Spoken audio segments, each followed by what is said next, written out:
What does unmuted mean? It means it's not muted. What's muted mean? Quieted. No sound. To mute something means to quiet it. Well, I don't want to unmute it. Whatever. Well, I want to hear it.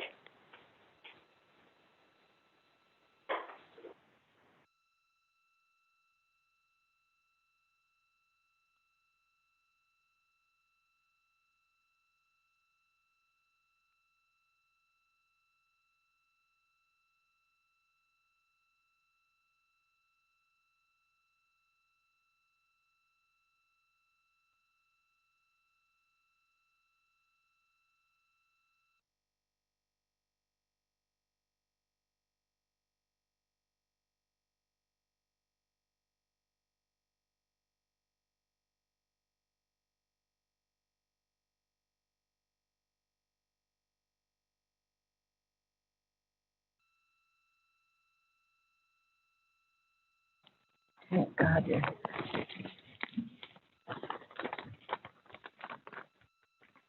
I think they pop in here. Oh, there it is.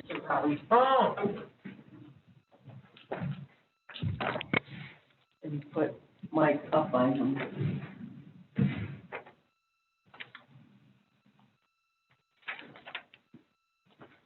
Hey, where's your? You need to like. Yeah, he was here. I know, they moved the mic down there.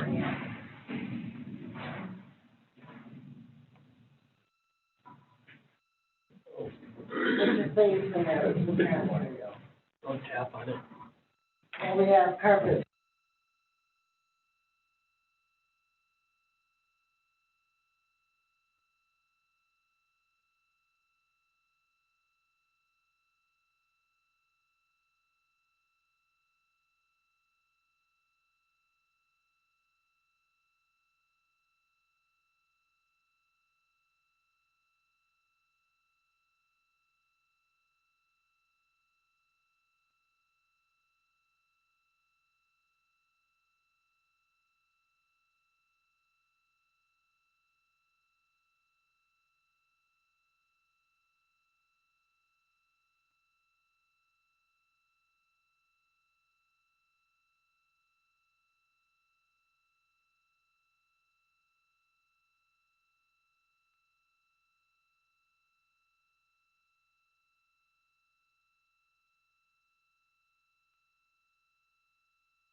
You got names? Norma, we got some, issues here with this. So after the applicant stuff, the original applicant, which is gonna be,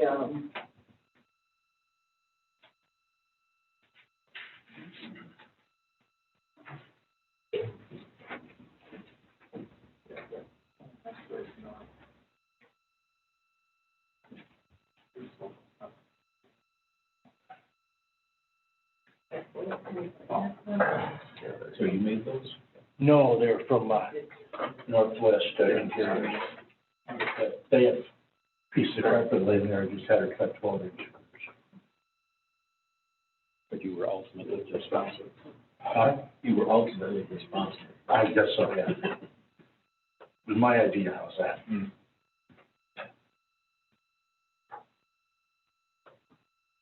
okay, here's the deal. Your three applicant people are gonna be this. Okay. We have kind of a mess with everyone still doing their call-ins and the order stuff.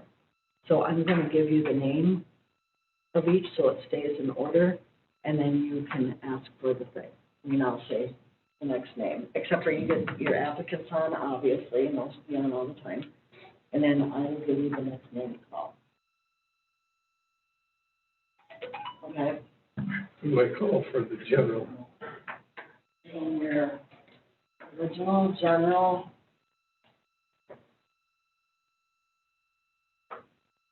Patrick Hansen. Patrick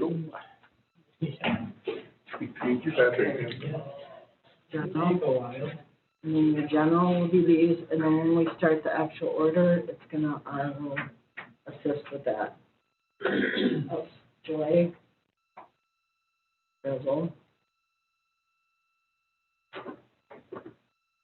Patrick Hansen.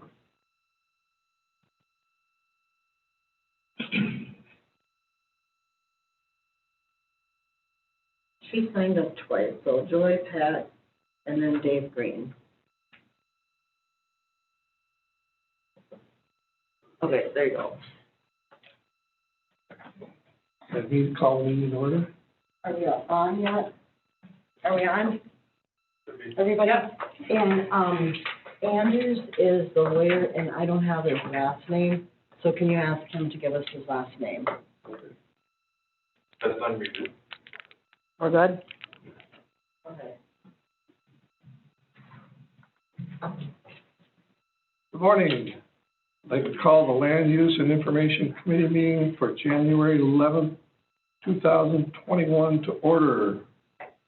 Notice has been posted in accordance to Wisconsin Statute 19.84 Open Meeting Law. This time we will have general public comment. There's a 3-minute time limit per person. And attendees by conference call with a 3-minute time limit is available to make public comment during the meeting. First on the general public comments, Joy Dressel. Are you on, Joy? I am. Good morning. This is Joy Dressel, and I'm a resident of Burnett County. I would just like to voice my thoughts regarding a moratorium on new campground development and the expansion of existing campgrounds. At the January 5th meeting last Tuesday, there were many well-articulated thoughts, facts, and figures regarding the negative impact that this type of economic development has on Burnett County taxpayers, as well as the natural landscape. I also think it is important to note that there have been over 900 views of the YouTube video of last week's meeting, so clearly a topic of interest for a lot of people. This morning, I emailed each of you a PDF document that lists out the 26 campgrounds in the county, at least the ones that I am aware of. These campgrounds have a total of 1,800 campsites, which would equate to around 5,600 people. 5 years ago, there were 21 campgrounds in the county with a total of 1,100 campsites. This growth represents a 60% increase in 5 years. Considering that Burnett County is in a rural area with a population of 15,000, 5,600 is a significant number. Please consider hitting the pause button on further campground development and take the time to determine its full impact to Burnett County. It should be apparent that the addition of this many people not contributing to the tax base is an extra burden on the infrastructure of the county, especially EMS and law enforcement, and it is detrimental to the taxpayers. As I stated in the document sent to you earlier today, at a time when there has been a 60% increase in campsites in the county, Webb Lake has eliminated a police presence and Danbury has closed the ambulance garage. We need to consider taking a more strategic approach to economic development in the county, one that does not harm the taxpayers of the county and provides the benefits to others, not just the developer. Thank you. Thank you, Joy. Next on general public comments, Patrick Hansen. Patrick, you on? Yes, I am. Can you hear me? Yes, I can. Go ahead, Patrick. Okay, great. Thank you, Chairman Bickford, and thank you all the members of this committee. Thank you for your service and for your time here today. So my name is Patrick Hansen, 11465 North Shore Drive in Wood River. And I'm speaking not only on behalf of myself, but also on behalf of concerned citizens of Big Wood Lake, which represents about 1,000 property owners, taxpayers, and residents of Burnett County and the surrounding area. I would like to, in support of the comments Joy just made, I would like to also ask for a moratorium on both new campgrounds and campground expansions. We heard at last week's hearings that the county currently has little, if any, monitoring and enforcement capabilities in terms of managing these kinds of facilities. And I think it's extremely important for us to sort that out as a county, given the rapid growth and expansion of these kinds of facilities. As you look at a moratorium and as you look at related, or during that moratorium window, as you look at changes to Chapter 30, I want to encourage this committee to look at what's possible, not to just think about or be constrained by what we can't do, but to look at what we can do under the law and what we can do in support of towns and their authority and what we can do under the authority of the county. It's easy to waste a lot of time talking about what the state controls, what the state regulates, and what the state has authority over. And that is something I'd like to set aside or encourage folks to set aside and focus on what we can do locally to assert our authority and exercise the control that we do have within the county and within the towns.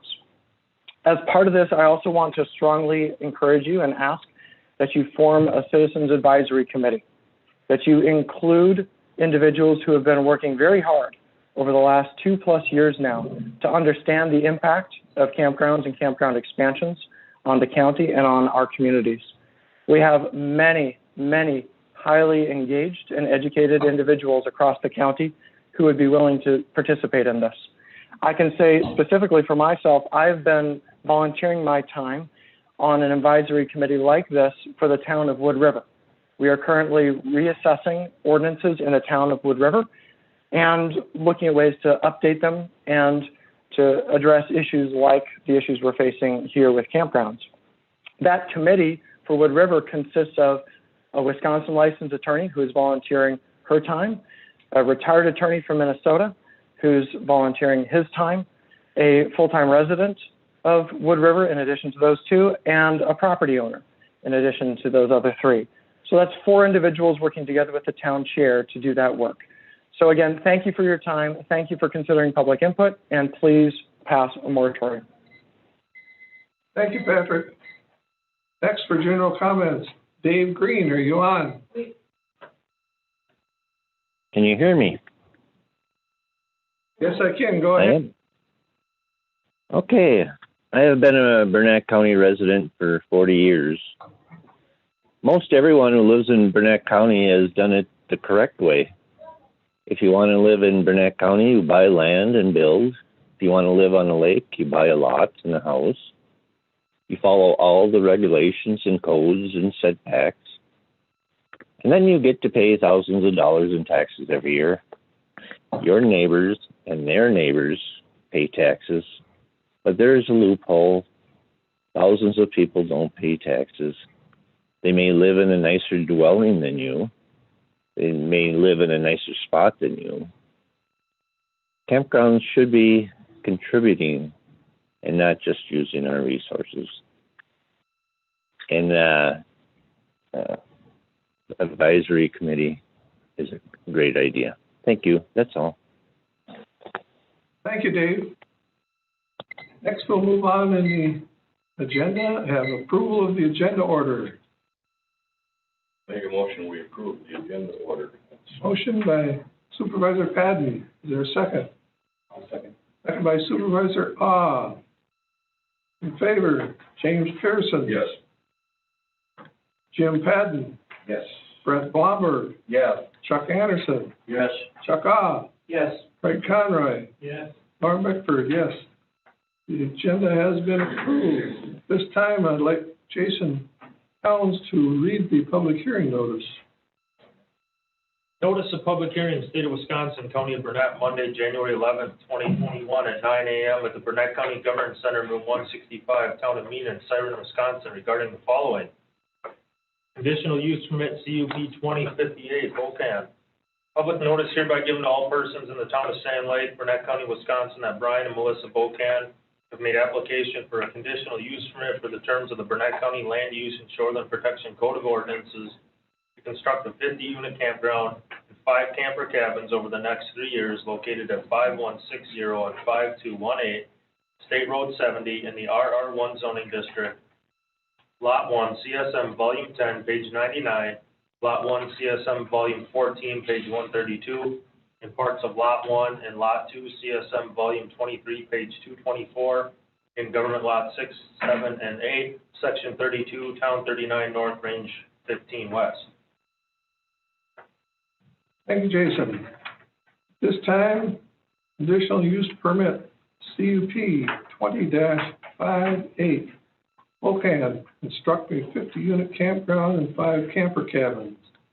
Is the applicant on, is Mr. Buchan on to explain the application?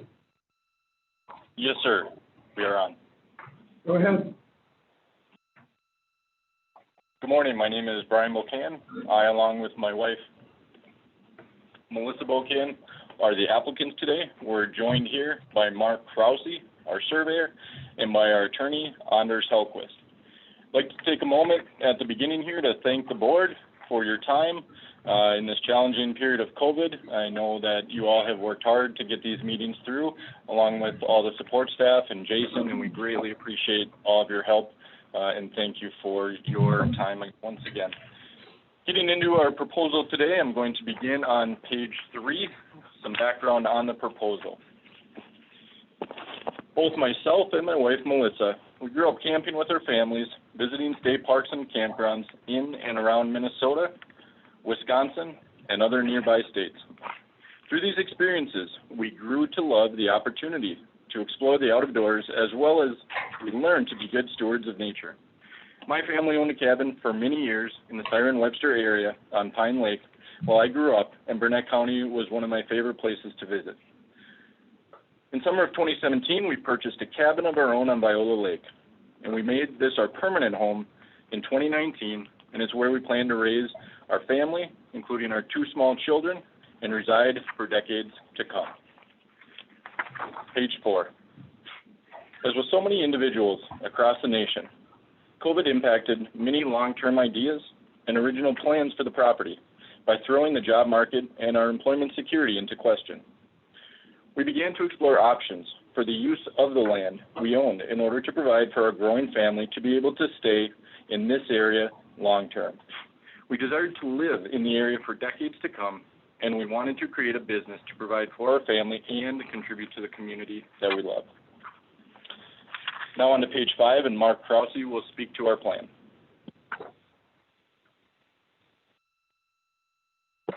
Hello, this is Mark from Wagner Surveying, Mark Krause.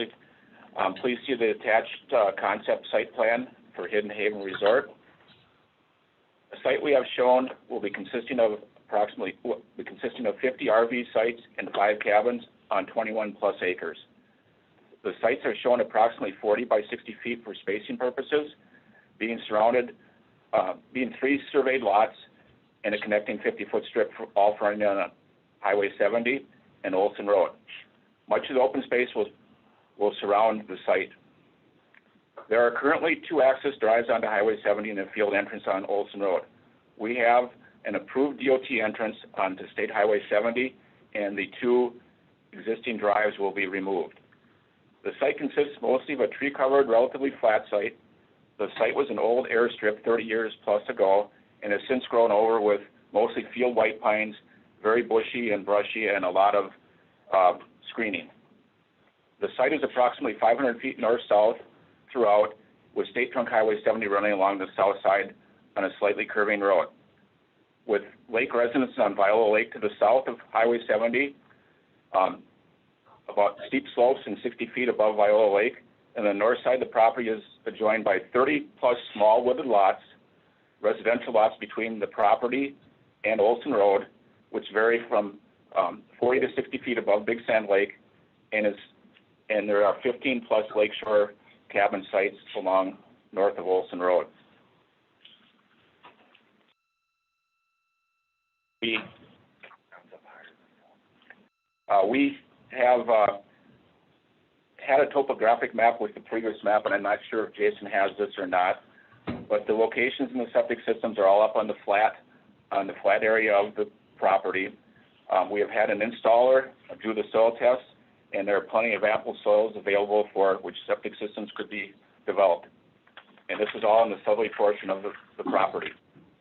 The remaining 50-foot buffer along the north side and around the surrounding whole property will be left in place as natural tree growth. Due to the relatively flat terrain and gentle slopes of the terrain, erosion and runoff issues can be addressed with shallow swales if needed on the property, and we have shown these retention areas along the north property line, and they can also be utilized along the road ditches as swales holding the water retention. This will be all coordinated with an engineer on site to do the correct calculations for the 25-year stormwater runoff and all the impervious surface calculations. If the site was developed into 30 individual home sites, which is potential with the 21 acres available here, the runoff would be extremely more than that, as well as the septic issues. With the campground sites, there is more spacing, less impervious surfaces, and less septic issues on the property. That is all my comments on this at this time. I would be happy to answer any questions that the board may have at a future time. This is Brian. I'm going to be continuing on with page 6. Some new factors in our current proposal that brought us back before you today. Since the September review of CUP 2040, we have had an opportunity to speak to many individuals, including neighbors and community members, the town of Sand Lake, and the Wisconsin DOT to formulate this new proposal. Additionally, we reached out to the St. Croix Chippewa tribe, but did not receive a response as of this time. We would like to highlight several of the differences and updates from the previously submitted proposal for this property. These highlights include the following: a reduction of a significant number of sites from approximately 60% of allowable capacity to just 23% of allowable capacity for RV campsite. We also gained approval by the Wisconsin DOT for a highway access to be constructed to serve the resort property. This approval for our access permit was the result of cooperation between the Wisconsin DOT and the town of Sand Lake, and we accepted their conditions for approval. The conditions of approval provide a significant improvement to the health, safety, and welfare of the immediate and surrounding community by removing 2 existing highway connections and constructing the new connection over 1,400 feet east of Olson Road. The previously closest highway connection to Olson Road that is to be removed is 370 feet. This will move the access over 1,000 feet further east from Olson Road, which is a very significant safety improvement. The agreement also prohibits motorhome vehicle traffic from using Olson Road, which also helps reduce wear, tear, and degradation of local town infrastructure. We have also removed our previous request for increased accessory structure sizes. Page 7. Additional noteworthy changes to adjacent and nearby land uses consistent with our proposed use. Approval by the Burnett County Zoning Office of a short-term rental license located at 5109 State Road 70, located on Viola Lake, which is a home located next to our home on Viola Lake and is adjacent to the location of this CUP property. Additionally, the owners of a second adjoining home at 5199 State Road 70, also located on Viola Lake, and which is an adjacent property to the location of this CUP, confirmed to us via Facebook message that they will be listing their Viola Lake cabin for short-term rentals on Airbnb, but are waiting for licensure after they finish fixing it up. This property is the one referenced in many letters as having its value decreased because of our proposal. This property has also already been listed for monthly rentals on Facebook Marketplace, which is similar to our lodging offerings. We will address the home value topic later in our presentation. Page 8. On page 8, you see the locations of the currently approved short-term rental at 5109, which is 2015, and the location to the west of 5199, where the owner confirmed it will be a future short-term rental once the renovations are complete. Hi. The 5 camper cabins will be available for year-round, nightly, weekly, and monthly rentals.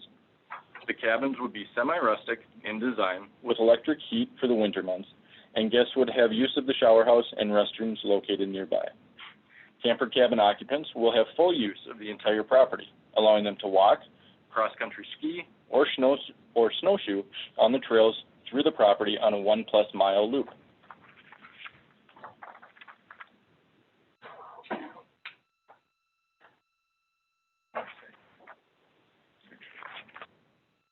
And just to make sure you got to see number 8, it looks like there's just a diagram on there. I'm not sure if that accidentally got skipped over. Continuing on to number 10, page 10. We feature 50 RV campsites available for seasonal usage, not daily campsites. The campsites will all be full hookup with water, electric, and will be connected to a POUT system. New septic system will be designed and installed based on the scope of the CUP approval, and the sanitary permit will be obtained. Wisconsin law also limits campground residency to 8 months or less per year, and RV owners will be required to adhere to this policy. No off-season overnight stays will be allowed. Page 11. The resort will offer a variety of services for our guests to enjoy throughout their stay, including common gathering areas, a playground, an area for lawn and outdoor games, community gardens, and trails for guests to walk in the summertime or cross-country ski and snowshoe in the winter. Since our last proposal, a commercial driveway has been approved, as mentioned, by the Wisconsin DOT to access the campground directly from Highway 70s. All RVs would enter and exit through this access only, not Olson Road. As the RV sites are seasonal, regular entrance and exit usage by RVs will be very minimal and will mainly occur in the spring and fall, typically not during the summer months. There will be an entrance exit on Olson Road for regular vehicle traffic only and used primarily for guests of the camper cabins. And again, this was coordinated in conjunction with the Wisconsin DOT and the town of Sand Lake. Page 12. We will be retaining and improving as needed in the future the mature tree screening buffer along Highway 70 on the south side of the property. We will maintain the mature trees along the outside perimeters of the property, additional screening, and rainwater retention. And you'll be able to see those on slides 13 through 15 photos. Tree removal will be purposely minimized to retain the wooded character of the site and assist in erosion and stormwater runoff control. On page 13, you can see the tree screening along Highway 70. The site will be behind that thick vegetation, which, as you know, out of sight, out of.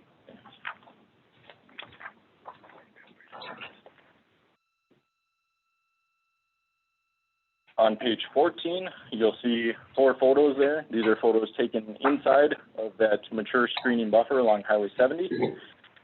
We will maintain and improve with additional staggered rows of 5 to 10 foot plantings, which are currently scattered throughout the property.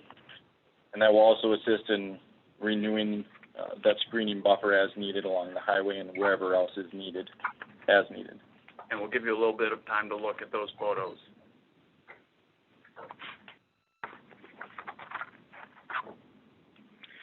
This is Brian, continuing on to page 15.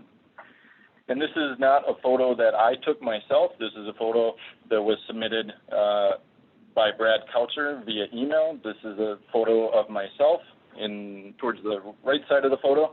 And if you'll take notice on the left side of the photo, you'll see my small 2-year-old child looking at the camera. This photo is looking south to the campground site from Olson Road. The closest site would be approximately 450 feet into the woods from where this photo was taken. And of note that even with no vegetation on the trees and bushes, the visibility of the campground site appears to be non-existent. Page 16. The soils, as Mark mentioned on the property, are classified as excessively draining with very low runoff and are considered very well suited for this type of development. There are no mapped or potential wetlands on this site, and the source of that is the WDNR surface water data viewer. Stormwater permit required for construction, and it will be obtained before any construction begins. The resort does not have direct lake access to any lake. It's more than 400 feet from Sand Lake and more than 300 feet from Viola, and is separated by State Highway 70 on the south side. Although our proposed location is situated between Viola and Big Sand Lakes, the distance to access the landings is farther, and in the case of our campground to the Viola landing, much farther than the distance other campgrounds guests around the county must travel to access nearby landings. The distance from the campground to public access of nearby lakes is as follows. From the campsites to the Big Sand Lake landing, 1.1 miles. From the campsites to Viola Lake landing via Viola Lake Road is 3.24 miles. From the campsites to Viola landing via Anchor Inn Road, it's 2.94 miles. Campsites to Warner Lake landing via Anchor Inn Road, 1.96 miles. And from the campsites to the Warner landing via Cranberry Marsh Road is 2.07 miles. In contrast, that 70s campground to Clam Lake landing is 0.60 miles. Page 17. Expectations for guests. Guests will agree to and be required to comply with all campground rules. Reports of violations will be taken and kept on file, and expulsions may occur based on the nature, severity, and number of violations. Security features will be utilized to monitor entrances and exits and other locations of concern around the property, including on property lines. Expect our guests will take their responsibility to surrounding properties as seriously as we do. Additionally, RV guests will be required to sign a rental agreement or lease. This is Anders Hellquist, the attorney for the Bocans. Again, the importance of having that in the rental agreement and the lease, that they be required to follow the campground rules, is that it provides quite an enforcement mechanism and an incentive for guests to follow the rules. If they pay for a seasonal hookup and then they're violating the rules and can be booted, that's a significant, again, incentive for them to follow the rules. And obviously, with the Bocans having or investing money in this property, money to develop the property, they have every incentive to follow each of the rules that they put out here. I mean, keep in mind that in terms of the rules that they're putting forward and their plan and their requirements that they're presenting here, they need to follow that. And this site is going to be under a microscope.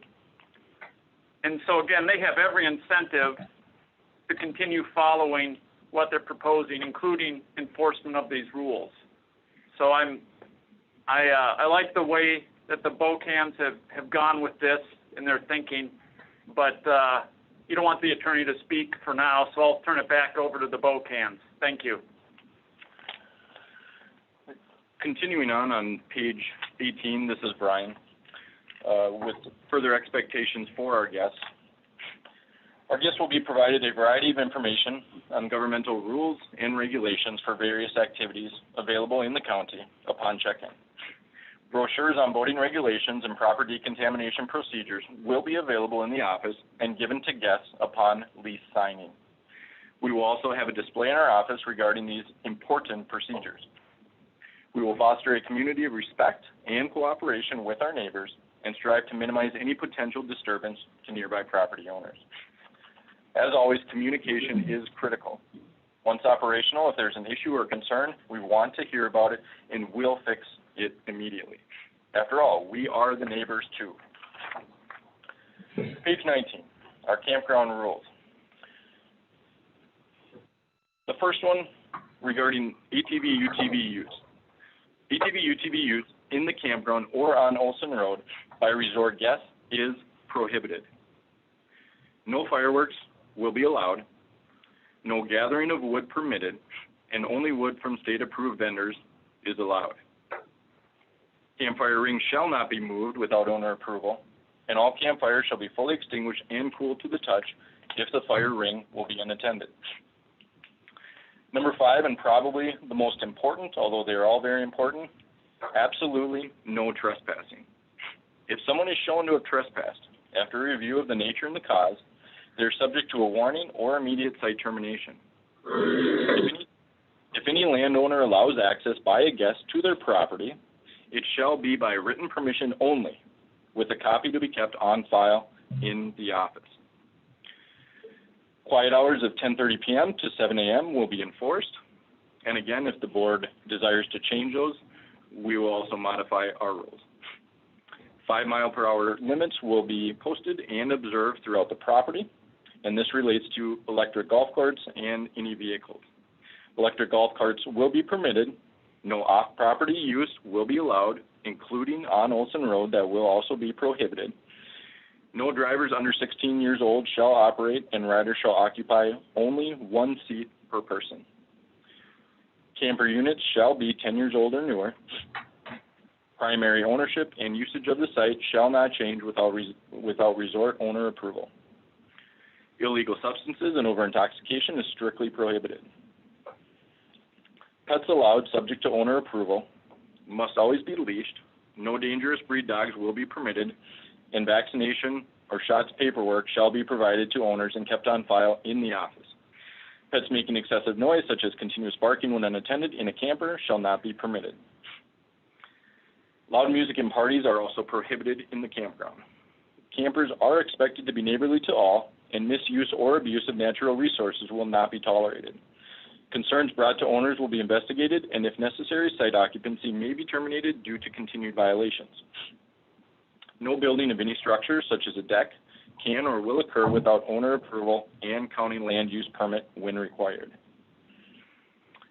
Garbage and recycling shall be placed in appropriate receptacles.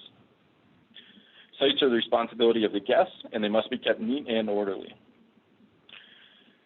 Guests shall inspect and drain their watercraft and trailers prior to transporting them to or from any lake. If a watercraft or trailer is observed with weeds on it, a report will be made and kept on file in the office, and a second violation will result in site owners not being allowed to keep any watercraft on site. Page 20.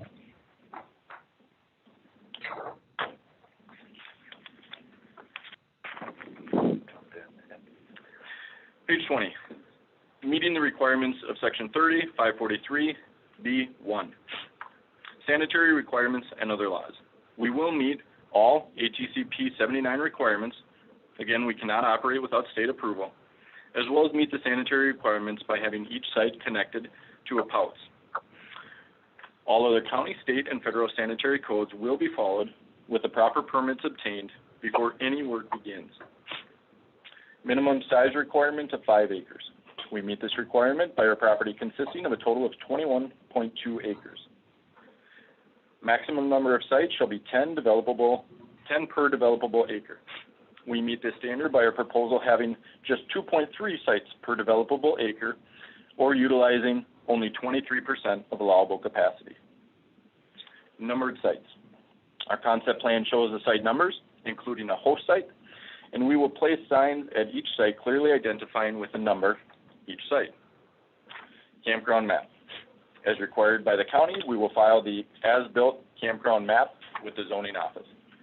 and this is Anders, again, just briefly touching on the campground map component.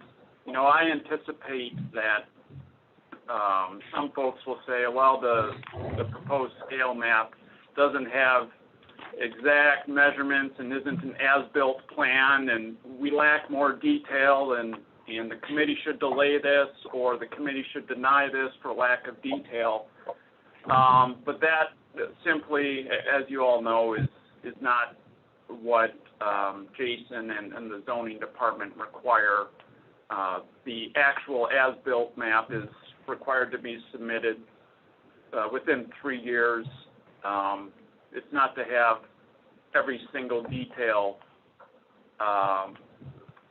proposed in terms of the site map. So I just wanted to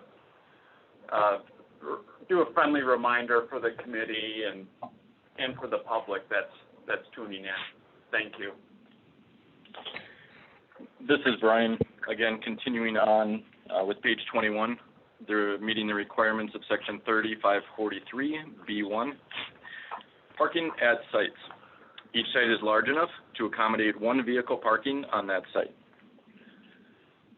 The sites are 40 by 60, which can accommodate an RV and a vehicle as required. Setbacks. We will meet all setback requirements. We are not on the water and nowhere close to 75 feet of the ordinary high water mark, and sites are beyond the 50-foot exterior lot line setback requirement. Screening. Our site features thick vegetative screening, and we will comply with all other screening requirements established by the committee. Land permits. Land permits will be obtained whenever required and before any work is performed. See camp rules for additional info on that is required of our guests. Group camping. This provision is not applicable to our proposal as we do not offer group tent camping. As it relates to an on-site owner's home, we are not proposing a separate home as our home is already located on adjacent land.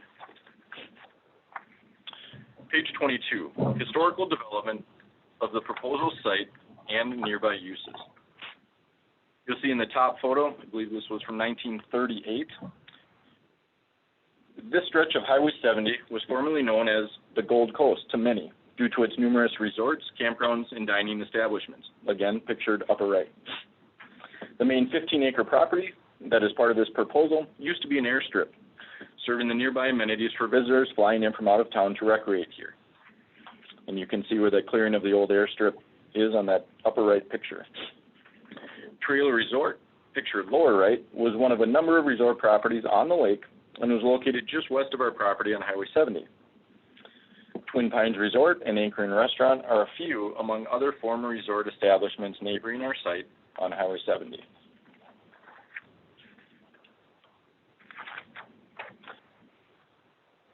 Page 23.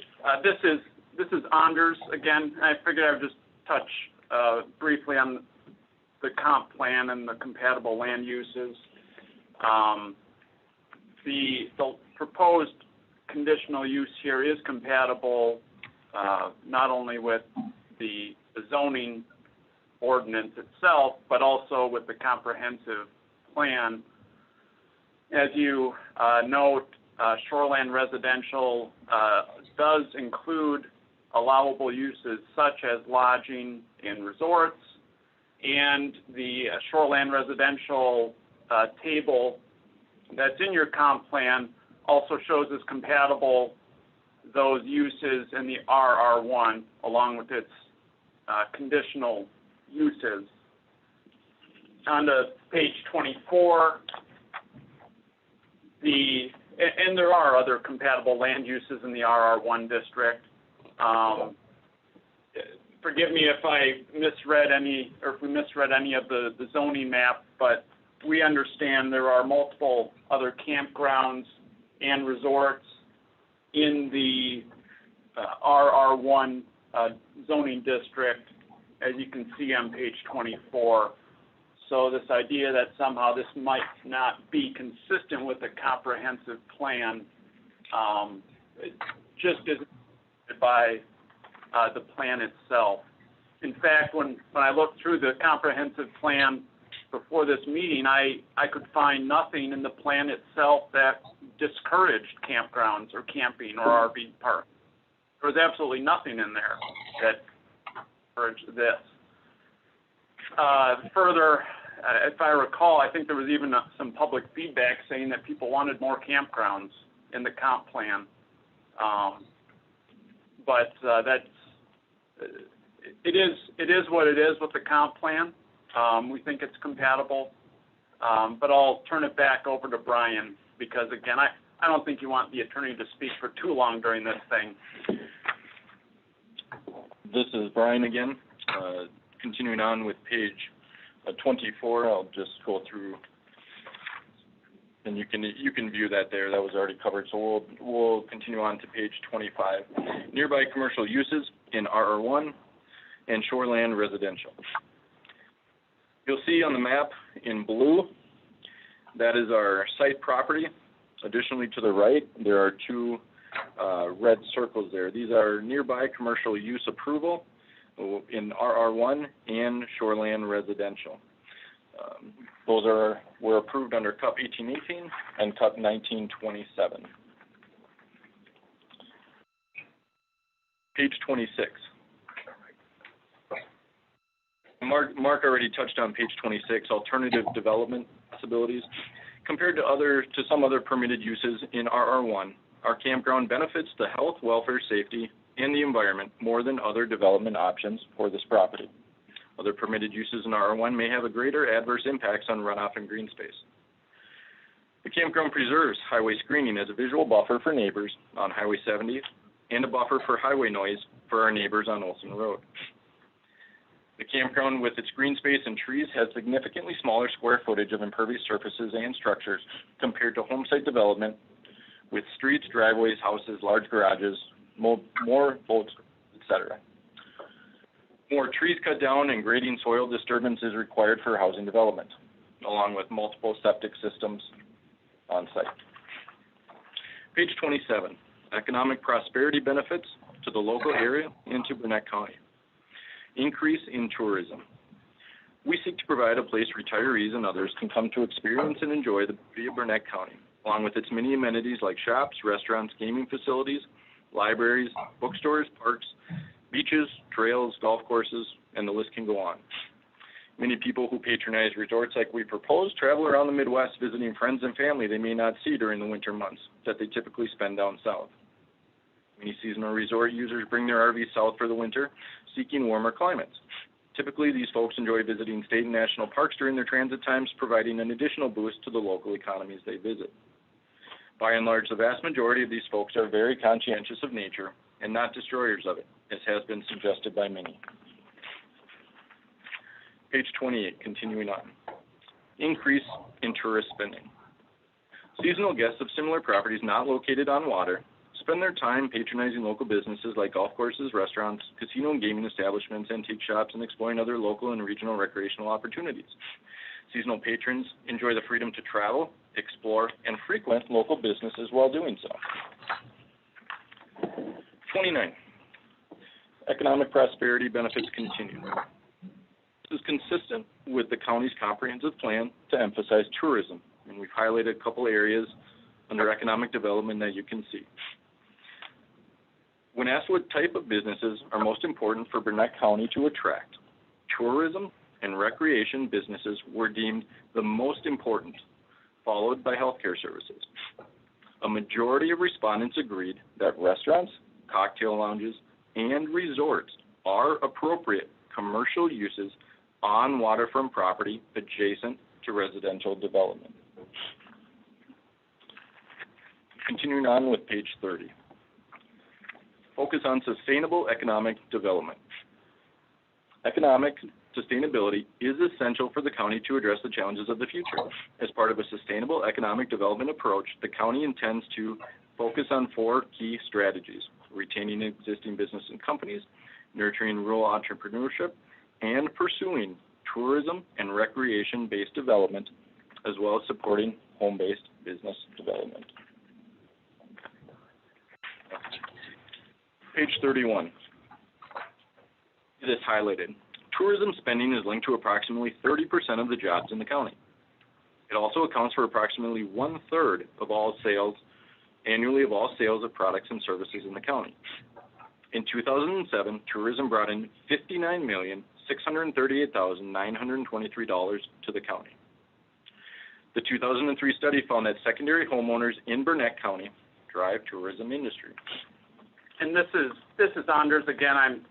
I just had to thank Ms. Dressel for her comments at the beginning of this meeting that really did highlight that there might be 5,000 to 6,000 extra people that come into Burnett County to spend their money. So that's not just you don't just look at where do they reside, but with all that disposable income, they get to spend it on restaurants with sales tax. They get to go to gaming establishments. They get to engage in other recreational activities. So I think it's important to note that if 5,000 to 6,000 extra folks are coming to Burnett County to spend their money, that's a significant economic benefit. So we do appreciate that additional information that was provided to the committee. This is Brian, and I'll continue on with page 32. Their policies and recommendations, you'll see number 3 is highlighted, and it reads, tourism shall be supported as a vital component of the county's economic base. Moving on, page 33 shows addressing top concerns, and we'll continue on and begin that on page 34. Regarding boat use and lakeshore erosion, many of the concerns shared by neighbors about how boat use can impact lakes are concerns we personally share as well. We live on Viola Lake. We would not propose a use that degrades lakes. The resort does not have direct access to local lakes. Access for resort guests would be, if desired, public access landings. Several letters mention speculative concerns over the amount of boats that may be housed at the resort and thereby placed on local lakes. While some guests may bring their boats, these speculative estimates are exaggerated. In reviewing local campgrounds and resorts where guests do not have direct water access or they have only limited access, very few boats, if any, were found to be housed at the campground resort. The need to trailer a boat regularly to and from a campground with regular use on local lakes for many guests. For those most interested in fishing or regular boat usage, they may most likely be interested in renting a boat slip on a lake that has that option. For example, Clam Lake or Yellow Lake, not Big Sand Lake or Viola Lake, which do not offer those. Additionally, small, poorly maintained boat access or public landings, like having no dock on Viola Lake, would also seem to discourage regular use on local lakes. 35. Continuing on. All guests who would have a boat on site and utilize them in the local lakes would be required, as listed in the resort rules, to inspect, clean, and drain their boat prior to transportation from the public landings and to resort property, as well as doing that upon their arrival at the lake to ensure nothing is going into the lake, which is the most important aspect of the decontamination procedure. And this is Anders, the attorney again. As I represent multiple municipalities and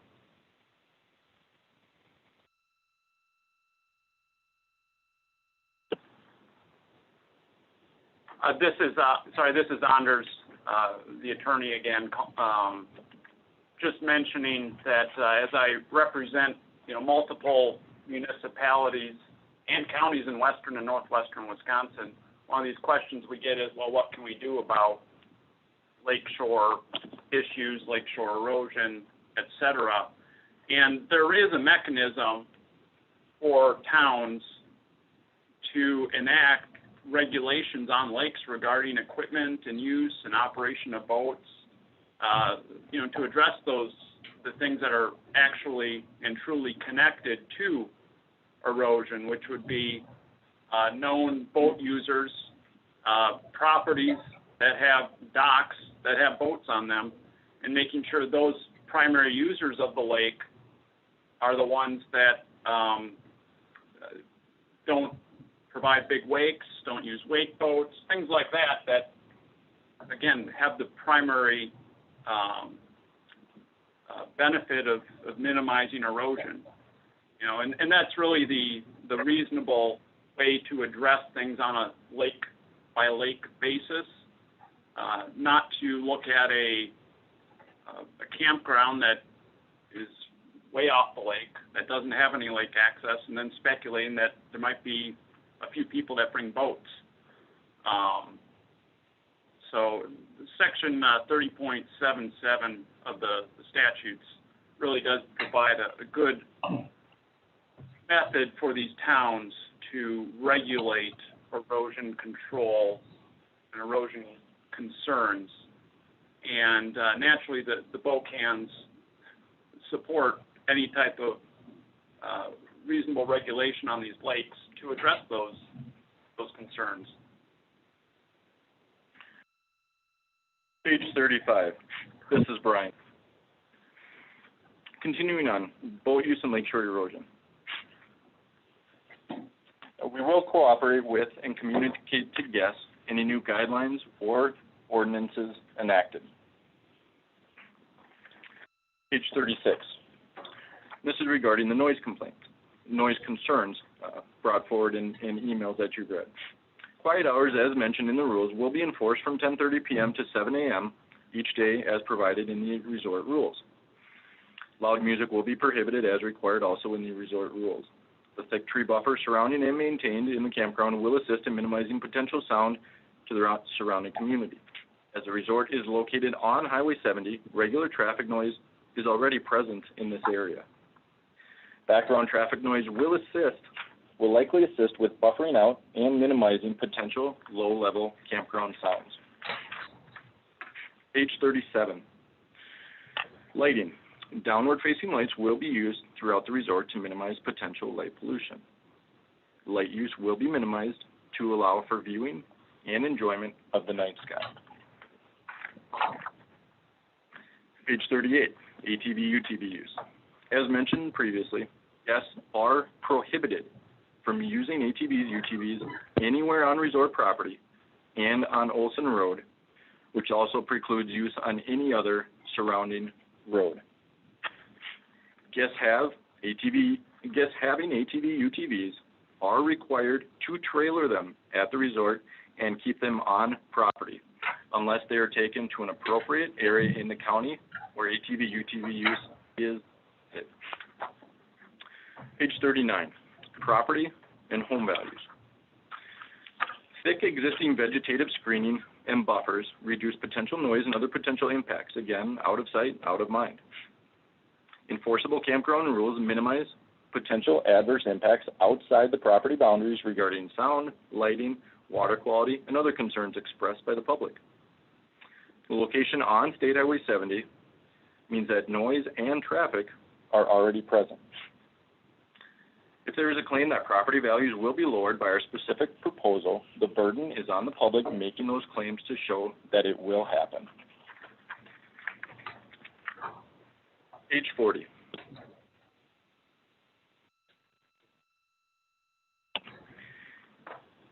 This is a photo here. Additionally, on the left side of the page is some information regarding the tax ID number 19634. This property, as you can see, is located directly across from that Highway 70 campground. Address, 6949 Lakeview Road. Fair market value is $86,100. Recently sold on September 14th, 2020 for $120,000. And that is $33,900 over the fair market value. And this is Anders, the attorney again. Just a note on where the fair market value came from. It came from the estimated fair market value using the county's GIS system.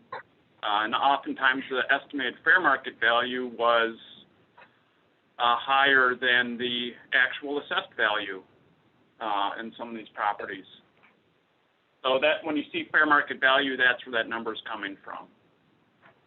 And then the sold figure came from public records. And this is Brian, continuing on with page 41. This is another property located nearby that Highway 70 campground, tax ID 12800. This property was listed on 6/19 of 20 for $179,900. Fair market value of this property is listed as $68,900, and this property sold August 10th, 2020 for $167,000, which is $98,100 over the fair market value. Page 42. And this relates to Devil's Lake Resort and nearby property there. Tax ID being 14173, located at 27634 Gables Road, having a fair market value of $224,700. This property sold on 10/21 of last year for $250,000, and that's $25,300 over the fair market value. Page 43. For property located nearby Devil's Lake Resort, tax ID number 14346. This property is located at 27687 Ettinger Road, having a fair market value of $71,000. This property sold last year on 11/2 of 20 for $235,000, representing a sale of over $164,000 over the fair market value. Page 44. A home located at 5199 State Road 70 is referred to in many of the opposition letters as having had its value decreased, has been listed for sale 5 times since 2001. Several important notes need to be made regarding this property. Total days the reference property was on the market over the past 20 years was 585 days in 01 to 03, 119 days in 03 to 04, 183 days in 2013, 506 days in 2015 to 2016, and just 86 days in 2020. Fair market value of this property is listed as $202,800, and it had a selling price in November of 2020 of $253,000. That selling price was $50,200 over the fair market value, and it also sold in the shortest period of time out of 5 listings in the last 20 years. Moving on to page 45, addressing other issues, and continuing on to page 46. And this is Anders again. It's unfortunate that the Bocans have to discuss and go over some of the misinformation, mistruths, and frankly, in my view, some of the slander that's been said about them. It's stuff that unfortunately poisons the well, or I guess in this case tries to poison the lake and tries to poison the committee's mind. And I wish we didn't have to, or I wish Brian didn't have to go into this, but we think it's important for the committee to make sure you do have the full picture, not just what gets popular on the Facebook groups or what you might hear from some individuals today. Ultimately, I mean, we do hope that the committee, and we trust that the committee will, not reward some of the unfortunate behavior that we've seen from folks that oppose the Bocans' proposed use. Groups that claim to be concerned about economic development and business. I think it's absolutely horrible that these groups are putting together blacklists for businesses that support the Bocans campground. That's just the type of thing that one doesn't support business, and it's just not toxicity that we need in local decision making from folks that care about businesses and economic development. So again, I wish I wish the Bocans did not have to go through this, but thank you for your patience in allowing them to do so. This is Brian again. We're going to begin on page 46. We believe the majority of people who oppose us are good people, and we support their right to speak in opposition and share a difference of opinion on this proposal. While we are here to discuss the proposal in question, we do need to take a few moments to address misinformation and mistruths that have been shared through verbal commentary, social media posts, and through template letters of opposition to this CUP proposal and about us personally. It has been our goal throughout both the first hearing in September as well as this hearing to treat others with respect and decency. And we will continue to do this both now and moving forward. However, we need to address additional details. Page 47. Regarding our purchase of the land, part of the land, due to allegations brought forward in September before this board, as well as in several letters, social media posts, and emails, we would like to share several important pieces of information regarding our purchase of the main 15-acre parcel of land. Our family purchased the property in the summer of 2018. The property was advertised on Highway 70 via a sign, shown in slide 48, as well as online through a Craigslist post that was active for several weeks prior to us purchasing. See slides 49 to 51, showing the screenshots of the original ad, which also contains at the top of the photo the screenshot date that it was taken by myself. Prior to seeing the sign on the highway, we had not been informed or known that the property was for sale. The 15-acre property was advertised for sale for $85,000, and we purchased the property for $80,000. We utilized a local law office to complete all paperwork and divided the closing costs and fees.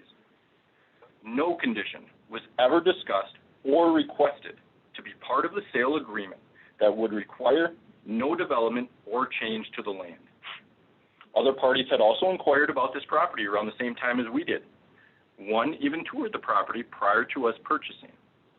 No mention of any requirement or restrictions on development to the property as a condition of sale were stated or shared with them either, shown on page 52. On page 48, you'll see the land purchase highway sign. My wife and I enjoy taking photos of things and adventures that we do and putting together memory books for our family. And so thankfully, I have many old photos in our computer, which is why we were able to show these pictures with you today and give you a full picture of how we purchased this land. The sign was placed on Highway 70 for sale of 15-acre property. This is the sign we originally saw, which led us to pursue purchasing the property. You can see on there it says for sale, 15-acre with barn, and there's a phone number listed. On page 49, you'll see a screenshot of the original Craigslist ad posted by Phil and Sue, the previous owners of the property. At the top of that photo, you'll see the screenshot date, which was July 16th, 2018 at 1:19 p.m. Highlighted to the right shows the asking price on the ad of $85,000 as listed publicly online by the former owners. Page 50. On the next page, you'll see their description. It's a very good, extensive description of the property. We've highlighted one statement in particular, which is a statement by owners showing some of the potential development options for the land. And I'll read that. The sentence is, there is plenty of room to build a home or park recreational housing. Continuing on with page 51. This is a continuing description that the previous owners put, and this description is a listing for their lake home on Big Sand Lake. They had expressed a desire to sell both the 15-acre farm parcel as well as their lake home as they desired to move to the cities. And you can see that description there. Moving on to page 52. This is a land purchase letter regarding land purchase regarding our land purchase. This is a letter from our former neighbor, and it reads as follows. To whom it may concern. I did inquire about the property that Brian and Melissa Bocan purchased when it first came on the market. During that inquiry, I did look at the property and asked about the price. It was never mentioned that it was not to be developed. Because it was somewhat overgrown, as the board seen in the previous picture, because it was somewhat overgrown, my wife and I thought about purchasing, but Mr. Bocan beat us to the punch. If you have any further questions, please feel free to contact me. Signed, Richard Burris. Page 53. This is regarding a reference in some emails to police calls that I made. Due to comments brought forward in several letters, we would like to share several important pieces of information regarding several police calls made over the past few months. Starting with the submission of the last proposal last fall, we had several interactions with a few neighbors opposed to the project who acted in a way towards us that made us concerned for our personal safety. We understand a neighbor or community member may disagree with our proposal, and that at times these concerns can and do involve emotions getting the best of people who would otherwise act differently. The concern for our personal safety, including that of our young son, as I referenced early on in the photo, prompted these police calls, and we would like to take a few moments to share with the board our side of the story, so that it provides the board with a more complete picture. Page 54. This relates to August of 2020. While out of town camping up north, we were notified by a neighbor that a male and female were seen walking in the highway ditch and then up into our property, although no trespassing signs were clearly posted. Deputies were unable to locate the individuals. The original reporting party, which was a neighbor who called us and informed us of this, she did observe both persons at the gathering of people in the courthouse parking lot after the September Cup hearing. She informed us of this, and we chose not to pursue it further than our original call the day of the trespassing. 55, September 2020. No police call was made regarding this incident. After the September hearing was complete, our family was in our driveway, and John Roach began driving back and forth in front of our home approximately 5 or 6 times, honking and blasting his horn. We ignored his behavior and did not report it. Page 56. October of 2020. I arrived at a lot that we own on Olson Road and observed one of our neighbors by the name of Jeanette Pronger leaf blowing part of her lawn onto our property, and also observed a large pile of brush that had been placed on her property as well. I approached and asked Jeanette why she was blowing her leaves over onto our lot, and she responded that she wouldn't talk to me until her boyfriend got back from the hardware store. To avoid any confrontation or miscommunication, I requested a deputy stand by with us while we discussed the issue. As mentioned earlier, I know that emotions can run high in some of these things, and so for everybody's protection, I thought that was the most prudent course of action. After the deputy arrived and we spoke, they agreed to no longer blow their leaves onto our lot and to remove the brush pile. I had previously spoken to the couple about parking their pontoon fully on our property and also about clearing vegetation approximately 15 feet into our property to make a seating area around their fire pit, which was also partially located on our property. After a conversation, they dug up their fire pit and moved it, even though I offered to allow them to continue to use the seating area where it was. Page 57, November of 2020. I arrived at our Olson Road lot just after 7 a.m. to do some cleanup. I believe it was a Saturday morning, early in the morning. I'm usually up before the rest of the family, so I went to do some cleanup. Within minutes, John Roach drove by at an unusually slow rate of speed and appeared to be watching me. After he passed by, I put my phone on the dash of my truck to record in case anything happened when he passed by again. John drove back very slowly with his window down, although this was early November and the temperature was in the 30s. As John drove away down the road past me, he began yelling back out his window at me, but I could not make out what was said. About 20 minutes later, I was working farther back in the lot, and I looked up again, driving by very slowly with his windows down again. I was a ways away from the road and towards the back of the lot, so I continued working. I then saw John drive back by and come to an almost complete stop, and he appeared to be yelling out his window. I shut my chainsaw off and could hear him yelling something, but again, could not make out the words. After yelling some things, he drove off. At the same time, I noticed Brad Kautzer with his UTV and his trailer on his property, which is behind where I was chainsawing. He was over by a wood pile of his doing some work. A few minutes later, I noticed Brad driving by slowly, watching me from the road, and that he had unhooked his trailer. After Brad Kautzer passed by, he turned around and drove back in front of my lot, again continuing watching me. I took my phone out and recorded a video as he drove by in case he began yelling also. He did not. I contacted the sheriff's office to make a report about John's actions. Page 58. December of 2020. While playing on our Olson Road lot with my 2-year-old son, as noted in the earlier picture, I noticed a female on the road appearing to photograph or videotape us. The female then yelled out, "Hey, what are you doing?" I pulled out my phone and turned on my voice recorder, which you see me doing in the photo they showed in Brad Kautzer's email to the board and that I referenced earlier. You can see me looking down at my phone.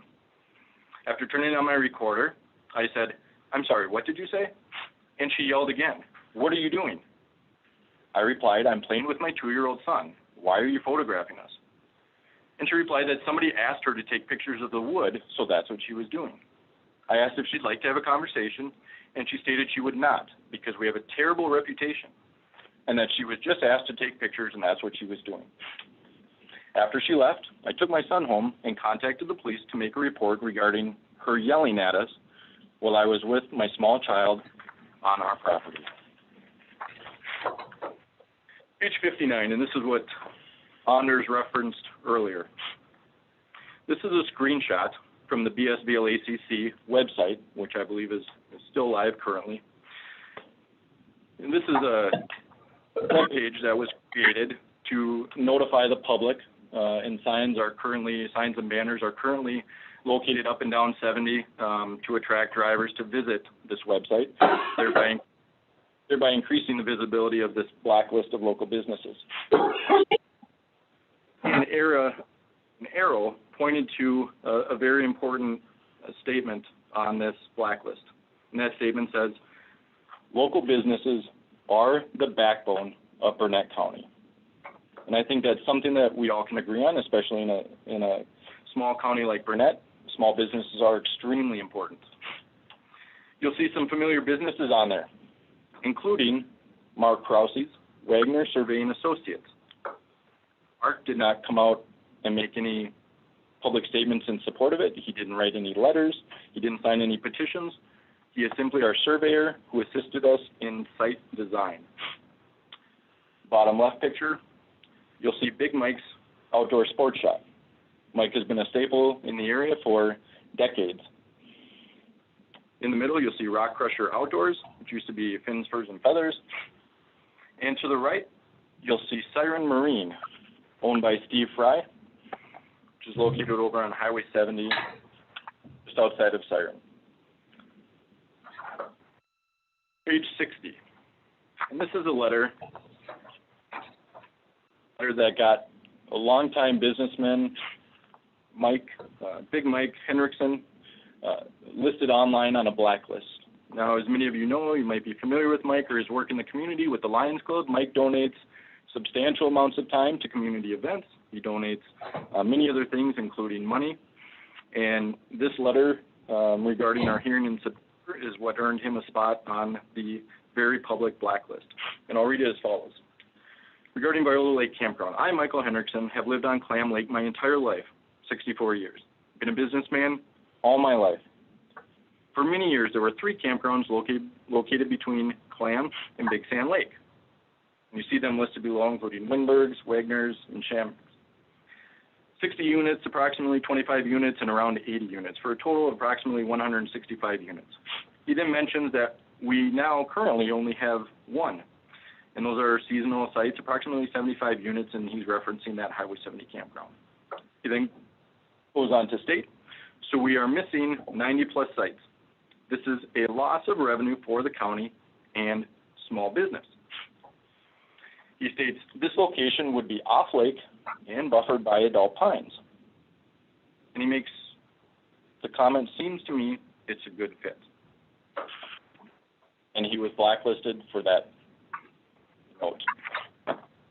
Page 61, you'll see that this is a very public Google review posted by Brad Kautzer, president of BSVLA-CC, the group which opposes us and is organizing the opposition to this cup.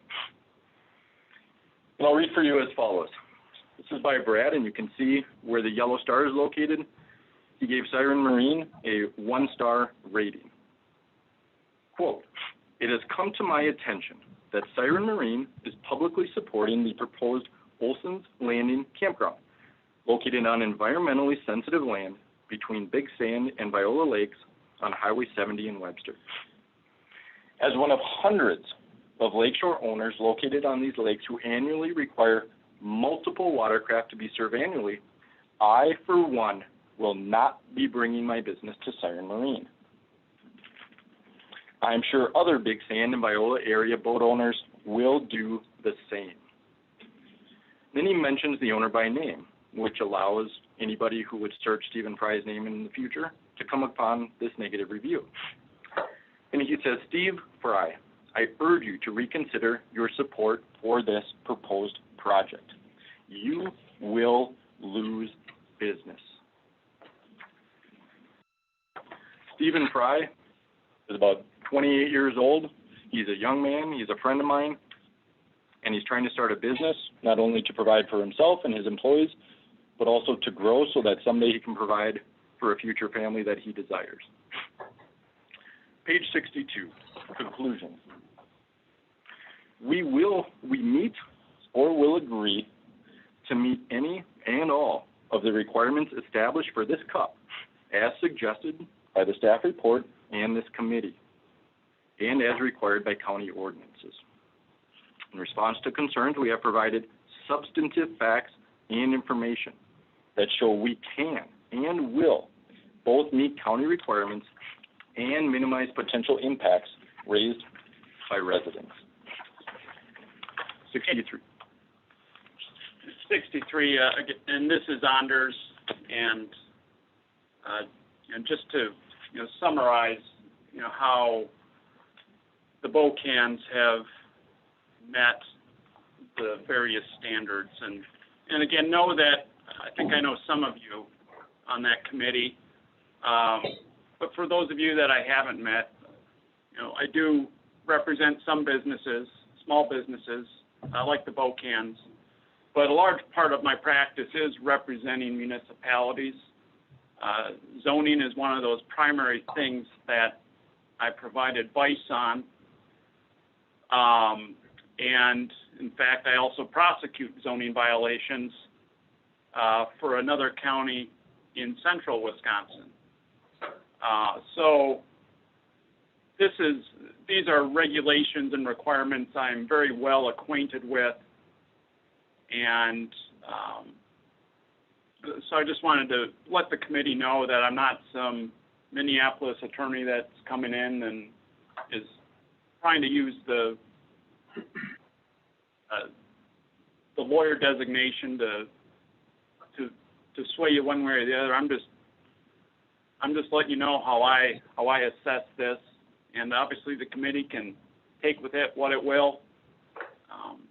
I'm not here to tell the committee to approve it or not approve it. I'll let the law make that decision for you and your independent judgment.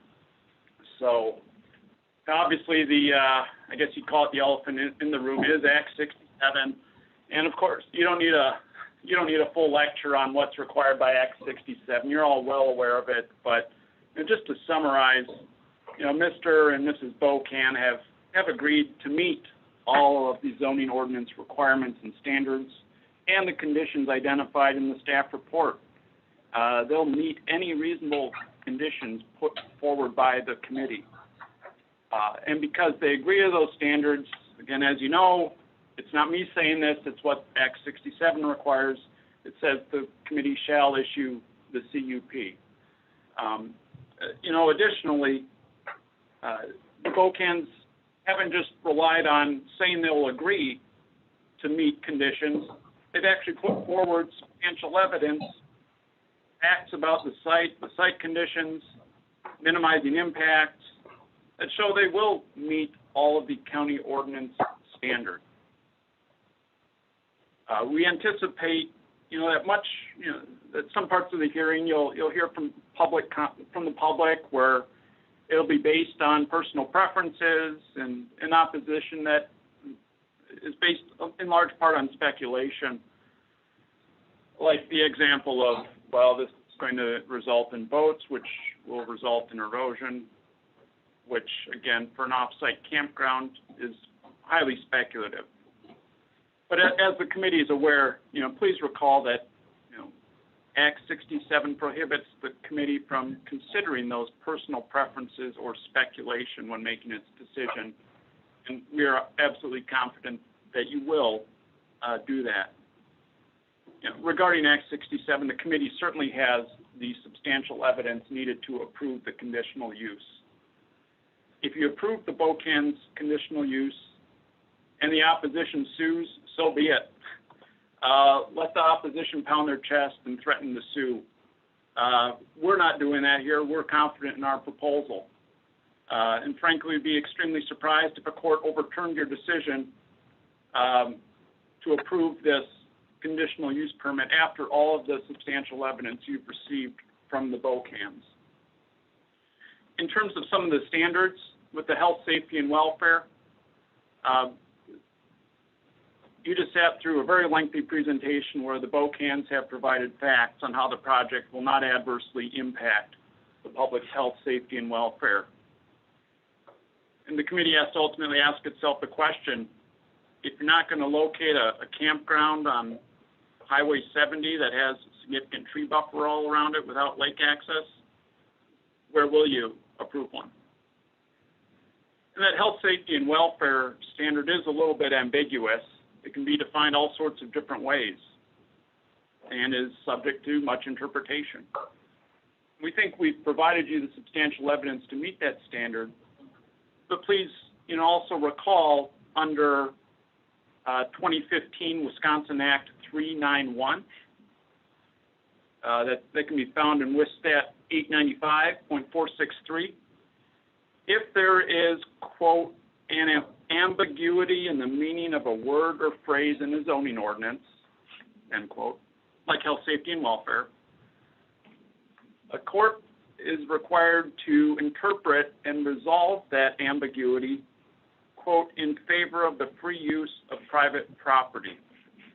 Again, this provides additional support for the committee to approve this if the opposition were to challenge it, because frankly, you're following what a court would be required to do reviewing this. Again, the Bocans have shown their proposal will minimize those potential impacts to the health, safety, and welfare. Additionally, with economic prosperity and tourism under your ordinance that you're required to consider, this proposal will bring economic benefits to the county. It's complementary and not competitive to other uses.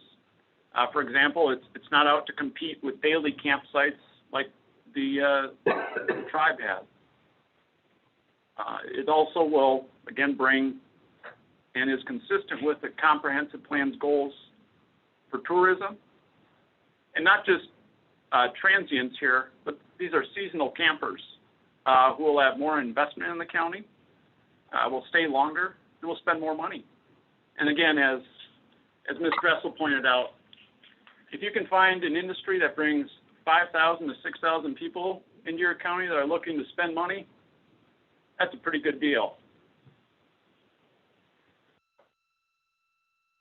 Regarding the comprehensive plan, again, it is consistent with the comp plan to promote tourism and economic development. We do anticipate that someone may try to single out a portion or two of the comprehensive plan to use it as a sword or a weapon against this proposal to try to find some type of inconsistency. But do please recall that 66.1001 sub 2M, I think, says that comprehensive plans are not to be used as a regulation. Comprehensive plans or conditional use permits don't need to be consistent with the comprehensive plan to be granted under 66.1001 sub 2M. And in fact, the campground and resort use is consistent with the comprehensive plan because the comp plan says shoreland residential, RR1, and all of its uses are consistent and compatible. As it relates to the staff concerns, one of those things whether I'm applying for a conditional use permit or I'm providing advice to a municipality on a conditional use permit, one of those absolutely the most important people in the room or important staff that are making the decision is the zoning administrator and the zoning staff that look at the proposal, look at all the information, and then assess the proposal. So given all of the hundreds of comments and information that your county zoning staff has received and reviewed, thank you, Jason. By the way, we know you've been wearing a lot of hats with the county, so all your extra work on that is very appreciated. But after all those comments and after looking at the application, Jason only raised 3 concerns, just 3, based on his review. There was nothing else that he identified as a staff concern on how the proposal would somehow impair or go against the county zoning requirements. And so for those 3 concerns that he's raised, the Bocans have provided information addressing each one of those 3 regarding screening and vegetation, regarding quiet hours, and proposing the very strict and comprehensive list of campground rules. It's safe to say if there was a county zoning ordinance standard that the Bocans would not have met, the staff report would have clearly said so. And then under section 30-543, I won't repeat that slide, but Brian laid out how they meet those county standards to get a campground approved by this committee. One final quick point, there may be a discussion about the need for this campground. And under the zoning ordinance standards for this district, that's not a standard that the Bocans are required to meet. And ultimately, it is a risk that the Bocans take that after spending all this money, that maybe people would say, we don't want to do that. But that's one of the great things about America and about Wisconsin and about Burnett County is that people can take these business risks and be entrepreneurs to try to make their dream a reality. But I'll turn it back over to Brian for now.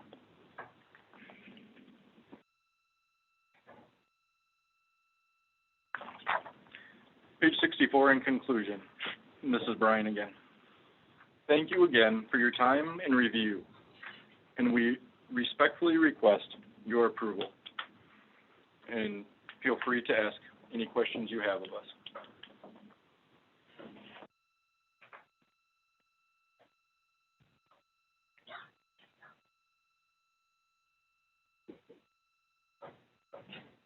Thank you for the update on the rules and regulations and everything else. Are there any of the supervisors that wish to have questions answered or clarification? Supervisor I was wondering if the attorney would restate that statute, the 66 point what? Sure. Regarding the comprehensive plans or regarding the requirement to have for use of property? It doesn't matter. I heard you say 660102. Oh, sorry. Nope. Comprehensive plans, 66.1001, and then it's under sub 2M as in Mary. And that discusses the comprehensive plan shall not be used as a regulation, and conditional use permit does not need to be consistent with the comp plan. So again, even though it doesn't need to be consistent, the BOCAN's actually found a place for it to be consistent here. So thank you. That was a good question. Okay, I found it. Thank you. Thank you. Maria? Brian and Anders, did you guys do anything different on your end as the volume seems to have decreased about 10 minutes ago quite a bit? We're not hearing you near as good. We're hearing you loud and clear. Did you have any trouble hearing us? Your volume has decreased quite a bit. About 10 minutes ago, it dramatically slowed down. Was there anything you did on your end? No. We have 3 separate mics, all into a speaker system. Okay, I'm not quite sure what it is, but you're very clear, but you are quite a bit quieter than you were, so if you could speak as loud as you can, that would be great. Sounds good. Sorry about that. We thought all this fun would end with 2020 going into 2021, but, God bless the committee and the county. Thank you again for being willing to help us out on this and for working through the struggles. Okay, the committee members, a couple are having trouble actually hearing because of the volume decrease that happened. Could you hold on one sec? James, is there anything you can check from this end? The volume's all the way up. It might be appropriate to take a short recess to see if we can troubleshoot that, I think. Is that all right? Brian, or Anders, do you guys have a IT person in the building at all? Our IT person is outsourced. Oh, okay. Just checking it. There again, a couple of supervisors are struggling to hear a little. So we're going to have to try to figure out why the volume decreased. Yeah. Wanda, at what part of the presentation did the volume go down? Right at The last page. Second to last page. second page. It was the first time Anders started to speak after Brian finished. That's when it decreased, was when Anders came on to speak. Okay, so the second to last page, Conclusion. when I was going over the summary of how they meet the conditions, Yep. it sounds like that's when there was difficulty hearing us. We can hear you clearly, but it changed and got quite low, and there's just a little struggle with some of the supervisors to hear clearly. Well, I want to make sure the supervisors, have had an opportunity to hear everything. That's why we're stopping you right now, so that we can make sure they can hear better. Yeah. Can I try calling in with a cell phone? Can we take a break and then have him We'll call in? We'll take a 10-minute break now here, Anders. Come back at 10 minutes to 11. And then we'll have you call in another fashion and see if it's better. Okay, thank you. Okay, could you please shoot me or is it gonna come up with your name, I'm assuming? If we can't find you on there, I'll give you a quick call or mark a quick call and get the number that we should look for, okay? Yeah, and Wanda, you know what I'll do on my end first? I'll hang up and then I'll try calling again on this number in case it's just some weird thing with the Right, yep, gophers. something just kind of failed in some fashion. Okay, we're gonna take a few minutes break here, so we'll be back with you in a moment, okay? Okay.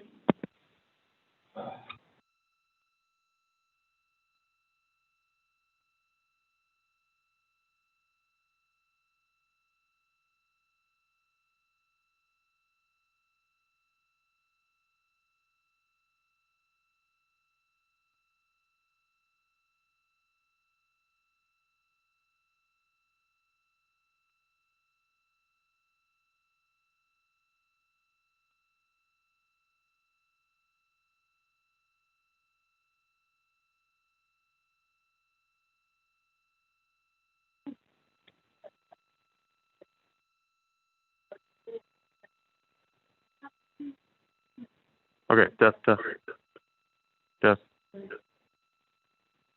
Yeah, that's.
Okay, Anders, are you here?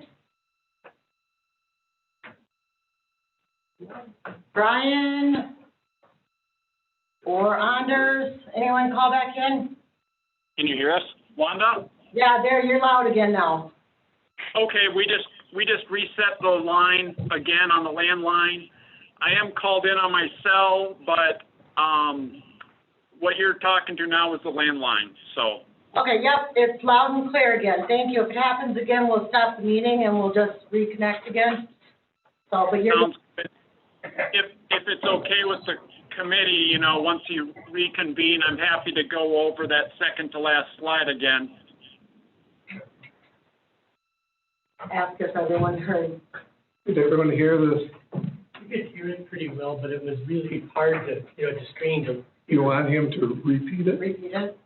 You need it repeated? I think I'm okay. I'm only speaking for myself. Chet, I'm okay. are you okay? Oh, yeah. Pretty fine. Before, hold on, let me hit the pause button. Before we all discuss business, let's just make sure we're reconvened before anything like that happens. Yep. And we can.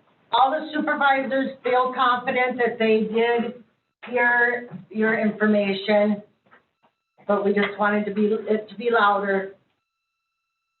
Okay, thank you so much for bringing that concern up and working through these hiccups in these times. Thank you. Okay, we're going to reconvene now. It's 10:50.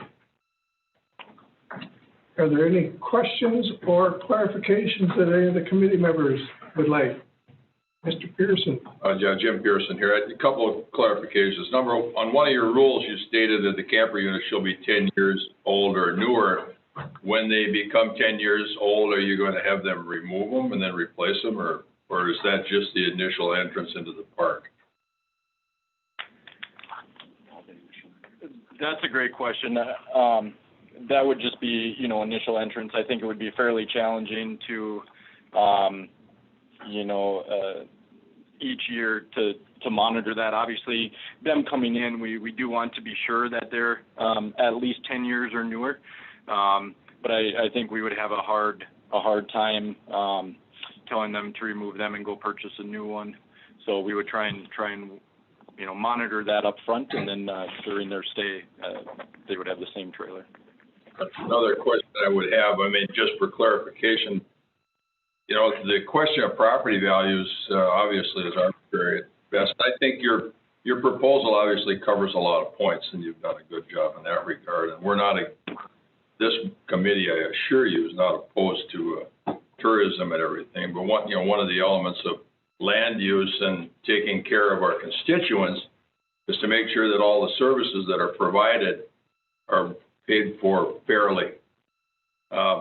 So property values, yes, might continue to go up, but a deterrent to property values, and one that I've experienced and I'm sure other taxpayers have, is your property taxes go up every year for the times that you have to call the police and sheriffs over to take care of trespassing issues.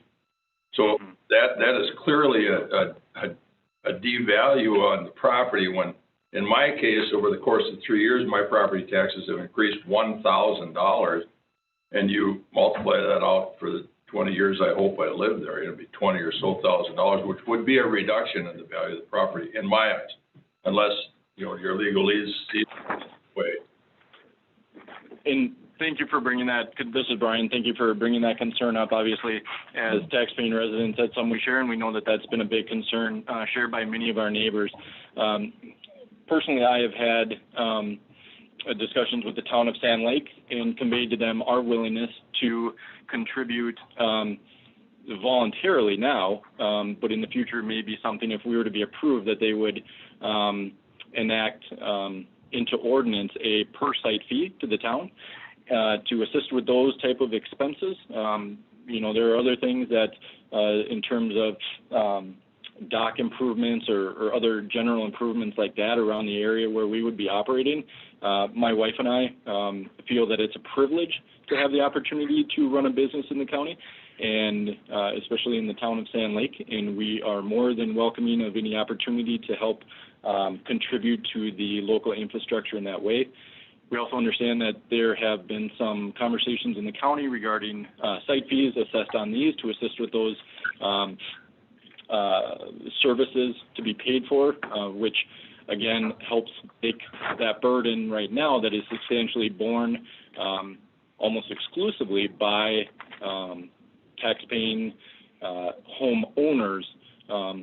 That if the county were to assess that site fee, that would be something that we feel is more than appropriate, reasonable, and is a fair expectation of a business like ours that is seeking to operate in the county, and we would welcome the opportunity to contribute in that manner to the community and to the county if the board passes something like that in the future. Well, I think clearly that's, appreciated in its face, but the issue is, I mean, if you give it to the township, there's more than the township that needs the revenue. And you can give some to the county, and I would agree that, that would be appropriate. But I think the county board is a little bit behind in knowing what those fees should be and how they should be collected and how they should be distributed. We have counties, schools, everything that are part of the taxing authority, and that's how government's run. So much money to run so much government. So, I think personally, I'm fairly new on this committee, that these are things that have to be rectified and should be rectified before we go too many steps further, so that we don't get into some huge disagreement or put you at some expense where you would otherwise have thought you wouldn't have done it. So we certainly don't want to be unfair to you, but we don't want to be unfair to the rest of the people that pay for the services that 4,000 or so people with all of these RV sites require. And then a question too on the roughly $60 million of money brought into is that a yearly thing? I mean, that's for 6,000 people, that's like $9,000 a person. I mean, those dollars probably come in, but I don't think that they're a reference to what RV parks bring in particularly, or RV park may or may not increase that number. In fact, it may decrease that number because people will be able to bring their Cub food supplies up and put them in their refrigerator instead of buying it locally. So, I mean, everything relates to something else.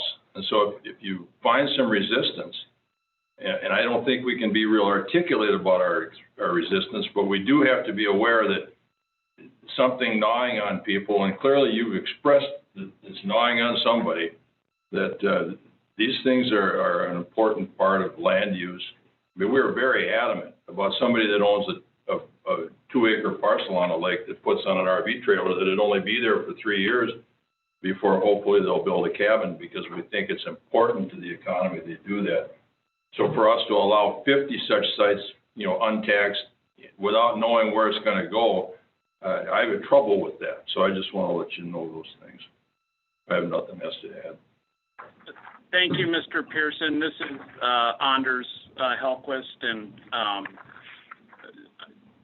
as always, you do ask good questions, and I just wanted to circle back on a couple of them, if I may, on behalf of the applicant.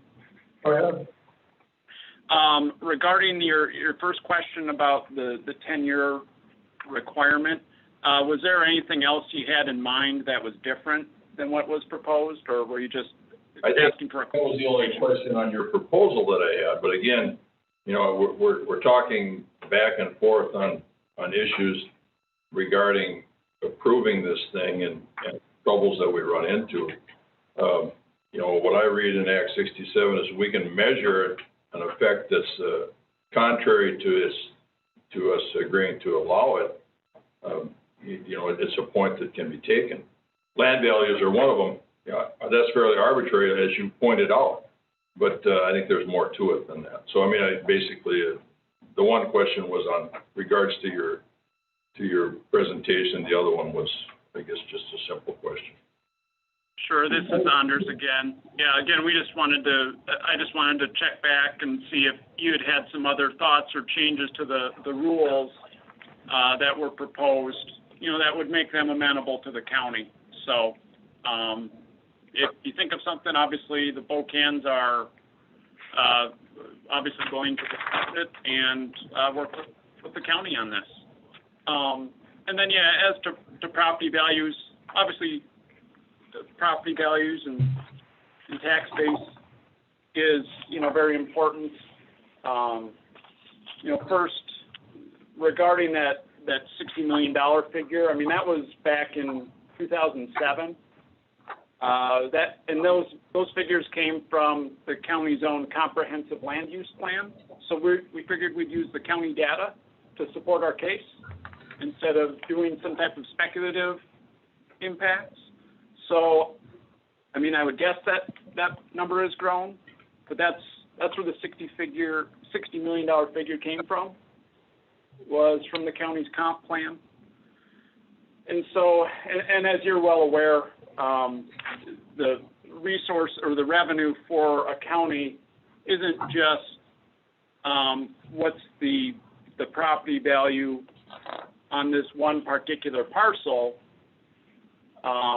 You look at what type of sales tax and other monies go into the economy, get taxed, and then do get to be collected by the locals. And so that's where you get 50 seasonal campers who have a destination and a commitment by having an actual hookup.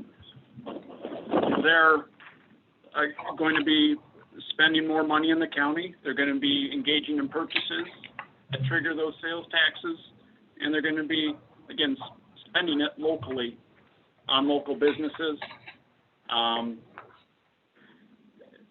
again, as to the neighboring property values, the data that the BOCANs presented show that these campgrounds appear not to have an adverse impact on property values. So, but they certainly understand the shared concerns, the shared sacrifice, that should be had. So they absolutely are listening, and they understand where you're coming from on this, Mr. Pearson. But thank you for bringing up that concern. Are they prepared to voluntarily give $50,000 to $100,000 a year, which would be representative of what houses, small houses would have to pay in taxes? That's my question. I mean, we got to find, some common ground on this thing. So is the question, I'd like to point out that this is essentially a proposal for a project that is a new development, isn't there now. So reasonable numbers and measurables are speculative on both sides of this issue. We don't have direct hard numbers from anything. So when we're talking about a conditional use permit, which is a project, you're always going to be dealing with some speculation. In spite of it makes it harder to measurable and reasonable numbers. And this committee will be left to sort out what it wants to accept. I yield the floor. Supervisor Roth. Have we opened the public hearing? No. Questions and clarifications? They said there's parking for only one vehicle. What about families that have more than one vehicle? What's the allocation, or is there an allocation for guest parking? There'd be ample. This is Mark Wagner. There'll be ample parking area. As you can see, each of those sites were 40 by 60, so the camping unit itself is only 400 square feet. Minimum of one parking space will be allowed for each one. There'll be additional parking areas there. As you can see, there's a good 100 feet or anything between there and all the buffers, and so will be ample parking space there. We will want to do limited clearing to keep as many trees and so forth there, but there will be parking for additional vehicles as needed, and a couple designated areas near the barns and that where they can park vehicles and boats, trailers, et cetera, that need to be moved out of the way for safety purposes. Thank you. Any other supervisors have questions or clarifications? Yes, Supervisor Anderson, in expounding on that, there will be room then for, say, someone comes up and brings their boat this weekend, And then next weekend when they come up, they bring their RV or their ATV and their trailer. And then the next week, the kids come up to visit. There's still gonna be ample room. Correct. With the site capacity that we're requesting at just 23%, that leaves substantial room, not just on that property, for the particularly main parcel, which is the 15 acres, but also on the west parcel there, where if there was anything like that where there seemed to be a number of folks having a different accessory trailer or vehicle, there is more than sufficient space. And if you remember in some of those beginning pictures, I believe it was page 14, you can see that there's that very large opening area. That opening in those photos is approximately 1/4 mile long. That will remain open like that. So there is more than ample space should that need occur that you're referencing. Thank you. I have a couple of questions. This is Supervisor Bickford. On number 15 in your rules, it states no building of any structure. Are you going to allow storage sheds or not? So what would be allowed would be just the minimum that would require the permit. So we would allow a storage shed.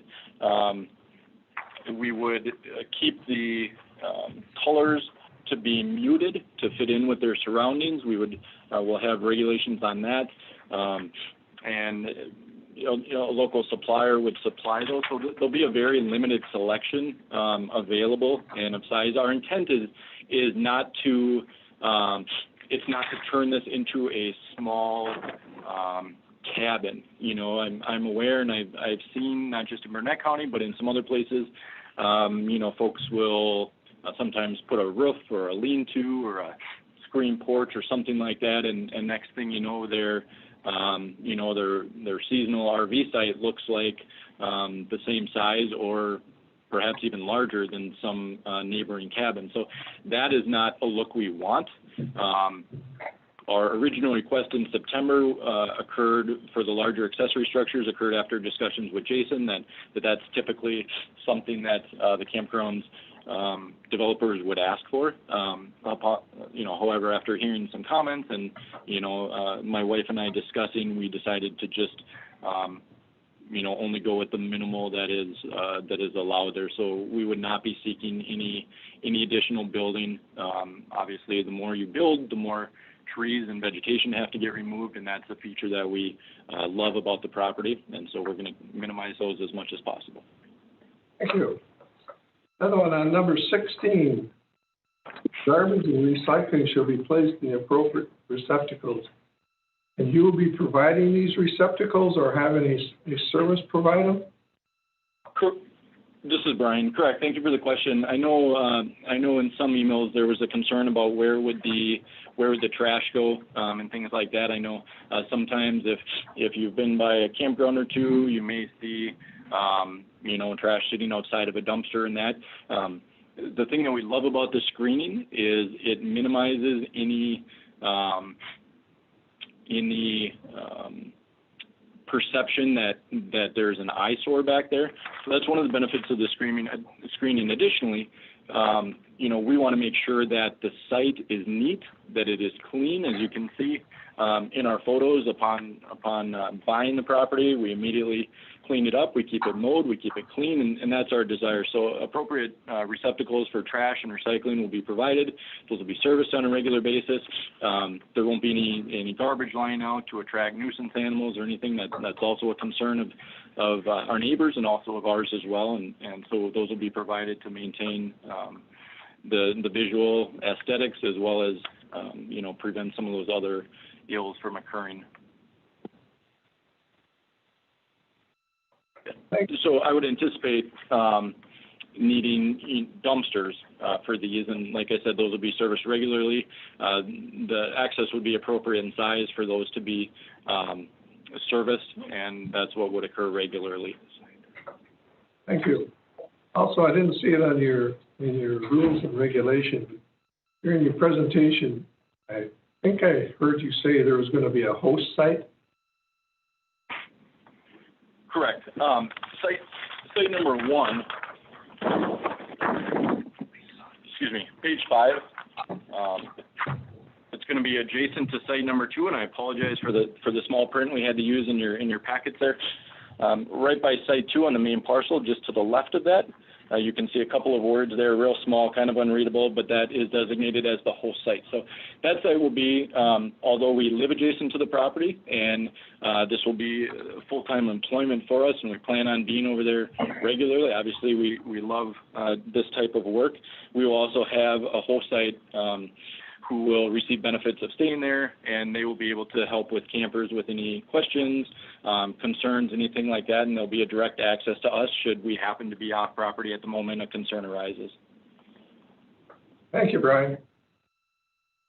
I also have concerns or questions on the letter from Division of Transportation Systems Development. On the third bullet down, it says if a significant crash pattern develops as a result of this driveway, such as 3 or more crashes setting in a year or fatality, after full evaluation and investigation of the occurrence has been completed, the owner and the department will be required to seek and implement corrective actions. And up to the removal of this access at no cost to the department. It kind of leaves you high and dry there, Brian, because if you remove that, it also goes down and said if an alternate access is on Olson Road, the committee has already denied that access for the campground. So I don't want you to be left high and dry because of something like this. Have you discussed this with the Department of Transportation? And this is Anders just first addressing where the proposed route is.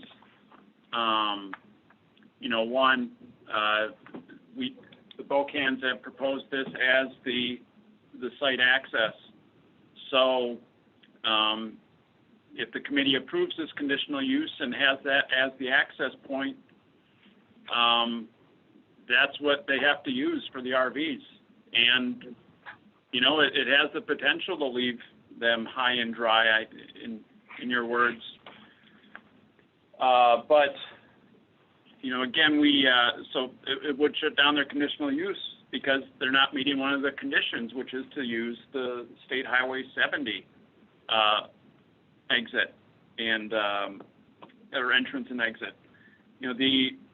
I think the other thing that the Bocans can speak to would be, again, how they are going to be communicating to their customers and guests about this. And so I'm not here to talk about the business, just the legal stuff. So I'll turn it back over to Brian. And this is Brian. Thank you for your question. Our house is located just barely east of where that DOT-approved access would be located. So we have a highly vested interest in that access being utilized safely, responsibly, and as far as RVs are concerned, being the larger of the vehicles, very minimally for those. As I mentioned earlier, we have 2 young children, a 2.5-year-old and a 5-month-old, and being right across from there, safe use of that exit, seen as not only for the safety of our guests is very important, but also a condition of operation. Encouraging the safe use of that and making that as safe as we can, as well as monitoring that exit. If we have somebody that is coming in and out of there in a manner that is concerning to us or is brought to our attention, that will be addressed immediately. Something as serious as highway access and potential revocation of our access is not anything that we take lightly, nor will we ever. And this is Anders again, and ultimately, and I deal with DOT permitting issues as well.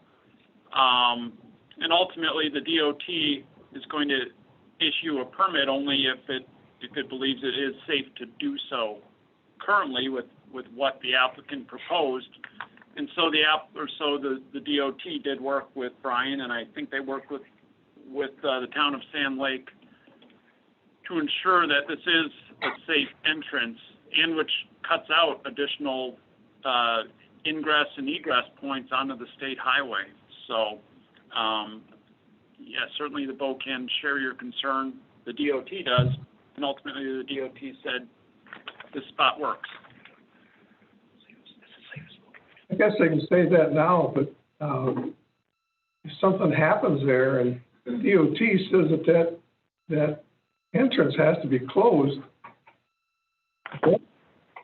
the OCANs are not in a very good situation. Supervisor Conroy. Yeah, I was just going to add, and it's premature to be debating this, I think, but my read of this permit is that the DOT seemed to prefer the Olson Road connection because it advocates that if it's ever used or made improved to the point where it could be and started to use that, this access would have to be removed. Obviously, DOT doesn't want to double access to the facility, or they would have said you could. It just strikes me that the preference would be Olson Road even yet. Could you restate, this is Brian, could you restate just the last portion of that regarding the preference? I'm just saying that the way I read this permit, I think the DOT's preference would be Olson Road even now, but they've accommodated the request as done by the discussion with the town of Sand Lake and the applicant. So, this is Brian again. Thank you for that. In speaking with the DOT, one of the concerns, and that you see frequently along Highway 70, and I know some other applicants for variances have run into this, where the driveways are located too close together. Currently on the property, as you can see, there's one connection to State Highway 70, and then on the main 15-acre parcel, there's a second connection, and those are both in fairly close proximity to, I believe it's 5194 and 5192, those two homes in the middle there. And so in speaking with the DOT about our proposal, they were very encouraged about being able to remove one of those accesses. And also, as I mentioned earlier, the closest access to Olson Road was, I believe the figure was 370 feet away, and now it'll be over 1,000 feet away. So that's a significant increase in safety. The sight lines are much better where the DOT approved access is. You can see substantially farther, both directions, east and west, when you're exiting that property. And as I mentioned earlier, that DOT, Dan Anderson, worked with the town of Sand Lake to hear their concerns regarding RV traffic onto that road, which is something we shared, and I know you shared also last time, Supervisor Conroy. And this was the plan that they came up with that satisfied all concerns. So thank you for that. Thank you. I was just concerned for you, Brian, that sometimes... I understand, and this is Brian, I understand, I appreciate that concern. As I said, that gives us a very important stake in ensuring, and as my attorney mentioned earlier, we're going to be under a microscope. We understand that, and we are confident in our ability to operate this, if approved, in a safe manner, in a manner that's respectful of our neighbors, of the environment, and as you know, as I just tried to state, it gives us significant incentive to do that. We're not located on a back road where people may never come by or just frequently come by, and so sometimes things can go unnoticed. We're front and center with a lot of folks watching this, and we take that responsibility seriously, and commit to ensuring that we have a safe operation there. Thank you, Brian. Any other questions from the committee members? Supervisor Henderson, just a couple. As on your site plan, there's no mention of any, say, little store where if people forgot their potato chips or needed some hot dogs or something. Were you gonna have anything like that? So the plan was, our office will be a check-in space, located on the 15-acre parcel. That's where the RV traffic will come in the springtime primarily, and then exit in the winter. Right now, we have no plans for any type of bait shop or convenience store or anything like that. Obviously, if, we want our campers to frequent local businesses, the tribe operates a convenience store right up the road to the east, and Big Mike's operates one to the west. So if there was any need for a late night snack, it might be something as simple as, putting a pop machine out or a chip machine, something if the kids want to run over there and to the office and get something outside, they can. But in terms of operating any type of, say, accessory business there, that's not something that we're doing or considering. The other thing I'm a little concerned about is you have just one shelter facility on your plan, and it looks like it's quite a ways away from the RV section. Is there gonna be another storm shelter of some sort? Correct. So that shelter, that'll be a shelter and a bathhouse, and you can see that diagrammed on the west side there for the cabins. That'll primarily service those nightly cabins. We will also, in the future, be looking to construct and working with the zoning office for the proper approval for a building there. Another one on the east parcel, the main 15-acre parcel, which will be another a block building, accessory building for showers and restrooms, and a shelter in case that is needed. And the office can also serve as that as well at this time. Supervisor Conroy. One last question, while we're on it, I guess. As far as the 5 camper cabins go, and this might be posed to Jason, camper cabins are considered camping units, or how are we regulating? Yeah, this is Jason. Those are, considered camping units. There was some state code change a few years ago that now allows these camper cabins. Well, I mean, do we specifically address it within our ordinance as a defined permitted use in a campground? No, they're not specifically mentioned in our ordinance. I know they are in the state code. Correct. The state code don't do that.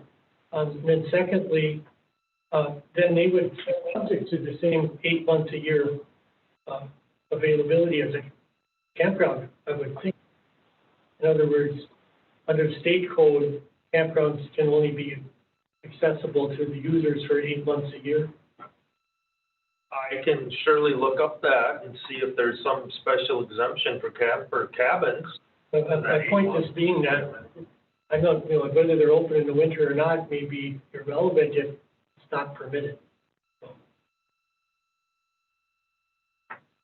Yeah, so I will definitely have an answer for you by the end of the meeting.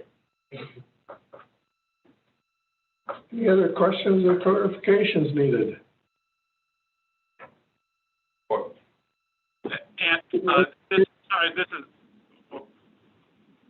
Just a verification on that shelter, then you will put the shelter in at some time in the distant future when you're able to, or is that something that you're gonna do right away?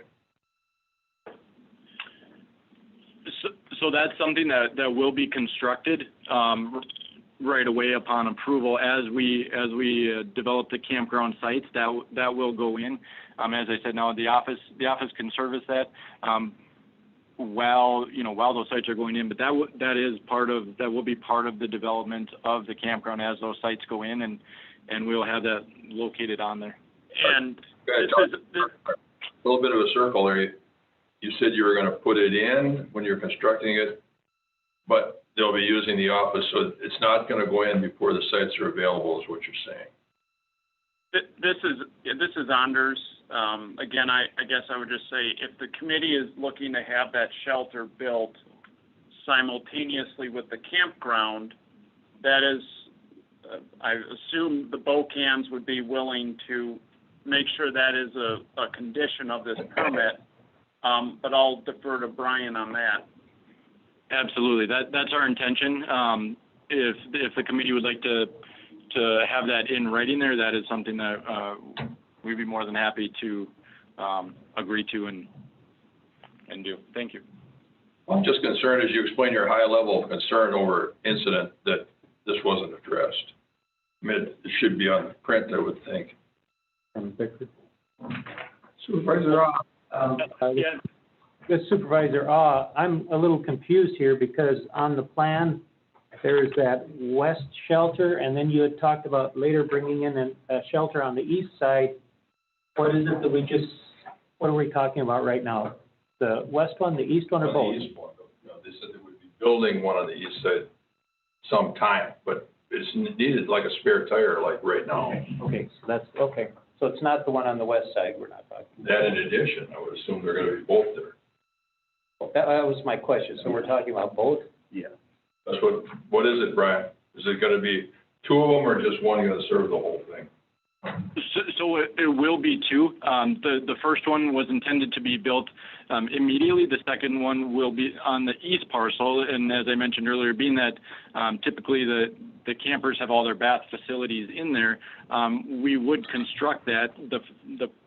The first one to be built would be on the west side.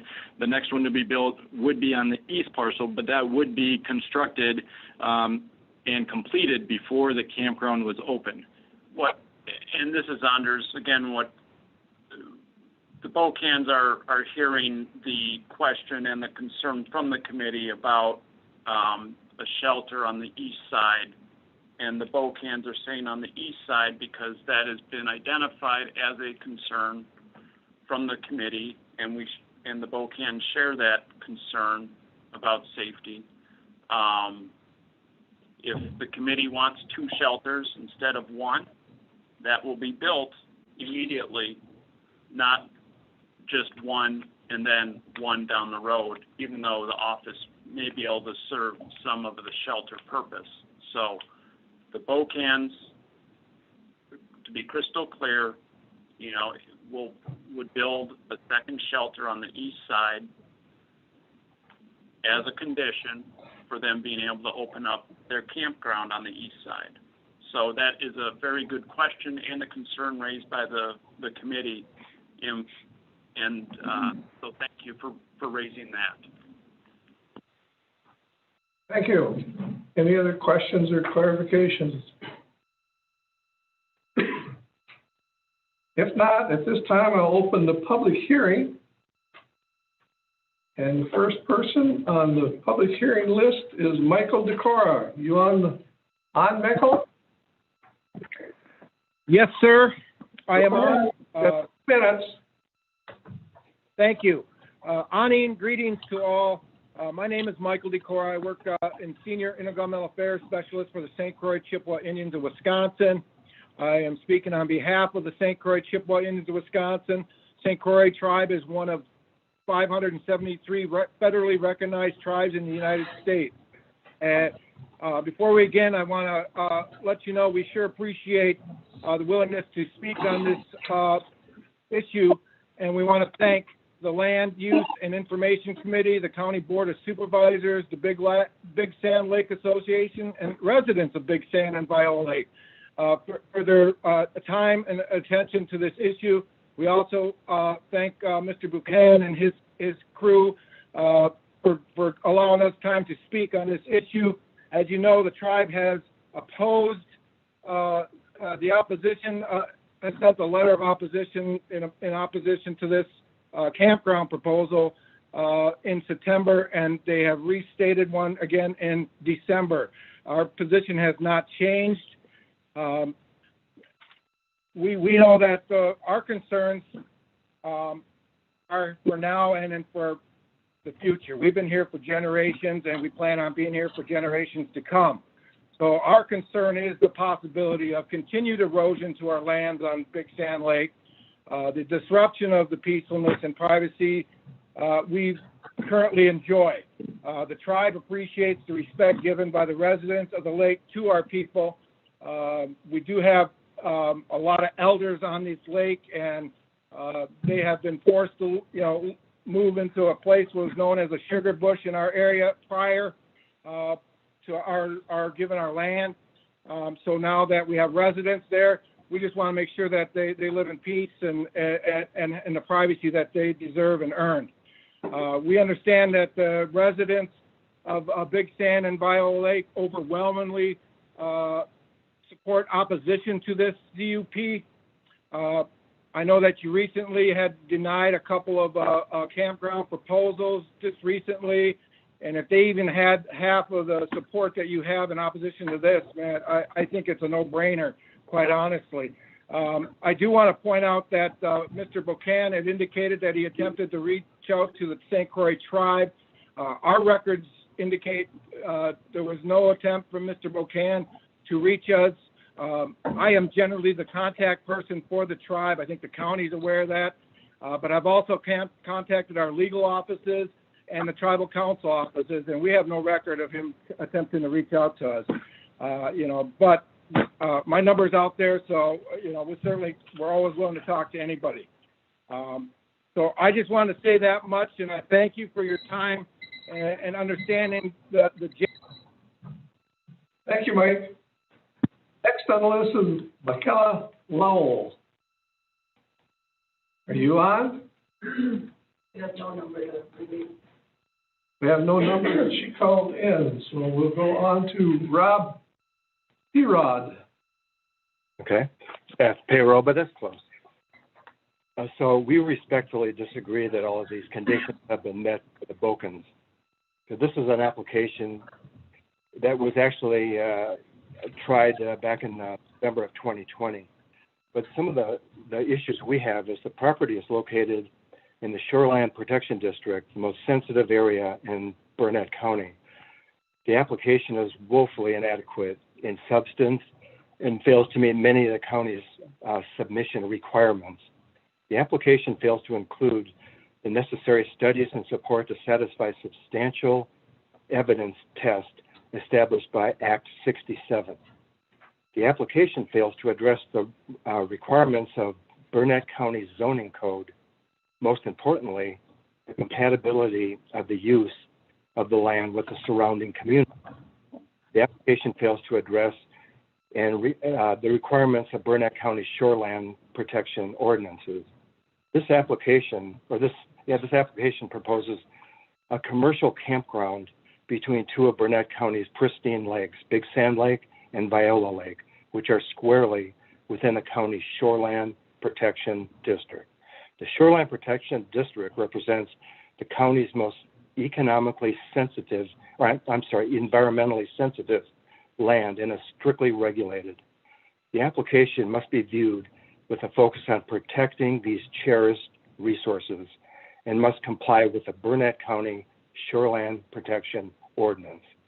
Before consideration of the application should ever be made, based on incomplete submission contained within the application, the following documents and information must be provided by the applicant to the committee, such as the absence or any absence of outright denial of the application. No decision can be made without the applicant's submission of all of these, such as the applicant has submitted only the conditional use permit application dated November 6th of 2020 and a rudimentary concept plan produced by Wagner Surveying Associates. The updated concept plan shows the vague outline of 50 campsites, 5 cabin units. The Burnett County conditional land permit application form must require submissions which are not included in the application, such as submissions are required by the application form, and if they're not there, they should be rejected on its face.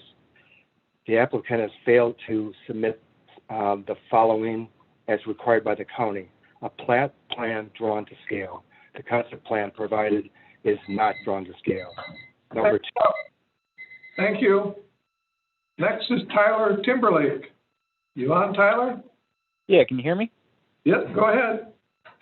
Oh, yeah, my name's Tyler Timberlake. I have a property off Olson Road. Speaking on the Burnett County Code of Ordinances. The Burnett County Code of Ordinances includes numerous criteria for evaluation of the application and for the operation of the campground. Code of Ordinances Section 30-633 requires that any conditional uses listed in this chapter shall be permitted only when authorized by the County Land Use and Information Committee and subject to its approval. Further, the County Land Use and Information Committee shall consider the effect of such grant on the health, general welfare, safety, and economic prosperity of the county and of the immediate area in which such use would be located. Additionally, the applicant must demonstrate that the application and all requirements and conditions established by the county relating to the conditional use are or shall be satisfied, both of which must be supported by substantial evidence. At this time, I respectfully request that the committee deny any application because there is no substantial evidence supporting it. In reference to the CUP, there's a number of criteria. Number 1, the appropriateness of the location, nature, and size of the proposed use. The application does not provide sufficient detail to assess the appropriateness of the location, nature, and size of the proposed use. The Code of Ordinances requires the following basic information: compliance with all sanitary requirements of the county, campground map, including layout, location of campsites, roads, property lines, required setbacks, structured water supplies, private waste disposal system, recreation areas, sufficient parking areas on the site, and screening. Second is its compatibility with existing uses on land adjacent thereto. The campground is incompatible with surrounding adjacent uses. The campground would eclipse the surrounding very low density uses in the vicinity. The campground would add 55 camping units with a limited potential for growth, which would dramatically increase the local population. Even if the campground were to be occupied by single occupancy, the use of the property would dramatically intensify. Number 3, compatibility with the immediate and surrounding environment. Based on limited information, it's impossible to adequately evaluate the compatibility of the campground on the surrounding environment. The applicant has provided none of the required information pertaining to sewer, water, or sanitary facilities. The campground would introduce hundreds of additional vehicles and campers to the property, which would produce significant amounts of pollutants, including solid waste and sewage. The committee cannot legally sufficient evaluation of this requirement under the substantial evidence standard without adequate information detailing waste management, sewer, and water. Number 4, the public need for the particular use at the particular location. The Code of Ordinances recognizes that such uses may be desirable to be allowed in a particular district when there is a public need for the particular uses at a particular location. The applicant has provided no information as to any need for a campground on the property. There is no demand by the public for a current campground at this location, nor is there any deficiency in Burnett County for available campground. Next, Sheila P-Rod. You on, Sheila? Yes. Can Go you hear ahead. me? Go ahead. Okay. Despite 2 hours worth of vague promises and platitudes by the applicant has failed to comply with Burnett County CUP application filing and has failed to comply with the requirements of the county shoreland protection ordinance. The following arguments support immediate denial of the application as presented. First, the proposed use violates the express purpose and intent of the county shoreland protection ordinance. The property is located within Burnett County Shoreline Protection District. Under the shoreland ordinance, parcels located within 1,000 feet of any lake are subject to the regulations of the shoreland ordinance. Under the ordinance, the procedures and requirements of Article 3, Chapter 30 of the Burnett County Zoning Code governing conditional uses shall apply. Under the Shoreland Protection Ordinance, no camping unit shall be located within the shoreline areas of the county except as permitted by the ordinance. The Shoreland Protection Ordinance was adopted for the express purpose of promoting public health, safety, convenience, welfare, and promoting and protecting navigable waters.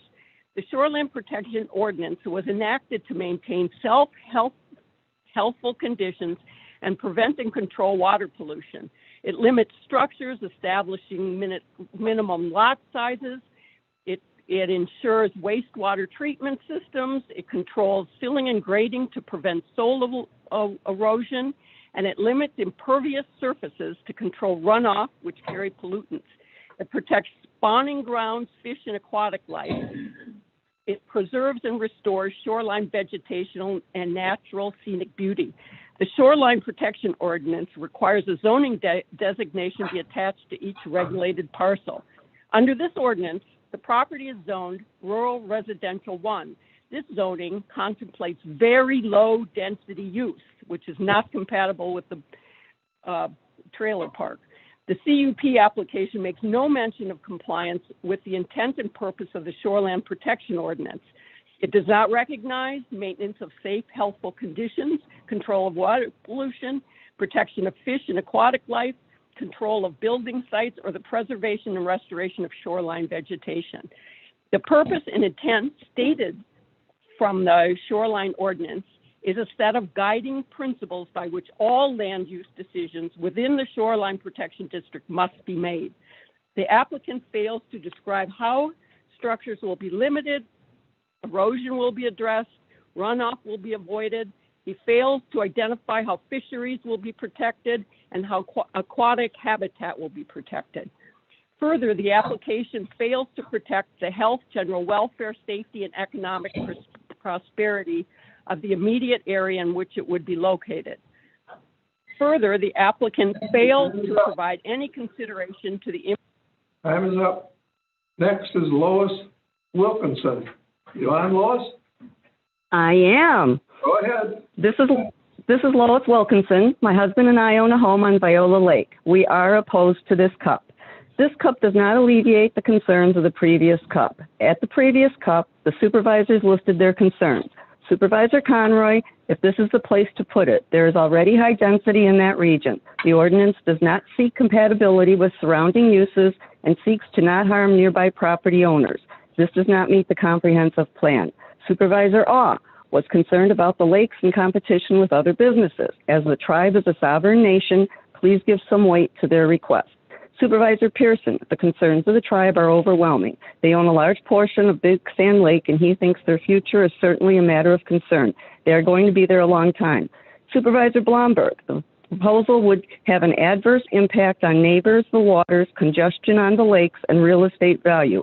Regarding the supervisor's concern versus this new CUP, this CUP will bring in high density to this area. The tribe still owns a large portion on Big Sand Lake. The concerns of the tribe are still overwhelming, and this CUP will affect the tribe's future. This CUP will be in competition with other area businesses and will affect all the lake issues brought up at the previous CUP and this current CUP. And as you can see by the opposition for this CUP, it proves this CUP will have an adverse impact on neighbors. This CUP will add to lake congestion and decrease the value of surrounding properties. The Burnett County Comprehensive Plan goals state to encourage the efficient management of the county's natural resources, to protect and improve the quality and quantity of the county's ground and surface water, to protect the natural and scenic qualities of lakes and shorelines in the county, to balance the future development with the protection of natural resources. The Lake Development Policy states it is the intent of the Burnett County Board of Supervisors to preserve the natural and scenic qualities of lakes and shorelines in the county. This CUP will put a dense population between two of Burnett County's precious natural resources, Big Sand and Viola Lake. You cannot create natural resources. You can protect them or you can destroy them. This CUP will destroy them. This CUP does not apply to the goals of Burnett County Comprehensive Plan or the Lake Development Policy. Burnett County needs to be proactive, not reactive in protecting their natural resources. Please vote no and protect these lakes while you have the opportunity to do so. Only you, the board, have the power to protect these lakes. Thank you. Thank you. Next is Jess Krautzer. You on, Jess?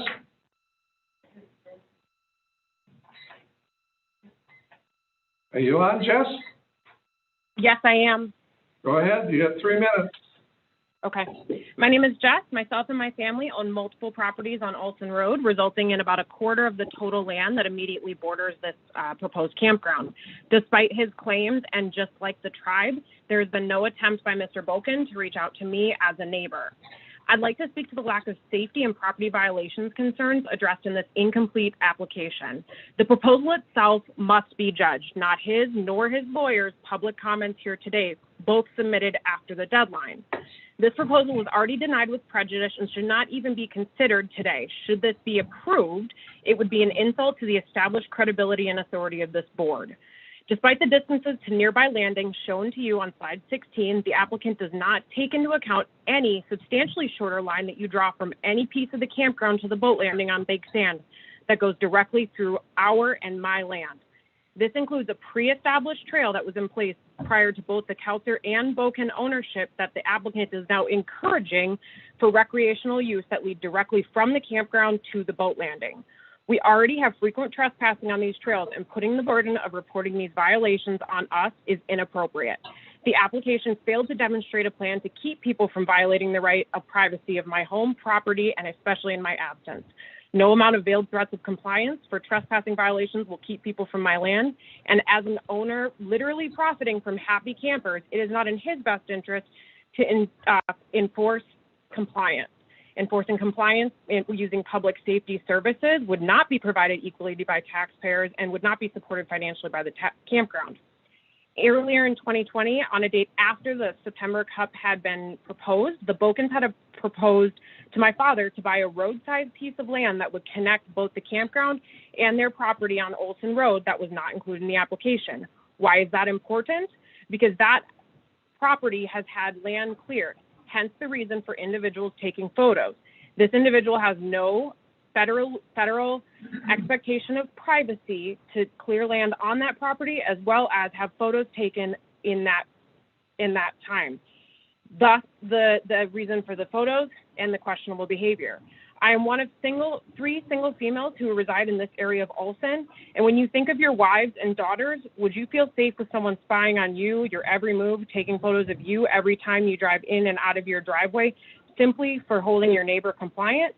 Is this the kind of person you would want to operate a business with high density transient population? And is this someone you would want protecting the delicate shoreline protection district in this primary residential area? It is by this very nature that this type of business will increase all types of nuisance calls, complaints, and strain on EMS. This proposal also lacks substantial safety, quality of life, and health violation concerns. And I will close with a statement that I did last time. When should the rights of one...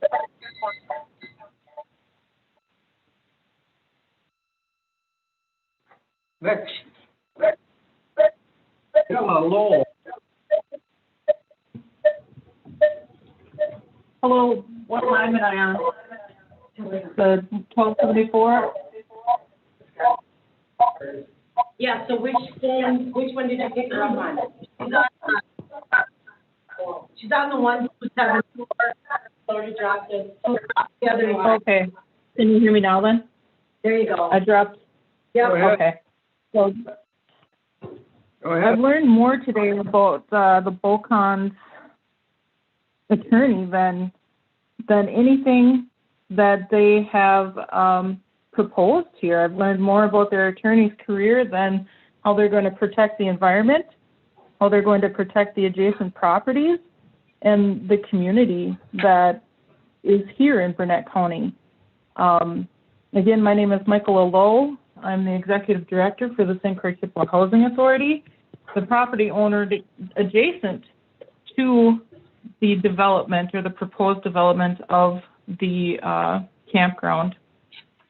I am here again to ask you to think of the generations, the 7 generations ahead of us, their health, safety, welfare. What will be left for them? We all know that everything looks great on paper, but the best of plans always have flaws and shortcomings. The red flag today is the DOT. You have it right in front of you. The risk and the carnage that it can cause right on Highway 70, a very, very populated and traveled highway already. I ask for you folks today to deny this application. And one of the questions that had came up listening to the calls and that the past resorts and the past campgrounds that were given as examples, and not one person addressed or explained why they failed, why they're no longer operational. If it's such a great thing and is so needed in the area, why are they no longer standing? You know, what was their ending in that? I'm not satisfied with the application as it comes back with less campgrounds. The first one was 125. Today it's 50. Those have the potential of crossing into the land that I am responsible for directly. It runs concurrent with this campground. How are you going to protect me and my people? How are you going to protect my land there? And then moving on forward again, I talk about those 7 generations ahead.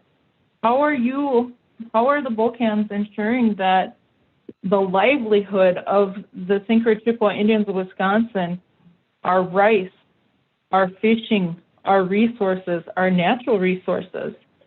We already show the decrease in fish. We already struggle to replant our rice because of the boats and the traffic on the lakes. These are our community. This is our livelihood, and Big Sand Lake is our life. It's substantial to our overall well-being, and not one person has addressed how that's going to be protected. How about you building a casino? Next on the list is Carolyn Markwalk. You on, Carolyn? Yes, I am. Go ahead. Well, I'm speaking in support of Brian and Melissa and their campground proposal. I'm a full-time year-round resident on Viola Lake and have been for almost 20 years. I feel this proposal is perfect fit for the area and the land it's situated on. In particular, it has been vacant and unused for a long time. It will offer its guests a beautiful place to rest and relax, a place to sit around a fire and talk with friends and family, a place to invite grandkids to go for a weekend and quality time together. I myself know a number of people who utilize seasonal campgrounds, coming north during the summer months and going south during the winter. People who stay at places like Brian and Melissa propose often are retirees who have decided to sell their home and be seasonal resort guests. We should welcome this proposal and be thankful that Brian and Melissa, who live here and love this place, would be the ones running the campground and ensuring it is a good neighbor to all. I know people have been hearing all kinds of untruths about this family. Heck, someone even stopped by my house, and when they found out I supported it, they told me I'd be to blame when my grandkids got run over in the traffic on the highway. What a disgusting thing to say, and just to try and scare someone into opposing the campground. But it seems nothing is too far out of bounds for this group and their attempts to stop this campground, as we've heard already today. Burnett County needs people and families like Brian and Melissa who moved their family to the area because of their love for it.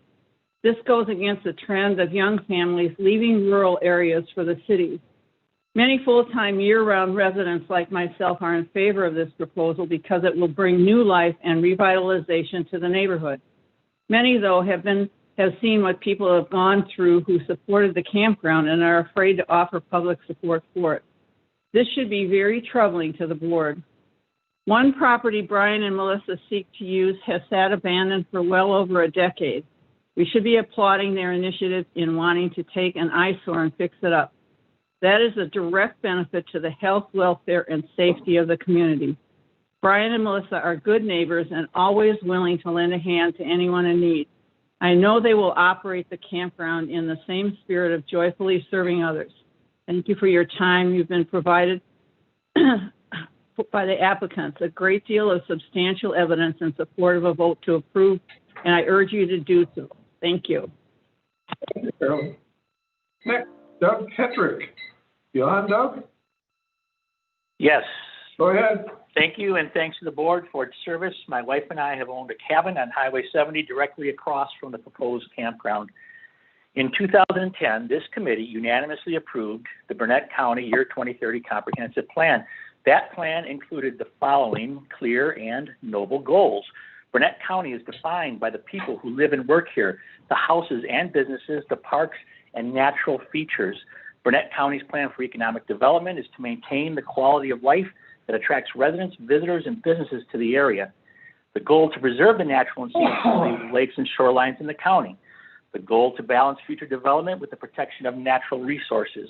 The goal to preserve the Northwoods character as defined by scenic beauty, undeveloped lands, forests, and water resources. The 2030 plan also outlined 14 comprehensive planning goals, including the following. The goal to balance individual property rights with community interests and goals. The goal to plan and develop land uses that create or preserve varied and unique urban and rural communities. Despite Anders' inaccurate characterization and attempt to downplay its importance and relevance, this CUP works directly against each stated goal from the comprehensive plan. It offends and harms the people who live and work here in Burnett County. It destroys the quality of life that attracts residents, visitors, and businesses. It destroys the rural character of the county. It destroys the natural and scenic qualities of lakes and shorelines, as we heard from the tribe. It disproportionately favors development while ignoring the protection of natural resources. It destroys Northwoods' character and scenic beauty and water resources. It favors a small group of uncommitted speculators over widely held community interests. It will damage the varied and unique urban and rural communities. Therefore, this board cannot possibly approve this CUP without fundamentally violating each of these goals clearly stated in the unanimously approved county plan. Finally, I'll reiterate that the unanimous rejection by this board in September was not arbitrary. On the contrary, it was specific, rational, and reasoned, and the concerns of that rejection are wholly unaddressed by this hastily, carelessly, and desperately revised application. Note that DOT has indicated that Highway 70 cannot be expanded and no turn lane can ever be added. Therefore, the turnoff will be dangerous to auto traffic and pedestrians as clearly specified by the DOT itself. This CUP has already and will continue to impinge on the health, welfare, and economic impact of Burnett County. Thanks, everyone. Thank you, Doug. Next, James Cook. You on, James?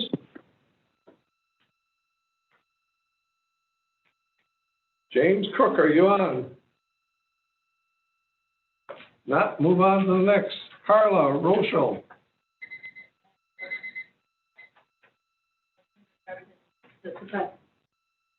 Carla, you on? Damn it.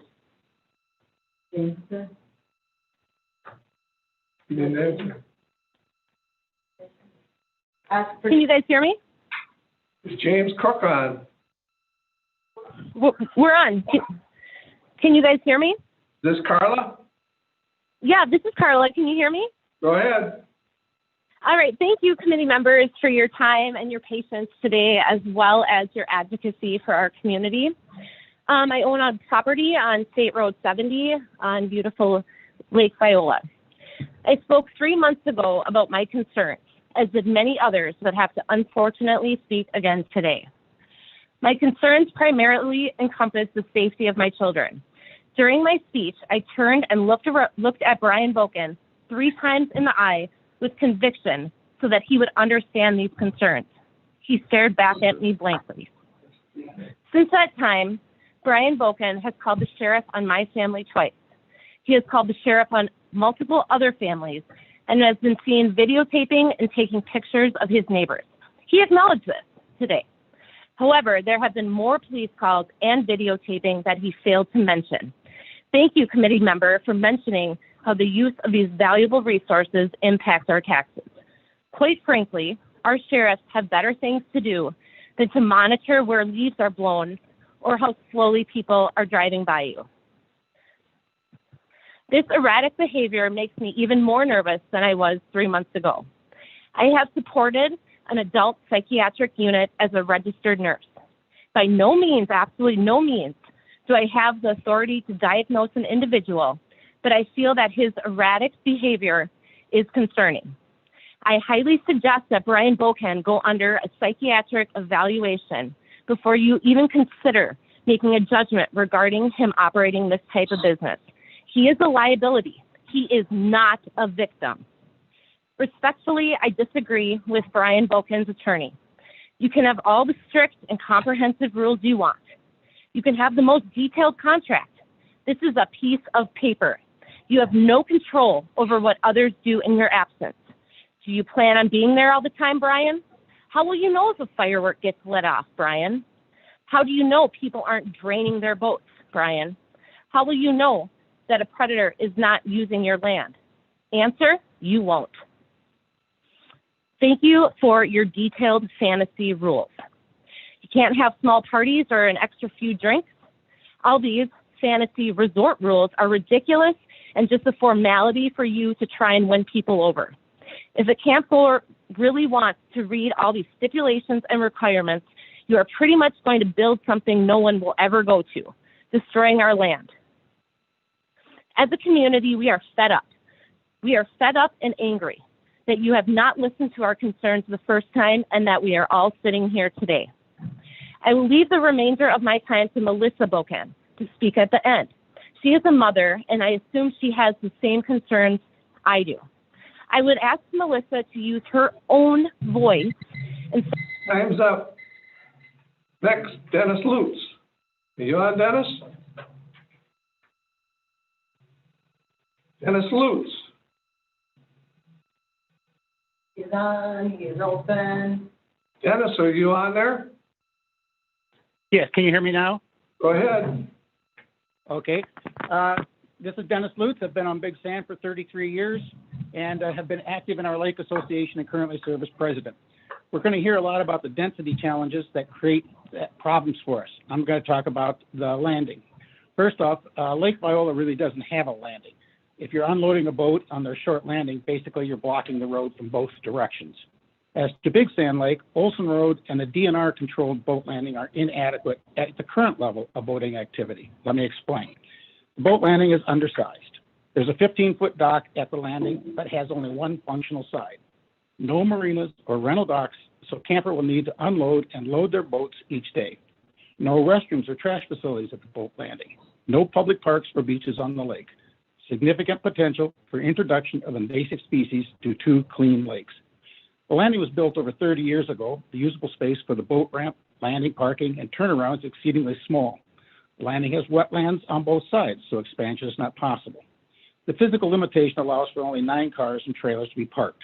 On busy weekends in the summer, inadequate parking forces cars and trailers to park on Olson Road itself. The concrete ramp going into the lake is only 14 feet wide, so only one boat at a time can be used. So if you're near a lake, you're going to want to use it. Since there are no marinas or rental docks on the lakes, campers will need to unload and load their boat every day and then must drive their trailer and truck back to the campground because there is such limited parking at the site. Imagine the frustrations. The landing has no bathrooms or porta potty. The landing doesn't even have trash barrels. Like I mentioned, the landing has a 15-foot long section of dock alongside the concrete ramp, but unfortunately the shallow water and weeds allow the west side of the dock to be used. There is no place to temporarily tie up a boat. Now that you're on the lake, what are you going to do? Big Sand Lake does not have any public parks, public beaches, or business facilities of any type on the lake. What will happen is campers will raft near Mr. Taylor's home or some other residence with shallow sandy beach. We've all been concerned about invasive species, and our group has worked with the Tribal Environmental Group, Dave Ferris of Burnett County, and the DNR. We're proud to say that Big Sand Lake and Lake Viola do not have invasive species. 3 years ago, our Lake Association offered to purchase decontamination equipment and arrange for volunteers or paid young people to staff it on weekends. The DNR rejected the idea, with one of the reasons being not enough room to properly set up a station. With a revolving group of campers, the probability of Big Sand and Lake Viola acquiring its first invasive species is almost certain. Let's be practical. For all the reasons mentioned about the DNR boat landing, the lack of parks, beaches, marinas, and sanitation facilities on the lake, a significant increase in usage is clearly unwise for the health and welfare of the lake. Thank you. We're opposed to it.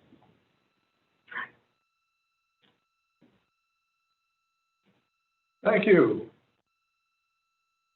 James Cook on. I am here. Can you hear me this time? Go ahead. Okay, I'm a resident of Viola Lake in Burnett County, and I've been on the lake for 18 years. I'm a part of the Citizens Lake Monitoring Division of the Wisconsin DNR, and I test the waters of Viola Lake for various quality parameters and also inspect the lake for invasive species. I am trained annually, and I am certified to do this by the Wisconsin DNR. I've been doing it for 15 years. Viola Lake, Sand Lake, and Warner Lake are three of the cleanest lakes in Burnett County. Viola and Warner Lakes actually are of a quality that they have freshwater jellyfish present in them.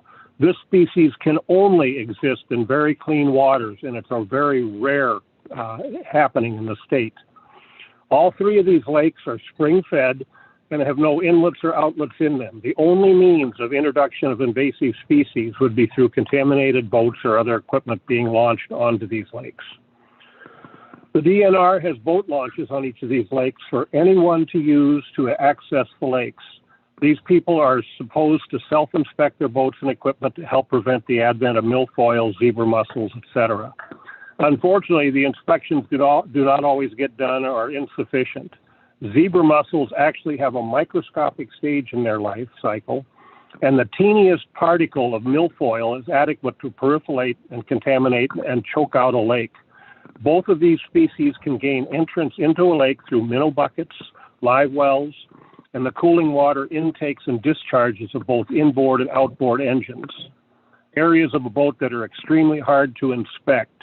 It is not just seeing if there are plants that can be seen on the trailer. Mackenzie Lake and Middle Mackenzie Lake in Burnett County are now contaminated with zebra mussels, as is the St. Croix River to the south. Campgrounds and cabins with weekly rentals are a huge source of potential invasive species introduction into lakes because of the number of non-area boats every week coming from different lakes. Seasonal cabins are also a potential source, but not to the level of weekly rentals. The presence of a campground, such as that proposed by Hidden Valley Resort, located in the vicinity of Viola, Sand, and Warner, could, and in all probability would, have an adverse effect on the vulnerable water quality of these lakes because of the increased possibility of introduction of invasive species. Please vote no and deny this conditional use permit. Thank you. Thank you. Next is Linda Larson on. Yes, can you hear me? Yes, go ahead.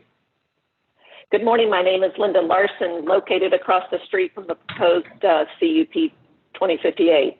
I was opposed to CUP 2040. I am not in favor of a campground resort, regardless of the number of campers or cabins.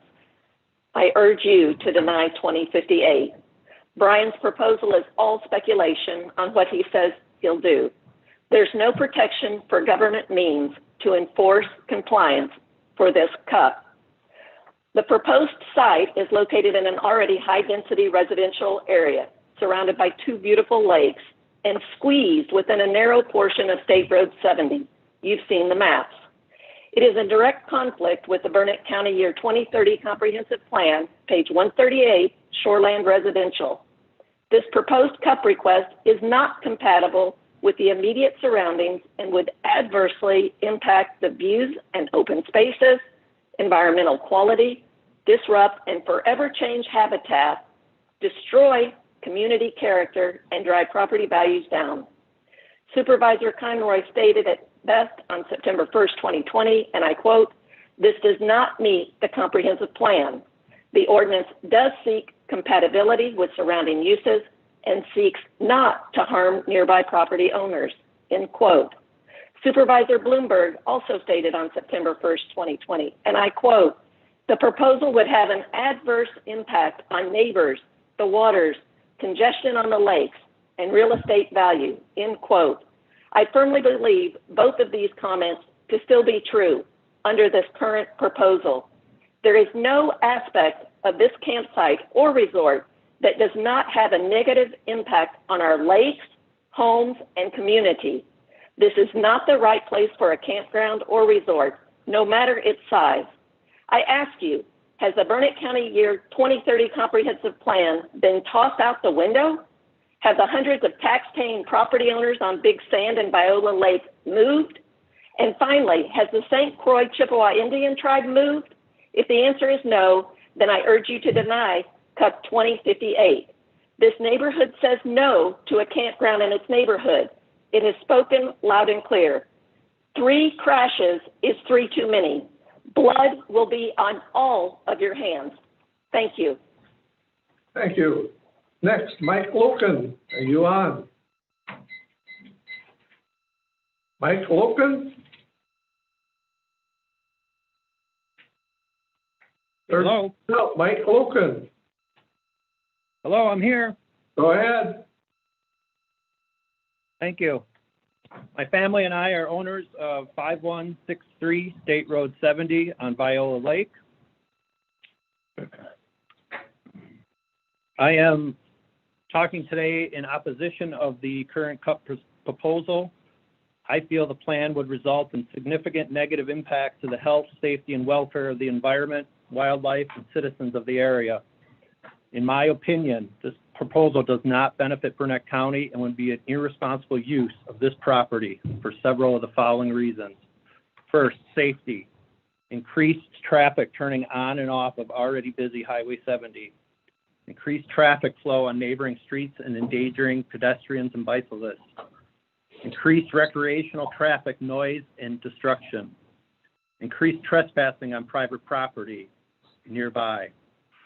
Further stressing public boat launch, traffic, parking, waste collection, and safety. Environment. The proposed plan will require clearing of existing wooded areas and natural habitat, forced relocation of existing habitat, eliminate noise barriers for existing lake residents, add impervious surfaces that will stress the current erosion and runoff in the area, increase transient boats and risks of invasive species into Viola and Big Sand Lakes. No public restrooms, trash, or beaches are available on these nearby lakes. High-density campground will cause additional noise, light, and air pollution to the neighboring residents. Community. Another campground is not needed in the area. There is no demand. 2 existing campgrounds within 5 miles are currently underutilized. Negative impacts to existing property values and taxpayers. A proposed high-density campground in the midst of low-density residential zoned land was already rejected in September 2020 by the committee. This decision cited that the proposed location of the campground was not a good site for high-density land use. The proposed CUP today application is quite vague. Is this the first step to a larger campground? How will erosion and runoff be impacted? How will neighboring Viola and Big Sand Lakes be impacted? In short, due to the multitude of reasons above, this location is not suited for a campground that frankly is not needed in the area. The proposed campground does not benefit Burnett County's environment, wildlife, or citizens, and does not align well with Burnett County's comprehensive plan. I respectfully ask you to once again consider declining this campground CUP proposal. Thank you in advance for your time and consideration and for your service to Burnett County. Thank you. Next, Dwayne Hare. Are you on, Dwayne? He doesn't appear to be on. Wayne is not on. Next is Roger Larson. Hello, I'm here. Go ahead, Roger. My name is Roger Larson. My wife and I own a home on Viola Lake across from State Road 70 from the proposed campground, and I'm here today to ask you to deny this CUP application. First of all, let me say that I'm disappointed that we're here today because I thought this issue of putting a campground on the property was put to rest in September when the previous application was denied. I really thought that the Bocans would drop this idea after seeing the amount of opposition from the neighbors. They say they want to live here and raise their children, but they've created so many enemies that I can't imagine what it would be like living in an area where no one likes you. How do you explain that to your children? They might have been able to make amends had they dropped this issue in September, but now that they have reapplied, I don't think many people will forget that for a long time. You've received letters and are hearing from people today with a lot of great and valid reasons why you should deny this CUP. From scientists to real estate professionals, from grandparents to grandchildren, no one wants this campground in their neighborhood. The reasons are many, ranging from lake water quality to safety, from too many people to too few facilities, and the list goes on and on. But one thing's for sure, nobody wants this campground in their neighborhood. I recall your discussion at the end of the hearing in September, and you thought that many of our concerns were speculative. But one thing you cannot deny is that there is overwhelming opposition to this proposal.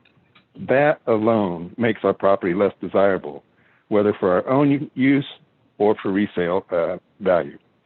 This is not speculation. Regarding Brian's comments earlier today about the effect of Highway 70 campground on the surrounding property values, as I recall, there were exactly 0 objections to that application. There was only a request for more trees. There are many objections here. To me, this should be an open and shut case. One of the criteria for gaining county approval for conditional use is that it does not diminish property values in the surrounding neighborhood.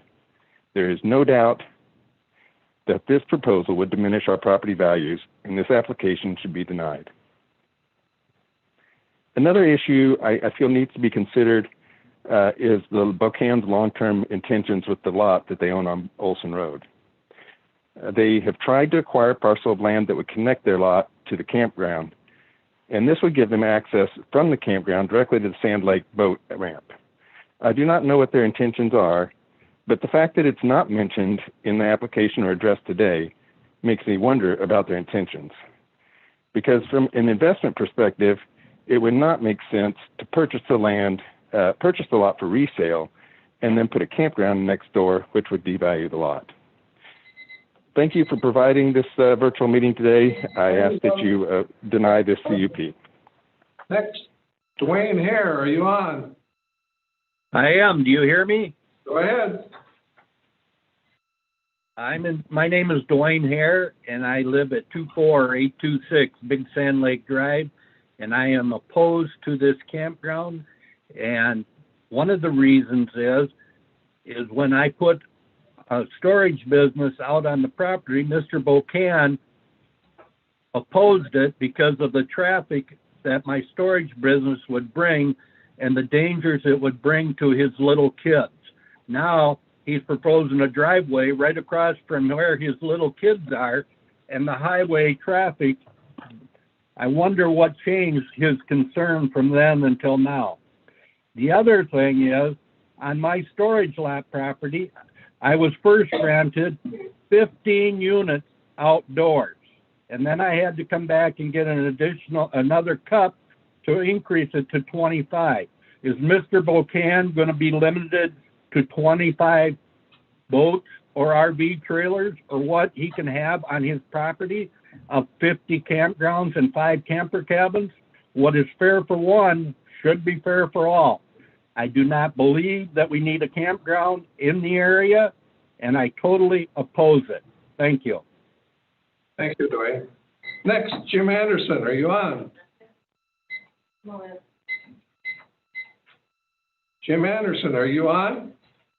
Just a minute, Norm, he's not open yet.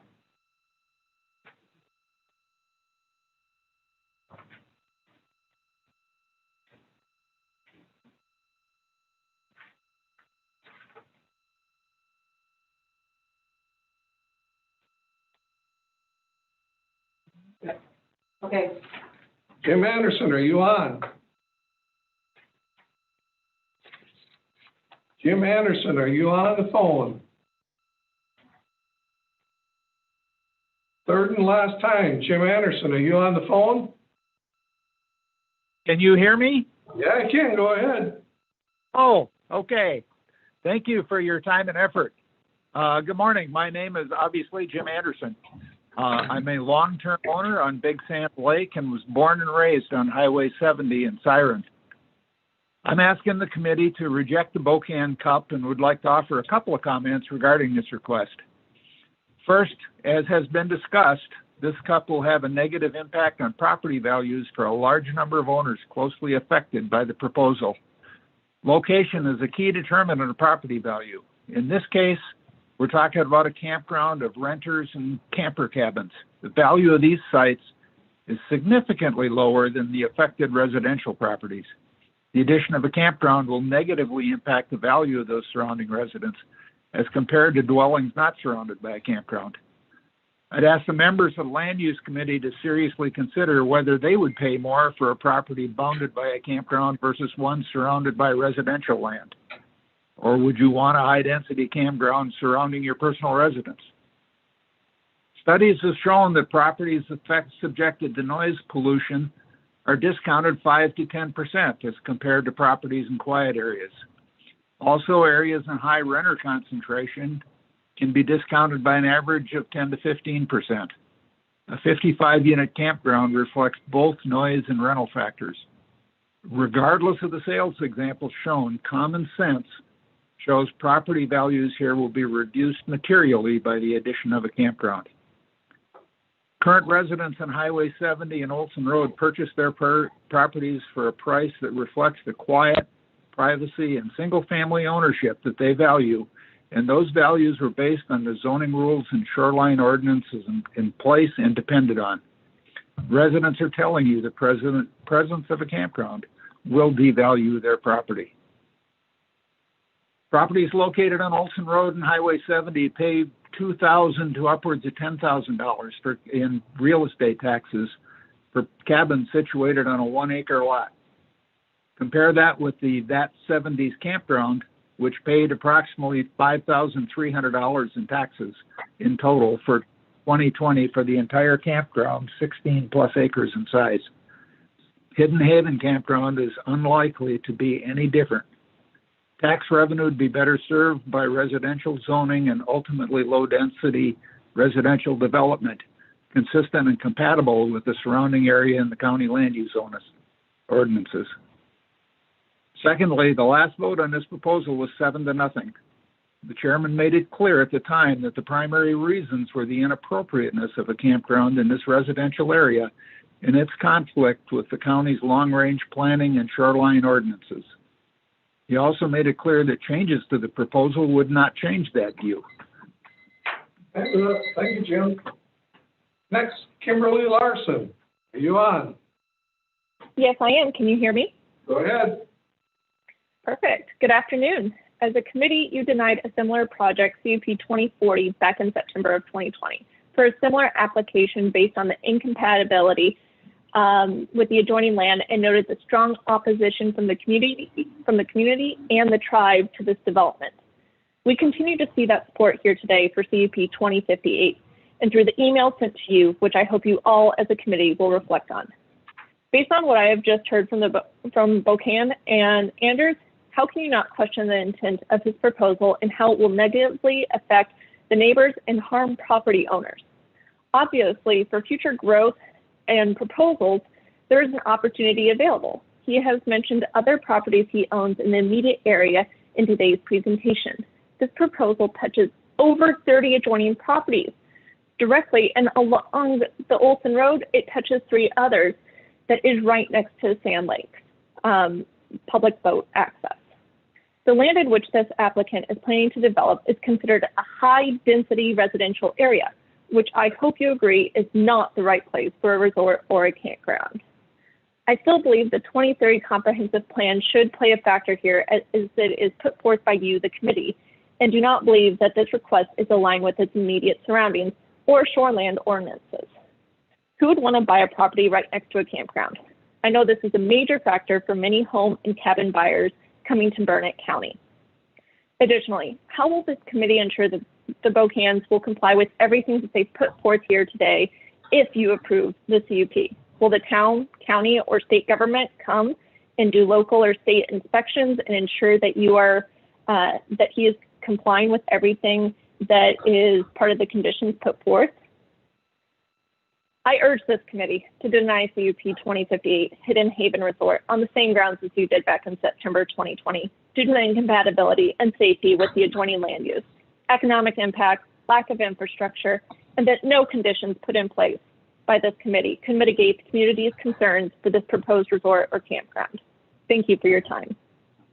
Thank you. Next, Nick Vivian, are you on? I am, Mr. Chairman. Go ahead, Nick. Thank you. My name is Nick Vivian, and I represent the Concerned Citizens Group. I've been involved in many of the campground efforts in representing concerned citizens. And I really think it's important for this committee to understand that this particular development is different in that it lies within the shoreline protection zone. You've not heard any information provided by this applicant regarding shoreline protection. You've not heard any discussion as to how this particular development actually protects the shoreline and addresses the heightened level of regulation within this particular area. I also want to focus on access. And the fact of the matter is that the Wisconsin Department of Transportation mapping services identifies that there are 3,800 vehicle trips per day on Highway 70. The only access is proposed on Highway 70, and the state has said that if a pattern develops, that this access may need to be closed. This committee has stated that Olson Lake Road is not suitable to serve the campground use. And as such, this site requires 2 access points.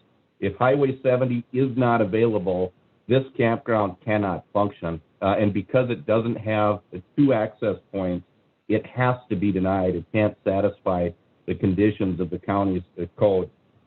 Finally, the committee can make determinations based on appropriateness, compatibility, public need, and the Bokens have not supplied any substantial evidence to support any of these 3 areas. It's also incredibly unfair that they dumped a 65-page PowerPoint presentation this morning with details that they believe to support these points. But the fact of the matter is that they haven't supplied substantial evidence with regard to appropriateness, compatibility, public need, and necessity. And this committee absolutely has the authority under Act 67, based upon what's been submitted, to reject this conditional use permit application. Thank you. Next, John Roche. Can you hear me? Here, go ahead, John. Hi, sir. I'd like to remind the committee members that following the CUP proposal, you gentlemen will discuss next steps for future ordinance amendments, specifically considering a moratorium on campgrounds. It would seem logical to not approve any current campground proposals prior to the committee deciding what direction the county wants to go. Furthermore, this proposal would be a new campground, which requires more intense scrutiny for Mr. Conroy's 2019 October meeting comments, and the applicant's previously proposed was unanimously denied by all members just 4 months ago. The applicant failed to give you committee members the substantial evidence needed to approve this CUP. The application lacks specific details necessary under the shoreland zoning ordinance and does not meet the criteria for the Code of Ordinances conditional use permit. There wasn't an environmental analysis, a traffic analysis, water quality, or shore erosion analysis performed to ensure the health, safety, and welfare of the environment, wildlife, and community will not be negatively affected by this CUP. Furthermore, the application submitted this 66 days ago, yet provided the rules and policies of Hidden Haven for public viewing just 5 days prior to this meeting, and more details regarding this meeting just this morning. Why wouldn't the applicant want to gain community support and appease some of our safety and environmental concerns? The fact of the matter is there's no way this applicant can guarantee that these policies would even be executed, and furthermore ensure the health, safety, and welfare of the environment, wildlife, community, and economic prosperity. Mr. Conroy stated great plan, wrong location. It was rejected due to the incompatibility with adjoining land use, amongst other reasons, and this still applies. He then stated applicant cannot offer any conditions or couldn't impose any conditions that would mitigate these problems. This still applies. Mr. Bloomberg stated the proposal would have an adverse effect on the neighbors, waters, congestion of lakes, and real estate value. This still applies. Mr. Pearson and Mr. Ah acknowledge the tribal request carries weight as a sovereign nation, and the tribe once again are opposed to this CUP. This still applies. Mr. Ah stated his concerns for the lakes in competition with other businesses. This still applies. I ask the committee members to remain consistent in your views and once again deny this cup. I made the choice to walk the lake with my right-hand man, Mike Jensen, the day after Christmas. I made the sacrifice of missing out on watching my children play with their new toys from Santa. I'm tired, gentlemen, but I'm going to continue to make these sacrifices and to save this precious land for the tribe and this community. Thank you for your time and appreciate your service. Thank you, John. Next is Casey Larson. Are you on, Casey?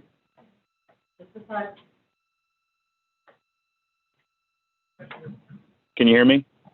Casey, go ahead. Yes. I'm speaking for myself and my family in enthusiastic support of this proposal. We live in an area of Iowa that doesn't have many lakes or recreational opportunities like Burnett County does. My family purchased an RV years ago so that we could travel to counties like yours to experience the scenery, varied recreational opportunities there are. We've taken our RV many places. We enjoy RVing campgrounds like the one that's being proposed because they're places where families can escape the cities and relax together while getting out into nature. Families like ours are not abusers and destroyers of the environment, as many making emotional appeals would have you believe. We seek out places like Burnett County and other up north destinations to teach our children about nature and show them how to be responsible and take care of it.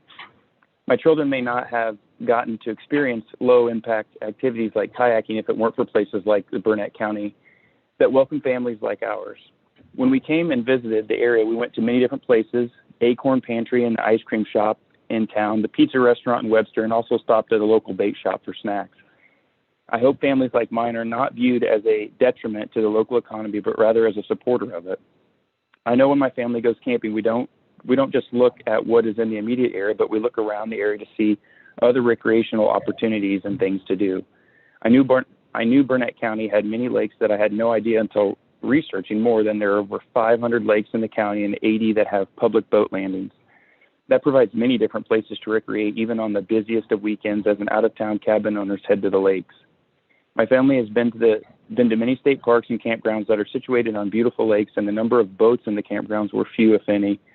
And I don't ever remember seeing a jet ski or wake boat next to a campground. Instead, we would mostly see people taking walks, bonfires, and just hanging with friends and neighbors.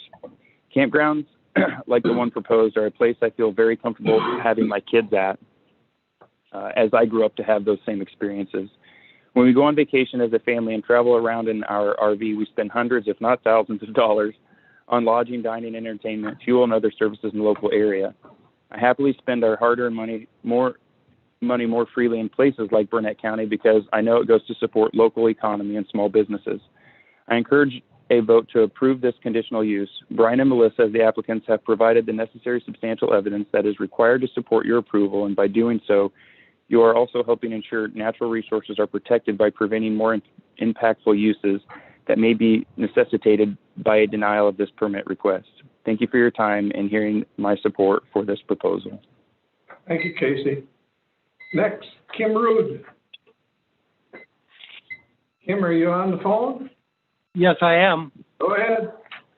I'm Kim Rude, and I lived on Lake Viola with my wife for 6.5 years, and we've been on the lake for over 45 years. We oppose the CUP 2058 Bocans as we did last fall because nothing has changed since then. Bocans drew a new map, changed the number of sites, and gave it a new name.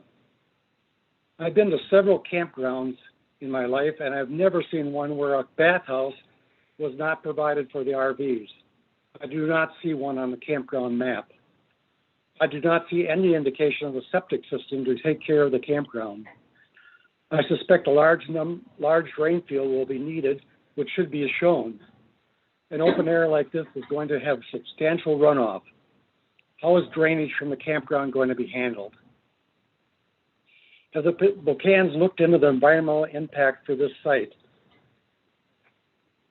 Is the site adequate to absorb the sewage from this many sites? Is the well they'll have to drill going to drain the aquifer for the other homeowners on each side of the campground? How are the tenants from a campground going to access the Bocans property that leads down to Big Sand Lake? Will the Buchanans have to come back to the board and ask for a right to cross other properties? I suspect the Buchanan's property on Lake Viola will be turned into a swim beach, kayak park, and boat landing for the campground. They already have no wake buoys up by their house ready to be added to the lake. Are they going to be trying to control lake use for the rest of us? How will they handle the children and parents crossing Highway 70? This is already a busy road during the summer. We sometimes have to wait a long time to get onto Highway 70. I see a dangerous situation. Lake Viola has been a busy lake on weekends and especially holidays. Adding 55 new families to the two lakes will devastate the area. The landing areas on both lakes will only handle about 7 boat trailers. Where will the other trailers be parked? In front of the other homeowners? We don't see a need for the new campground in this area. The casino has a beautiful campground about 4 minutes from this site and is rarely full. There's also Camp 70 campground about 4 minutes in the other direction. And I understand the campground has room for more RVs with the ability to expand without affecting the homeowners around. The Buchanan site would affect many. I ask that you reject this latest CUP proposal since most of the questions this board asked the last time have not been answered. Thank you for your time. Thank you, Kim. Laura Rude, are you on? I am right here. Go ahead. My name is Laura Rude, and I've been part of this lake community for over 45 years. We continue to oppose this CUP for the same reasons I opposed it last fall.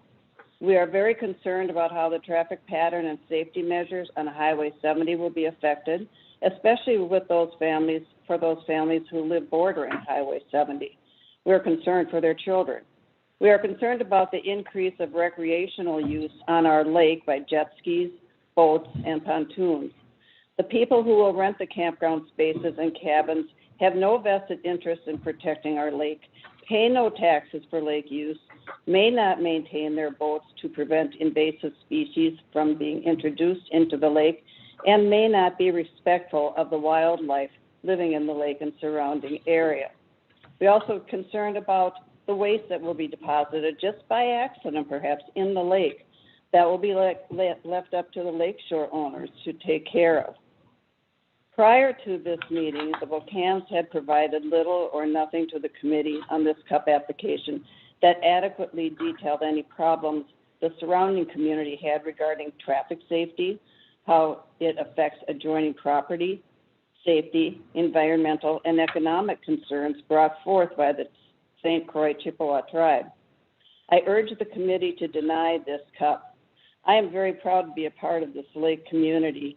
The homeowners stand proudly united to stop Mr. Buchanan from bringing such an intrusion into our lives, but we are determined to do what is best to keep our lake, our community, and our families safe. I respectfully request that the committee continue to deny this CUP. Thank you. Next, Jennifer Malm.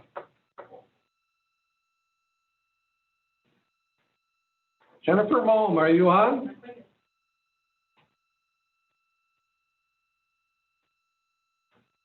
Hello. Hello, Jennifer. Can you hear me? Yep, go ahead. Perfect. Thank you so much. I am a new resident, brand new resident of Burnett County. We are living on 25030 Olson Road. Just recently purchased. This was brought to our attention during the purchase of our home, and we were told at that time that it was denied. But here we are again, unfortunately. This campground would be right in our front yard. We take walks with our children. We walk with our dogs, and feel like this increased traffic would be very detrimental to our community. It would cause loss of the natural habitat, that sound barrier between us and Highway 70. Also, a loss of privacy. I'm also very concerned about the increase of traffic, not only foot traffic cutting through the property over to the lake, ATV, UTV, and boat traffic back and forth to the public access with very limited access, like somebody else said too. I believe that there'd be a lot of parking on Olson Road, which wouldn't be good either. So we are very, very strongly opposed to this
Is it on, James?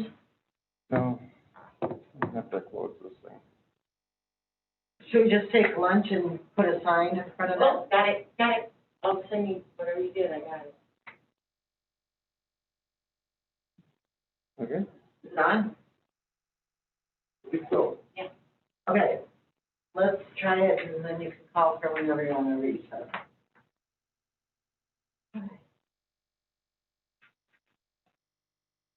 We hope we fix the glitch we had. Is Terry Bryant on? Yes, Go ahead, Terry. I'm a full-time year-round resident of Lake Viola, and I do pay taxes, and I vote in every election. That's the bell my mom used to wake my brother and I up when we were kids. But Mom never had to use a bell on any morning we were at the lake. We were always up and raring to go, even when the plan was to get up before the sun and go fishing with my dad. Early morning wasn't just our best chance to catch a trophy bass. It was an opportunity to witness a spectacular sunrise, to see loons magically dance across the water, and to gain an even deeper appreciation of and reverence for our little piece of God's country, Viola Lake. When I spoke in September, I told how my family first discovered Viola Lake 60 years ago. Like the overwhelming majority of the families on the lake, we are still extremely concerned about the negative impact this proposed development would have on the health, safety, and welfare of the environment, the wildlife, and nearby residents. Last time around, I cited Section 30-83 of the Burnett County Code of Ordinances, which clearly states that the CUP must demonstrate that the development can proceed without depleting or destroying natural resources. And of course, the CUP cannot do that. So one would think that would be the end of the discussion. But here we are again, noting the multiple negative impacts a high-density development would have on what is supposed to be a low-density residentially zoned property. With all due respect, these concerns remain just as valid and substantive today as they were in September. Something else happened back in September. A young woman from the tribe eloquently reminded us that our primary responsibility is not to our children or grandchildren, but to the seventh generation, a generation none of us will live to see or have the chance to know. But I guarantee you they will know us, and what they know of us will be based largely on what happens on days like today, not because of what we meant to do, but by what we actually did.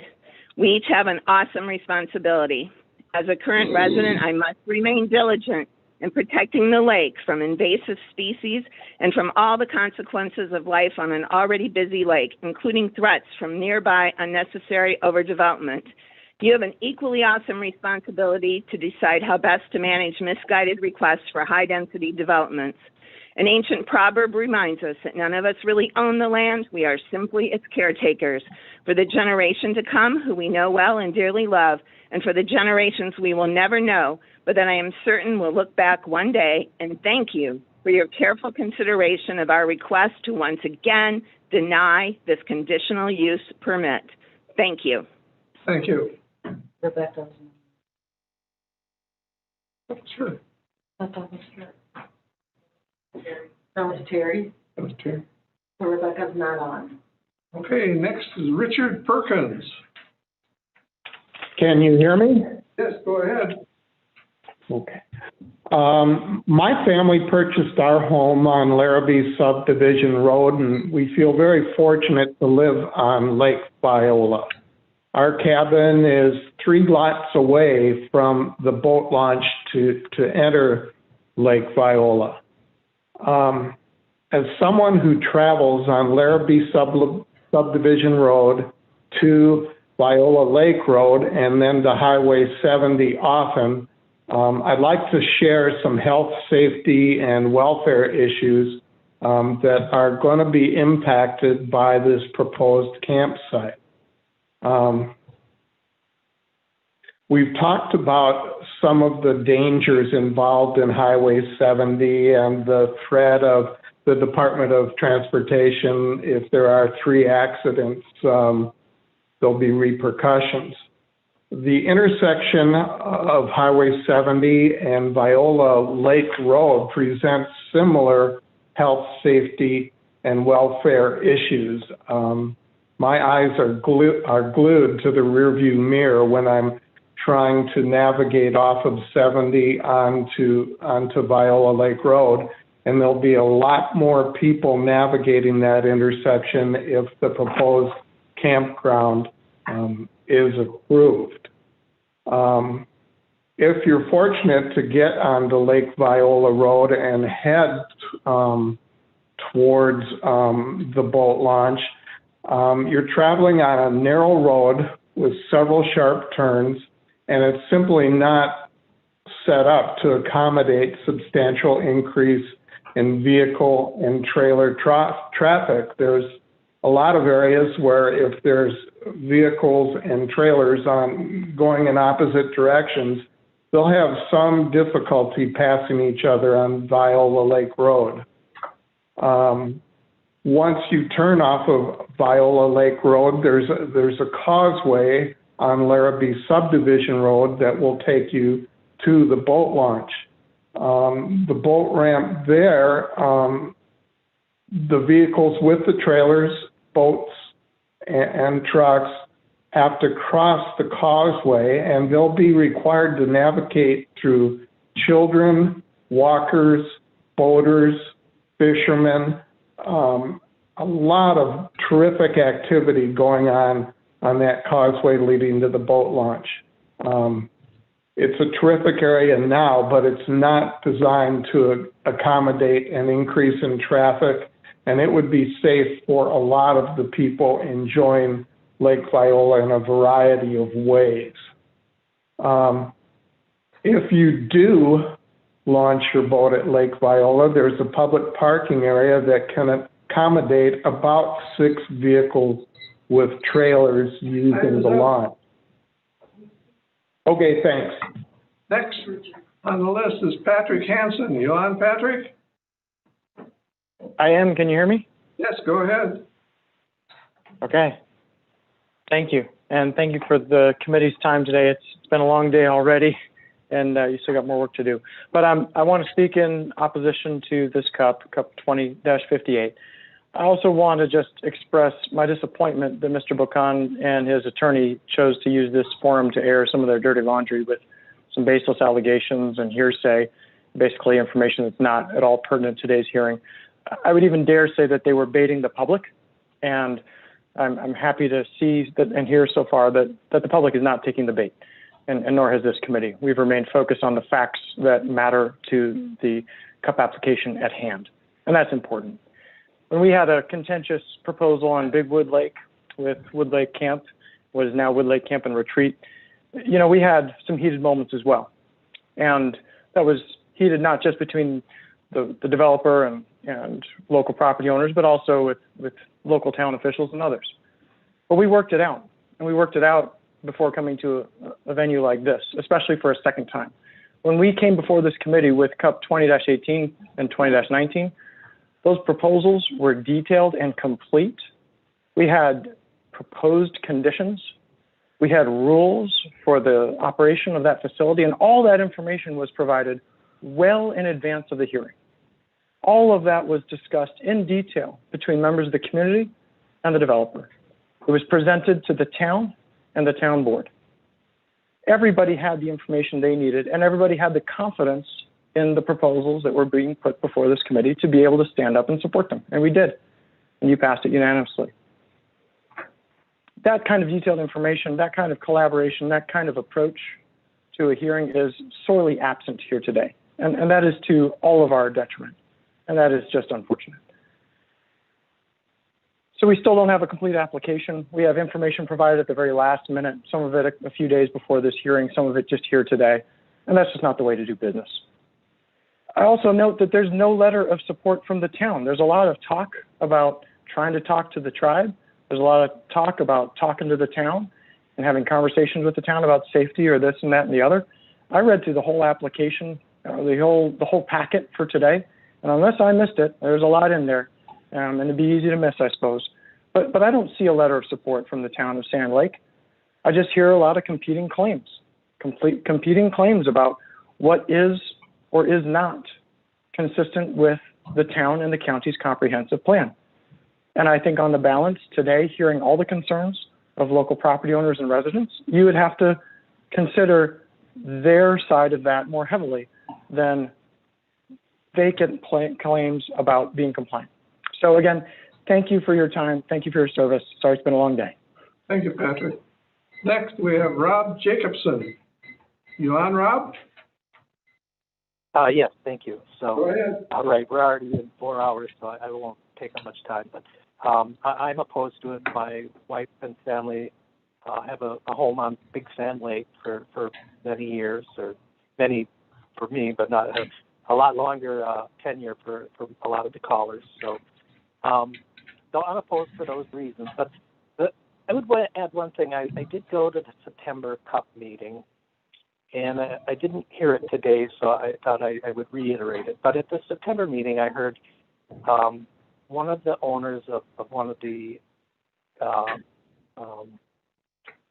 Hidden Haven land sellers, the parcels, and he said, although it was a recent purchase, you know, when Mr. Bocan approached him, he told him that the land was to be used for family purposes. And, you know, had that been true, we wouldn't be here today, but something changed. So if you approve this, which I hope you don't, you know, what else might change in a year or two? And what are we going to be calling and complaining about or meeting again on? So I think there is something to when you initiate something that's contentious and doesn't have much buy-in or very little, that you make sure that the person that you're working with and doing business with is someone that can be relied on to the letter. And if you're not sure of that, you know, it could lead to a long-term problematic relationship. So thank you for your time. Thank you. Next, Jim Cobb. Are you on, Jim?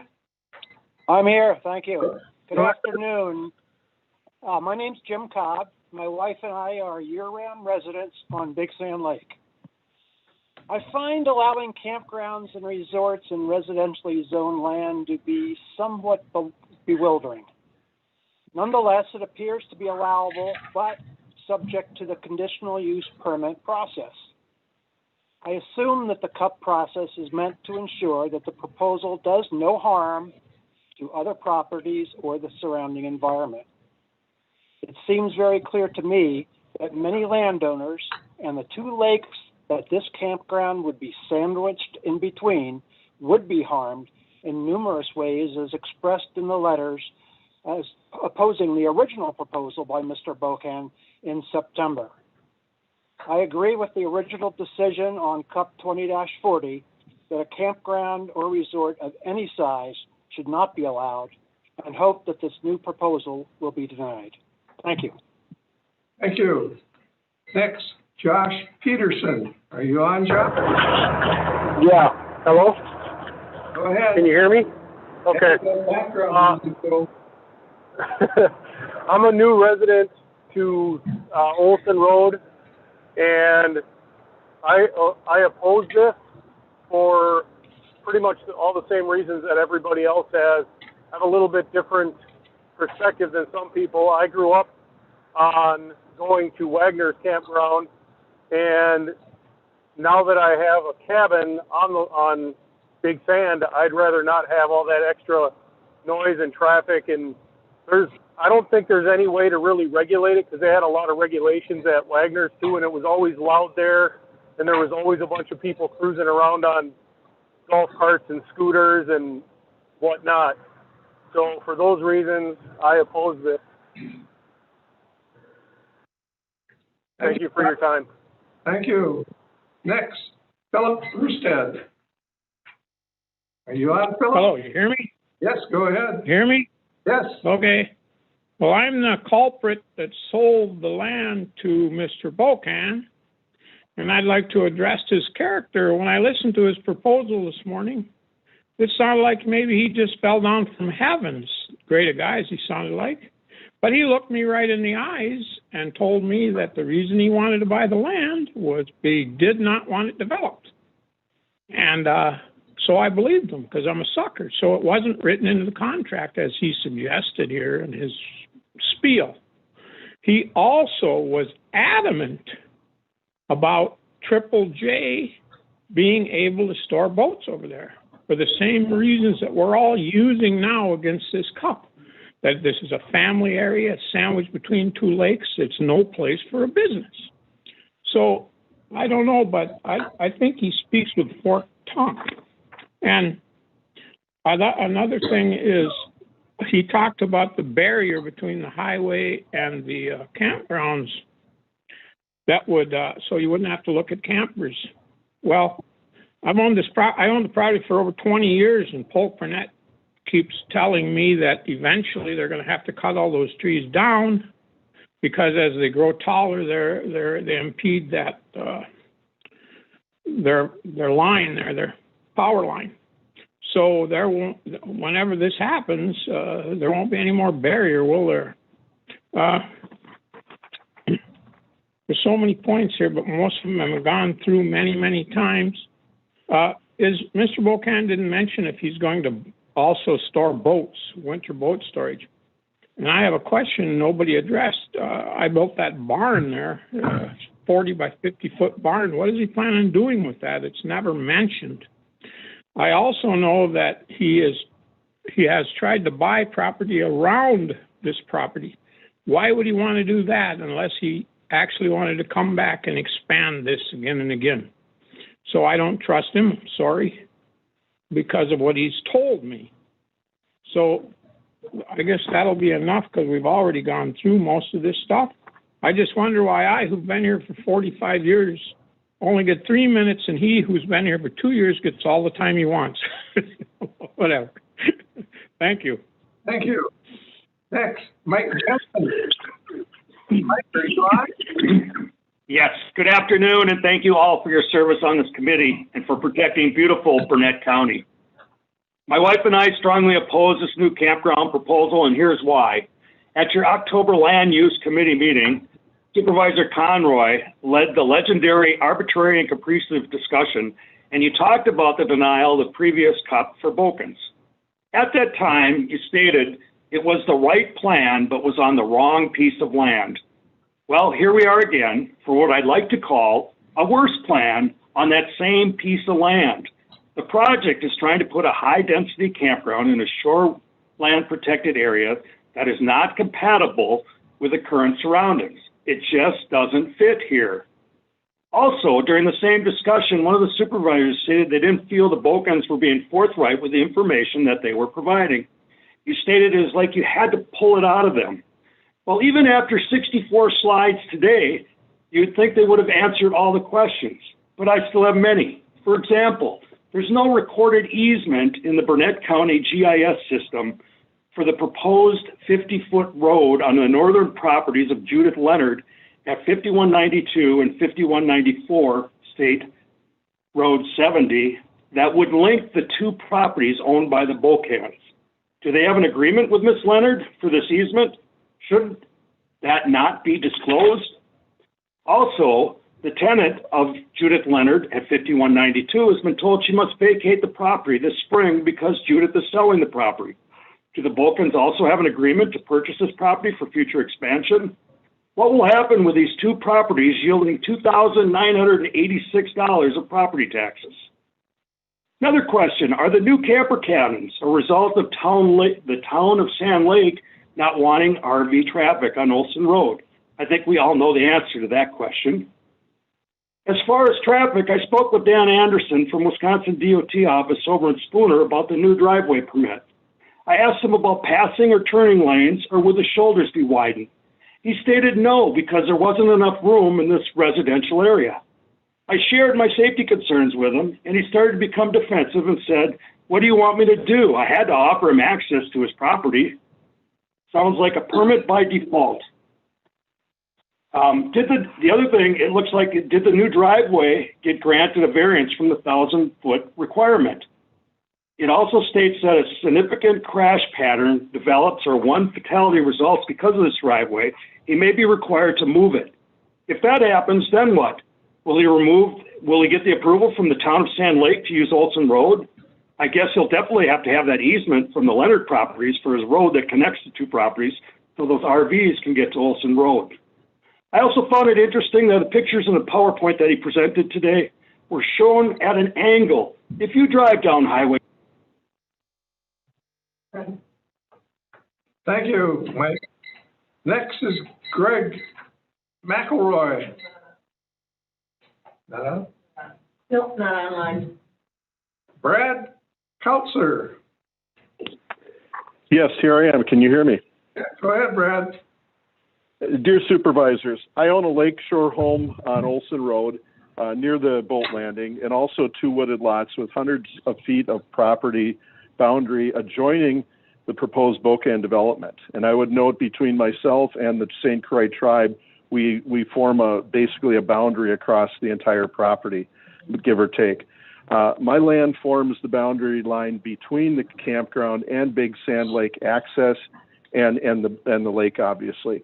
I'm here today again, unfortunately, to assert that the proposed Hidden Haven campground application is incomplete and incompatible with both the Burnett County Comprehensive Plan and the Shoreline Protection District guidelines. There is no substantial evidence to support this claim, and it is impossible to overcome the guidelines and grant approval. The same commission said as much on September 11th when Mr. Craig Conroy best summed it up when he said this campground was a good idea in the wrong location. It's still a good idea and still in the wrong location. The comprehensive plan dictates standards for responsible development that embraces the unique Northwoods character of the county. The Shoreline Protection District designation exists to protect pristine waters, including watershed that feed these lakes. This development does have substantial surface for high density surface damage, human density, noise, waste, hardpack that are incompatible with a watershed which feeds these lakes. These lakes rely on fresh and clean water from this property that gets to the lake in the form of clean water to keep the lakes at the levels they are. Furthermore, the Bocan development is utterly incompatible with adjacent land use, which will negatively impact neighboring single-family owners. Current residents purchase property to enjoy a serene and peaceful residential area. We should not have to endure substantial disruption from noise, traffic, lights, vehicles, and other pollution generated by hundreds of new inhabitants with no vested interest in the area. We have seen recent firsthand experience when a nearby development cleared trees, and we have noticed a dramatically increased noise from Highway 70 and light pollution already with noise and disruption. So why would the Bocan development be any different? In spite of what he says, Mr. Bocan's development creates additional substantial open space to residents of Olson Road. Furthermore, the campground's location makes it virtually impossible that adjoining property will not be violated, creating safety issues with users desiring a shortcut to the lake.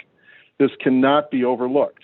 The reality is that adjoining property owners will face trespassing, illegal parking, security concerns on their own land. Run-ins with violators will happen. Next, we have Waldo Lopez. Are you on, Waldo? Nope. He is not online. Not on. Next, Donald Nichols. Donald, you on? Not online. Online. Ron Parrott. Yes, I'm here. Go ahead, Ron. Hi, I've been a property owner on Viola Lake for over 20 years now. And my concern, of course, is, again, negative against the CUP. The primary purpose of zoning is to segregate uses that are thought to be incompatible. Zoning is used as a permitting system to prevent new development from harming existing residents and businesses. Clearly, this proposal does harm the existing residents. Changing a property zoning must be consistent with the local master land use plan. Is this compatible? Traffic. Has there been a traffic study on Highway 70, which is already busy on weekends, to see what the impact would be? Impact on the site and surrounding neighbors, noise, lighting, policing, litter, and use of lake resources. Is there an environmental impact study? Existing homeowners who bought adjoining property bought under the understanding that the property was zoned a certain way. Zoning is there for a reason. If rezoning passes, then what's next? 4 or 5-story office buildings on either side? Lake access is very limited with public parking on Sand Lake and Viola. What will happen with overflow? Is there any plan to deal with that? One last thing is, if you were also looking at this campground as your neighbor, would you vote for it? Thank you. Thank you. Next, we have Andrew Langer. You on, Langer? Okay. Try it again. Andrew Langer, are you on? Yeah, can you hear me? Go ahead. Yeah, so we're property owners on Viola Lake, been there almost 50 years, and without repeating what everybody's been said already, I'm just going to say we're opposed to this and any future campground applications. So that's it. Thank you, Andrew. Next is James Grothendieck. Come on, James. Yes, Go ahead. yes, I'm here. Go ahead. Our family owns property on Big Sand Lake also, and first arrived there at 1958. And since then, we've seen developments come and go. And one that has been mentioned briefly was Wagner's Port Sand that replaced Carrie Spencer's ownership. That was a similar type of development with RVs and cabins, and it added significantly to the amount of boat traffic on the lake and the noise and the danger level. I would not want to see the same mistakes repeated over again. And adding to the concerns about the boat launch is woefully inadequate as it is. And additional boat traffic would increase the danger, and more cars would be parking along the road. So I urge the committee to deny the requested proposal. Thank you. Thank you. Donald Culbertson, are you on? No. Joy Dressel, are you on? Yep, this is Joy Dressel again. And first, I just wanted to talk briefly about the 5,600 person estimate I gave earlier, since Anders latched onto that number. The estimated 5,600 people in existing campgrounds have no skin in the game. History has shown that properties that border campgrounds experience a higher rate of vandalism, trespassing, and litter. The continued use of seasonal campgrounds for economic development in the county crushes the county infrastructure during the summer and stretches resources thin and challenges the county budget. And who pays for this? The taxpayers, not these transient people who leave. As has been stated, the ordinance seeks compatibility with surrounding uses and not to harm nearby property owners. Nothing has changed in this application. It is still a project that is high density, high intensity, relative to all adjacent and nearby properties. Clearly, there is already much conflict. The applicant has not provided substantial evidence that this proposal will not harm the surrounding natural environment or the neighboring properties. While the applicant and his attorney has provided a lot of salacious information today about the neighbors, this is not substantial evidence. Please deny CUP 2058. Thank you. Thank you, Joy. Next, Thomas Nystrom. This is Tom. Go ahead. My wife and I purchased our lake home on Viola Lake in 2015, and one of the major selling points by our realtor, and very important to us, is the lake clarity and quality. It's been a relatively quiet and clean lake, but we're very concerned about the pending CUP application by Brian and Melissa Boken seeking this campground resort. We have four main concerns. The first is the effect this campground would have on our real estate values. Our realtor indicated we were paying a premium for our home due to the relatively quiet, clean fishing lake. The significant increase of boats and jet skis would negatively impact the above three factors and thus our real estate values. Our second concern is access and parking. Our home is near the public access. The designated parking area has limited spaces, maybe 5 or 6 trailers, and currently is filled many weekends. The road is narrow, and we are worried about people violating parking restrictions by parking on the road. Even now, there's the occasional trailer parked on the road in the no parking area. With increased traffic, we are concerned this will become a serious problem. Parking enforcement will be challenging. Our third issue, with a significant increase of transient lake traffic, is the concern for the spread of invasive species. We understand that zebra mussels have become a concern in Burnett County lakes. Our final concern is the overall safety boating conditions on the lake. With such proximity of the campground to the lake, we anticipate an increased number of jet skis and boats on this small lake. This creates safety issues for all boaters, swimmers, and other crafts on the lake. We anticipate that a campground operation will significantly increase the amount of boating activities, which results in considerable safety issues and overall enjoyable use of the lake. I think Brian indicated that it was merely speculation that there'd be more boats.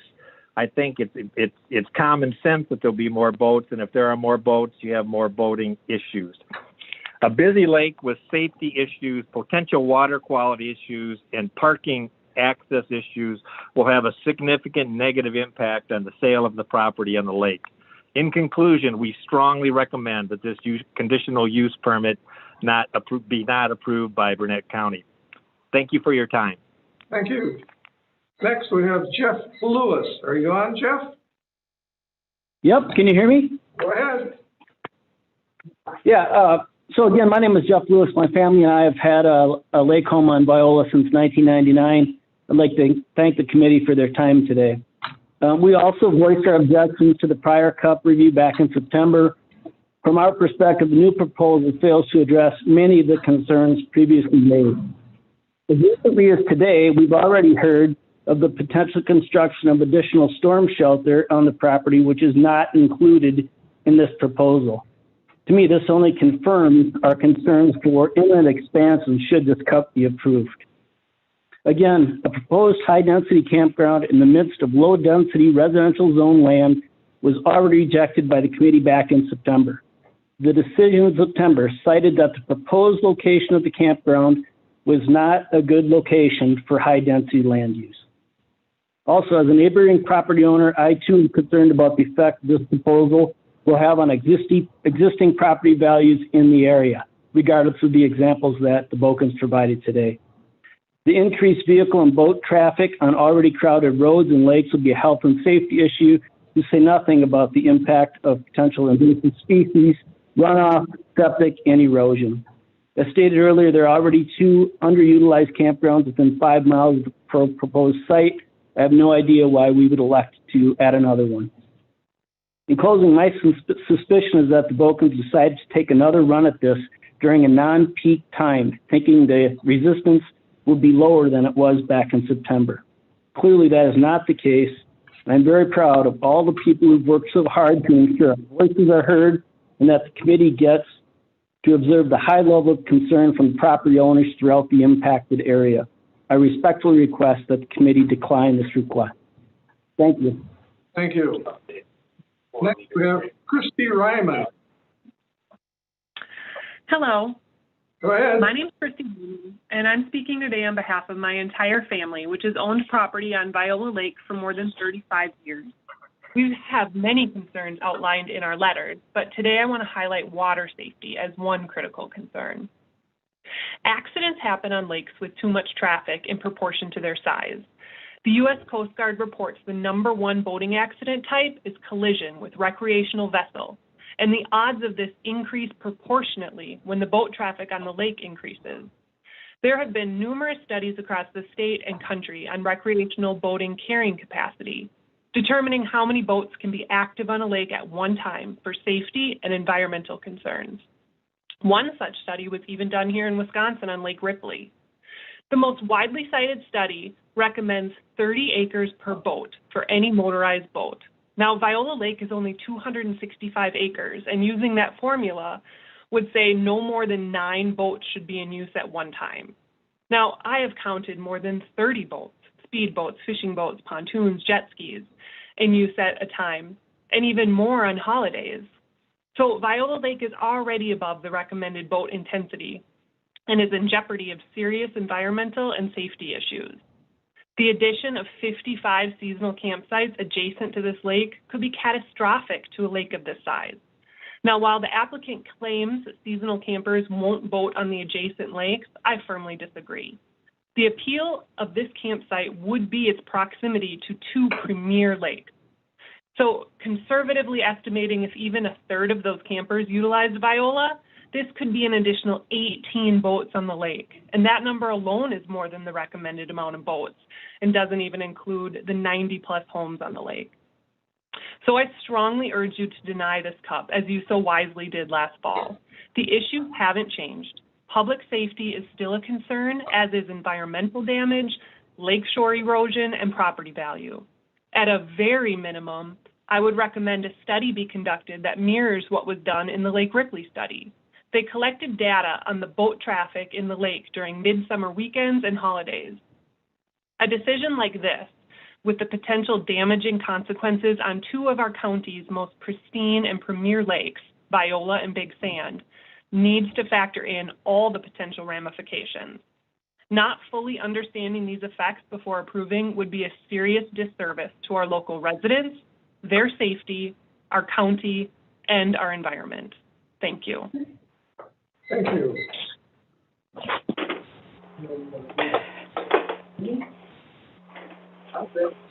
Whoa. Just keep on rolling. No, don't keep on rolling. I think we need to eat.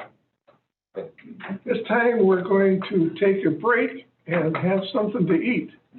We'll be back at 1:45. Dump her down. Short break. Reconvene at 1:45.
Okay, we're back on.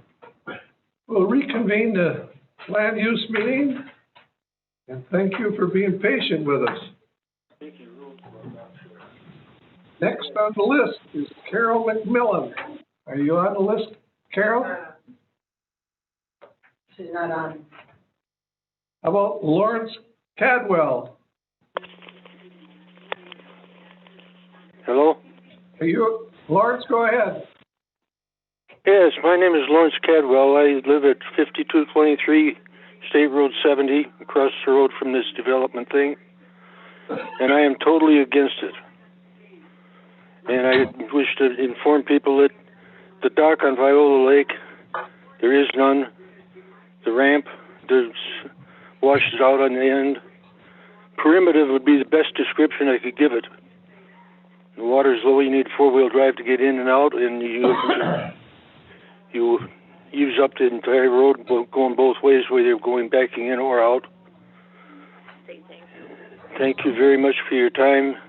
And one closing note, I hear the property values seem to be going down. Is that going to reduce the income taxes to the county? Anyway, remember, I'm against it. Bye. Thank you, Lawrence. Next is Jeanette Sunset. Jeanette, Good afternoon, Board of Commissioners. Mike from the tribe, my neighbors and friends. Am I on? You're on. Go ahead. Okay, I want to say good afternoon instead of good morning to the commissioners, the tribe, Mike, neighbors, and my friends. I'm Jeanette Sunset at 24852 Larrabee Subdivision Road. I'm second generation at this home. I'm opposed to CUP 2058 Hidden Haven Campground off Highway 70. This proposal under a new name was turned down months ago. We already have 2 campgrounds. The impact on our lakes will be significantly higher, creating large waste sediments and bank erosion. Excuse me. Nutrient loading, leading to green water, causing algae bloom, and promotes plant growth, creating a big problem on our small, shallow lakes. The larger engine boats that are popular now on our lake will be more of them on our lake, and we create more of this problem, and our lake and wildlife will be more endangered. Lake Lines warns us about invasive species and how to look for and identify them. Big and Little McKenzie Lakes have populations already of zebra mussels. So they are already here in Burnett County. They essentially sterilize the water of its nutrients and microorganisms, leading to the food chain problem and causing problems for lakes and streams. Also a strong correlation between zebra and quagga mussels and increased toxic blue-green algae blooms. On August 15th, 2020, 11 different water bodies were monitored for AIS, aquatic invasive species. Two new ones were found. 3 AIS were verified. Those found were narrow-leaf cactus, curly-leaf pondweed, purple loosestrife, Chinese mystery snails, and banded mystery snails. We cannot deny these findings. We need clean water. Aldo Leopold, a world-renowned naturalist from Wisconsin, spoke often of the land ethic. It refers to man being simply part of the natural world. Man is not superior or in charge, quote, unquote, of nature. Burnett County's natural treasures cannot be taken for granted. No more will be created. We must keep them clean. Time's up. Next on the list is Laura Jensen. Are you on, Laura? Yes, I am. Can you hear me? Go ahead. Thank you. I have been a full-time resident on this Viola Lake for 22 years in the town of Sand Lake, and I oppose this campground. I would like to address another safety issue on Highway 70 that I have not heard about today, and that is with the relocation of the driveway off of Olson Road onto 70, which the state has already had some concerns about. It has created a very high accident zone in 2 miles, starting at Viola Lake Road to Anchor Inn Road. We know that a lot of our vehicles on weekends come from the west, and they will be turning on Viola Lake Road, perhaps to the right, or maybe Compost Road to the left. Then next is Dongala Road. I have heard that there is a brand new campground 5 miles north already on Dongala Road. It's not finished, but it's going to be there. Next would be the left on Olson Road. Just beyond that is this new driveway for the campground, which is must be about 100 feet or so. They would be turning in there left. Then will be the second driveway, and they will be turning in their left again. Then you get to Anchor Inn Road, and they turn both directions because there's access to both lakes. In addition to this, there's 25 residential driveways in those 2 miles, with their owners turning in and out. Also, don't forget all the high traffic people have already addressed on Highway 70, and you know that they don't go the 55 miles an hour. Then think about Sunday when all these people exit Burnett County. Also, I'd like to address the fact that with this new Dongala Road campground, that's in Sand Lake too. If you add another campground in Sand Lake, why should the other 600 people who pay taxes in Sand Lake have to pay for more police, fire, and ambulance services?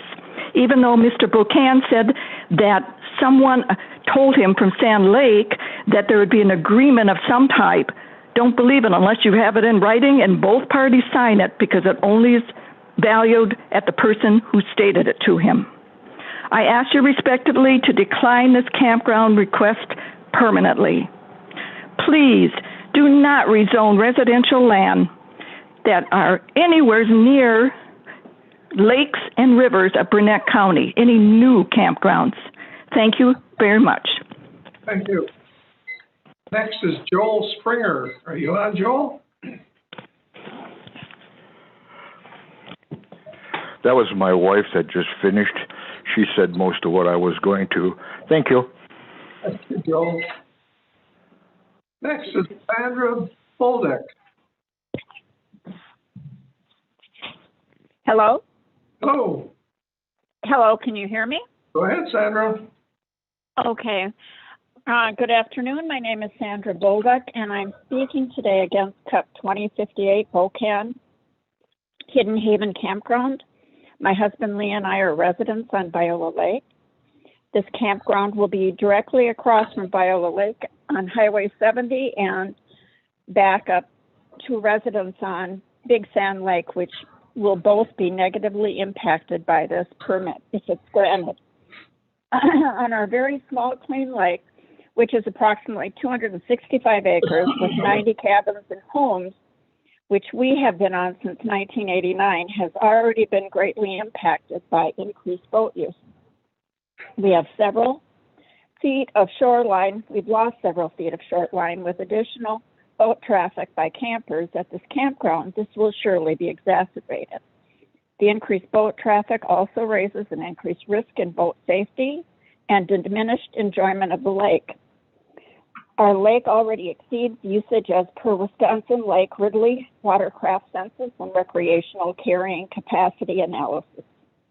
Viola Lake's public landing and very small parking area for vehicles and trailers is already usually full each weekend, leaving people to park on the side of the road. With additional boaters from the campground having nowhere to park, there will be an increased number of vehicles and trailers on the roadside, making it difficult for residents and emergency vehicles to get through. These additional campers' boats on and off the lake also raise concern of bringing invasive species to our lake and Big Sand Lake, which have none. Burnett County Comprehensive Plan 8.9.5 section states the land use permit does not diminish property values of surrounding neighbors. This campground has already proven that this will diminish our property values. It will increase noise pollution and will have a negative impact on wildlife in the area.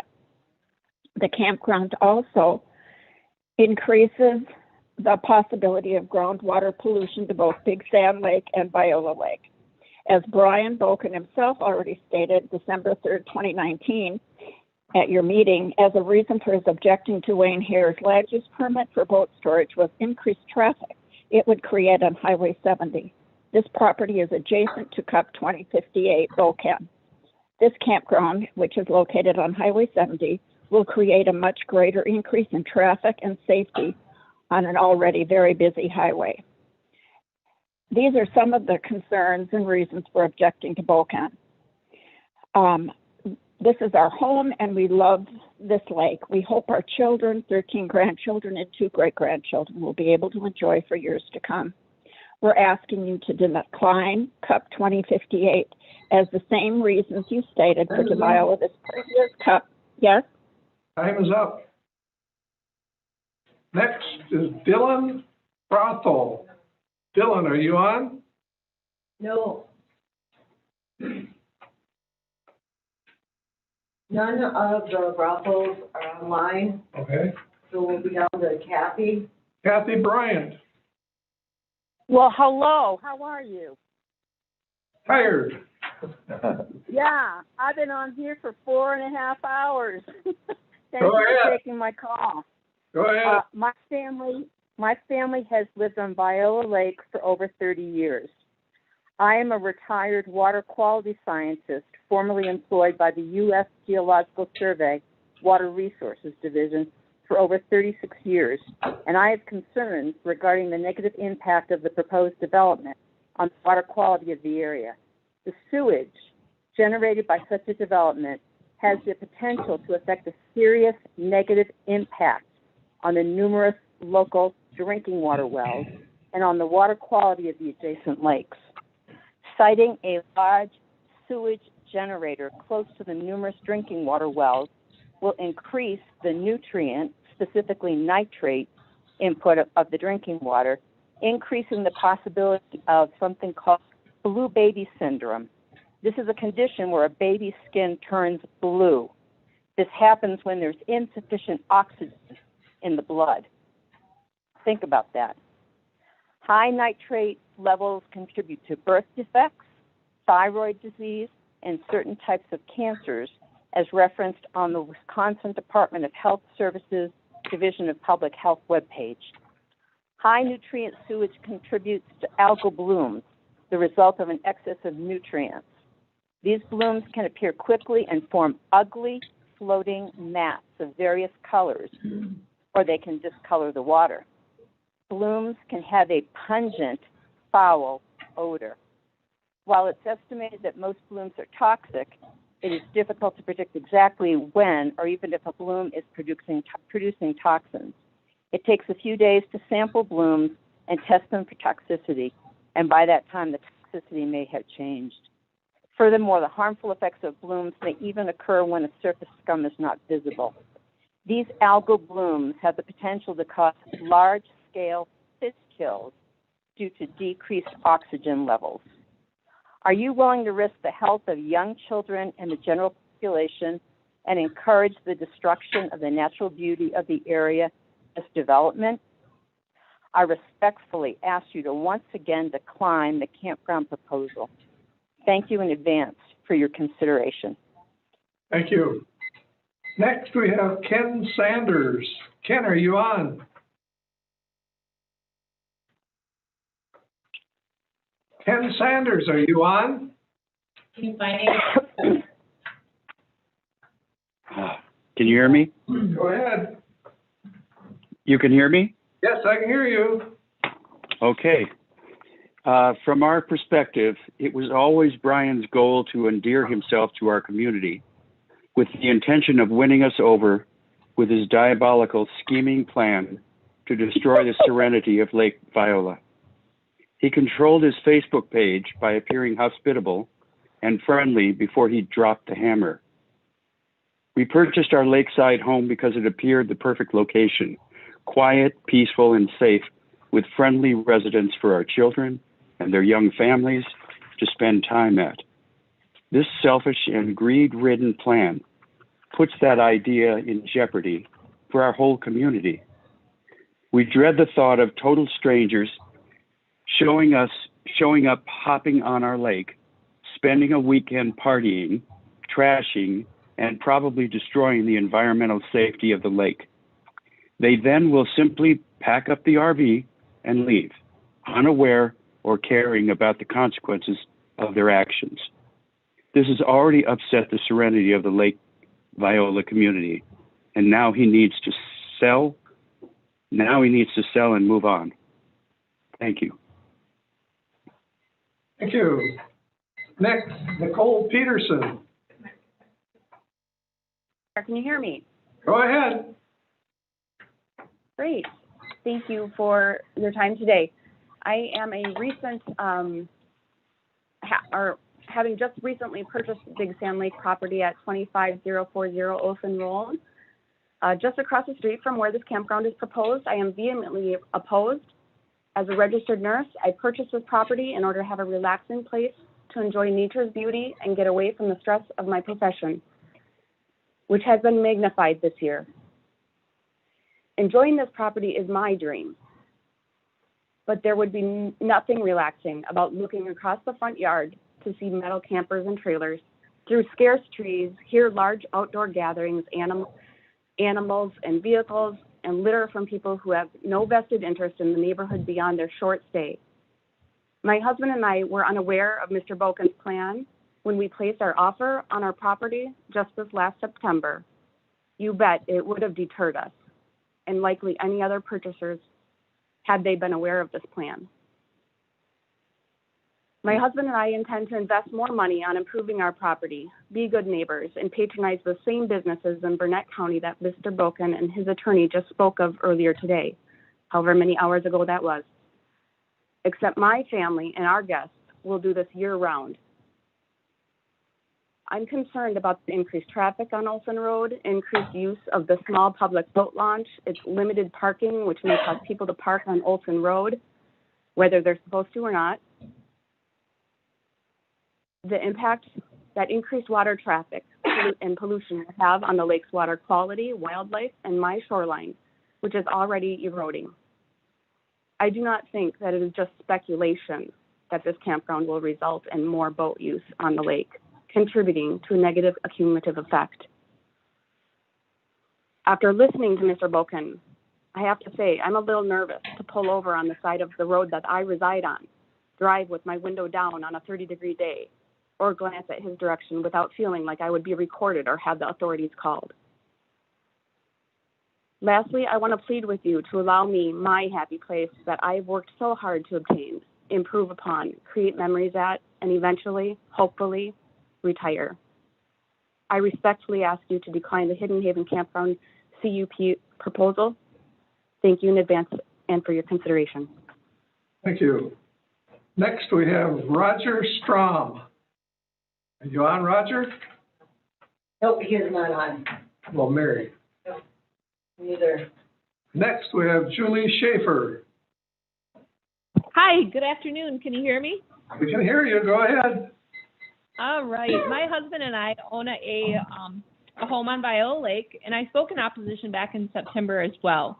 We reviewed the updated CUP, we listened to this hearing, and it's clear that not much has changed. It's a slightly smaller plan with a new name in the same location. At the last meeting, when the original CUP was denied, the applicant was told that there was nothing that could be done to make it the right location. Many of the problems communicated in the last meeting still remain, and many more issues were discussed today. And the biggest problem remains, which is the location of this proposal. We respectfully ask you to please vote to deny this conditional use permit once again. Thanks for your time today. Thank you. A while back, we had technical difficulties, so we may have missed some people that have already called in. If you can hear this, and if you please dial in to the number that was given to you, we'll go back and review the ones that we missed.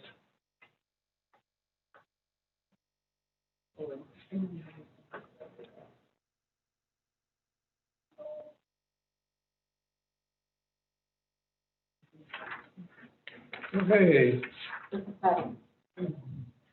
We got to check, there's quite a few. Oh, okay. Lauren, do you want me to try to reach out on YouTube? If they're not on by now, none of them are on. Okay, no one has come on that was previously signed up by the designated time of the meeting start.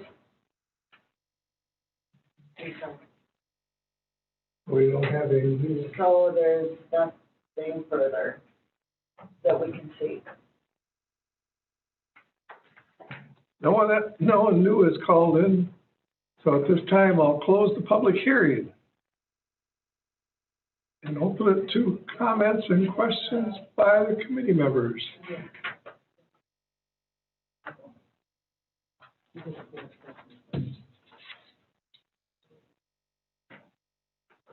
Supervisor Ah. I guess just to start out with, I'd like to ask Jason, because it was mentioned several times, was the application complete?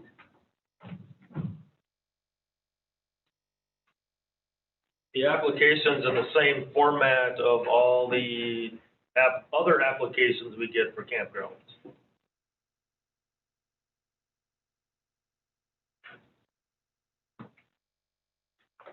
Supervisor Conroy? I was just getting. Oh, I thought you'd read. No, are you going around or are you just asking for comments? Comments? Yes. I've got the mic, I'll use it. After reviewing everything we've heard today, my position has not changed much from my previous decision. This is not a bad design, and neither was the last one a bad design. The question was, is it an appropriate location? And I've not yet been convinced that this is a good place for as high intensity a use as a campground of this size, considering the limits on the supporting infrastructure. I agree, DOT approved a relocated driveway and would grant a permit for access. But you're still talking about a lot of cars going in and out of a campground where there is really nothing to do there. They're going to leave to recreate, often pulling either boat trailers, ATV trailers, coming and going. Those things concern me. I think that poses a hazard. We've heard other people testify to the turning left across Highway 70, high-speed highway. The traffic count is high, but there's, as I said in a previous motion, lack of the infrastructure to support it and lack of the ability to impose conditions to correct it. I think that's still out there. And I think as far as compliance with the ordinance goes, I think that it would be contrary to the purpose of both sections 30 and 45 of the county code and its appropriateness of its location, nature, and size of the use, and lack of compatibility with existing land uses on adjacent lands, and incompatibility with the scale and character of the surrounding neighborhood. I also think that the comprehensive plan is in play here simply because a preferred use in this district is residential uses that are compatible with their immediate surroundings. The comp plans do not prohibit a campground or a resort, but in this site, they do not prefer it. And lastly, I would say that it's in scale and character in the neighborhood, it's incompatible with what that neighborhood as it exists on the ground today. Thank you. That's my position at the time. Supervisor Anderson, anything? I would like to reiterate most of what Supervisor Connery said. I have a few things on the map that they gave us. I don't see, they just have a little round circle for the septic. There's no thing where the drain system and how big that's going to be or where. And there's also no indication where a well is going to be and how much water they're going to need. And if they're going to have another structure, a well house, pump house of some kind, that's not on there either. And as much as I like to boost tourism in the county, this assumes a little more people in an area than maybe what it could hold. And the fire, I'm worried about fire and police protection, things like that, with that many more people coming into that township. Supervisor Pearson, anything? I agree with Craig and Mr. Anderson on the density issue. A couple other issues I would have, I think, problems with the proposal and some of the restrictions that have been proposed. It's doubtful to me that it, from a business aspect, that it's going to be real successful.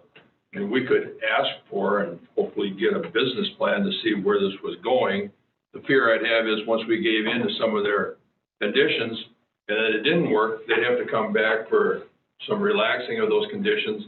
It becomes hard at that point in time to turn them down because the thing is up and we've got to do some things to help them in that, from losing any money. I still support that the tribal concerns are valid. I have a concern that where a lot of RV parks are positioned, some supporting businesses nearby, a bar, restaurant, or something that would be an added draw to the area, which doesn't exist here. Most of the rest of them have that. And being that this is a fairly dense housing area with houses across the street and nearby, I would be concerned in times of a tornado that these RVs would become flying missiles and smash into houses and other issues that could be dangerous to the people around them, where the other parks are more isolated that we see, and that wouldn't be as big a concern. But I would agree that I wouldn't vote for this. Supervisor Patton. Since we have already discussed or talked about having a discussion concerning campgrounds, potential or restricting or doing something about the future of campgrounds in Burnett County, and that could be even starting today. I don't know, it's a little bit late, but it is on, I feel pretty good about the fact that we will be talking about it. And at this time, this application does conform to almost all of the requirements, every requirement that I am aware of. And that presently it conforms to everything that's on the books right now. This application has been made prior to discussing the campgrounds in the future. And so maybe we could discuss just a little bit, just enough maybe to satisfy me as far as what do we do? I mean, this is obviously turned down. It's could go to the courts. It could certainly going to go to the, I would expect to the next, which is the Board of Adjustment. Board, yeah. Board. So anyway, maybe we can discuss that. Chairman Bickford. Supervisor Lomberg. Well, once again, I think that this proposal would have an adverse effect on the neighbors and the waters, and would lead to increased congestion on the lakes, and because of the mismatch between the the high density of the proposal and the low density of the neighborhood has the potential of having an adverse impact on real estate values. Supervisor Ah.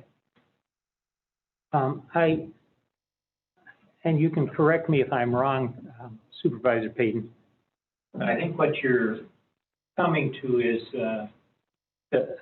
the Act 67, which says if they've complied with everything, you shall approve. And now on page 63 of the presentation, they have what they call their conclusions. And to me, the way these are worded is in such a way that they would be used in a court case. That they would what? Be used in a court case. Oh, yeah. So I think it would be a worthwhile exercise to go through these and state our position on them, whether we agree or disagree. Because that, the very first one, the committee has support to, okay. The committee has support to find the CUP meets the requirements of Act 67, which says if all of the stuff is there, you shall approve. And I think for lot size and all of the requirements and stuff, I mean, it's an acceptable use, I think, and it meets the requirements and the setbacks and everything, I think. So how do we get past that one? That's why I wanted discussion, at least to satisfy me. I don't know how to vote right now.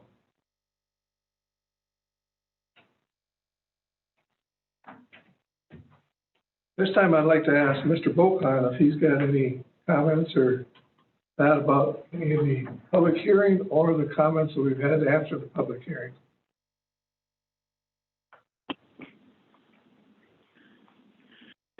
Yes, sir. Thank you for that. Can you hear us okay? I can hear you fine. Perfect. Thank you. This is Anders, and obviously Brian will be chiming in here. So thank you again for the committee sitting through first our presentation and then sitting through the public comments. There are, I mean, a few items that we think are useful to address that we heard repeatedly.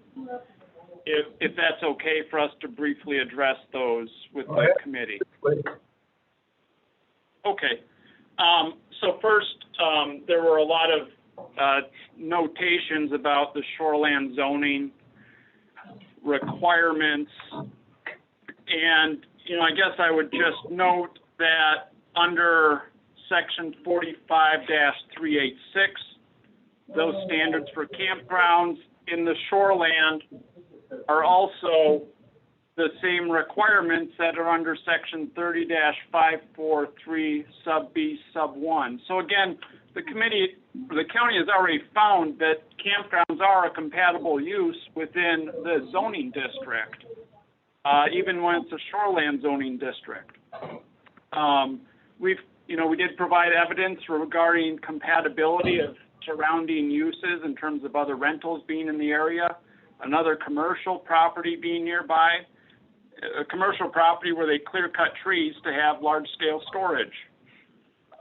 Additionally, we also remind the committee that RR1 is the highest density residential in that RR district. So we're not trying to get this in RR2 or RR3. Instead, we picked it for actually the best district in the RR1 district, which is already higher density to begin with. And further, we reduced the density of the proposal so it only gets up to 23% of the county's maximum allowed sites per acre. So if there's a concern about density, not only do we meet the ordinance requirement, we blow it all the water in terms of compliance. in terms of, again, some of the water quality issues, again, the site is not on a lake. If it were on a lake, I probably wouldn't have taken the case because it's that's a different ballgame, but this is not on a lake. It's separated by more than 300 feet on each side from the adjoining lakes, and it's also separated by roads. So this concern about runoff or other lake impacts just isn't there, not to mention as has been repeated by many, the landings aren't that great apparently, and that would tend to discourage people from wanting to bring boats and put them in at a low quality landing. In terms of the DOT issues, I guess I'll let Mark speak to that a little bit. I guess what was discussed at the last, or was motioned by Supervisor Conrad at the last meeting, was that he felt the infrastructure was inappropriate with the town road there. And that is why we had the discussion with the DOT, or approached the DOT, who also was in contact with the town of Sand Lake regarding the road. And the DOT was the one who chose or determined the best location for the new proposed and approved driveway at the 1,100-foot dimension or distance from Olson Road, as being the safest and most practical location, and also the fact that it would be perpendicular driveway to the highway versus Olson Road, which goes at somewhat of an angle. So that was better than the existing town road was there, and because of that, that's why the DOT was willing to offer that location or suggest that as the location. And that was a process of working with the town and the DOT to get a best solution or best location that was available out there. And I guess that's, what we were trying to answer was the questions that the committee had last month regarding that. And this is Anders again. Again, the DOT is the expert, so we rely on the expert to tell us the best spot for the road because they do know the traffic counts, they do know our proposed volumes, and they still said this spot is the best in terms of where to locate an access road, so or a driveway. So in terms of getting the connection permit, the DOT, as the expert, has signed off on this, so it is the right location. Thank you very much. And again, I guess I'd just reemphasize in terms of, I appreciate Supervisor Conroy's, statements that this is a good plan, and we absolutely agree it's a good plan. And in terms of compatibility of uses, in terms of meeting the comp plan, we don't need to repeat all the points we made in the presentation, but the support is absolutely there for the committee to approve this project. And I hear a couple of you on the fence or sounding like you're leaning no, but I would just, I would just respectfully request your approval for Mr. Bocan and Mrs. Bocan. Dave Griswold on the line? Dave on the line? No, he was coming down. Oh, he's coming down. I thought maybe he'd been listening.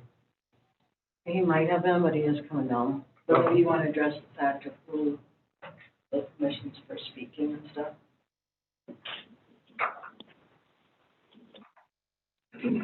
What, I'm supposed to let the other one speak? No. Oh. Just read with Jason. What?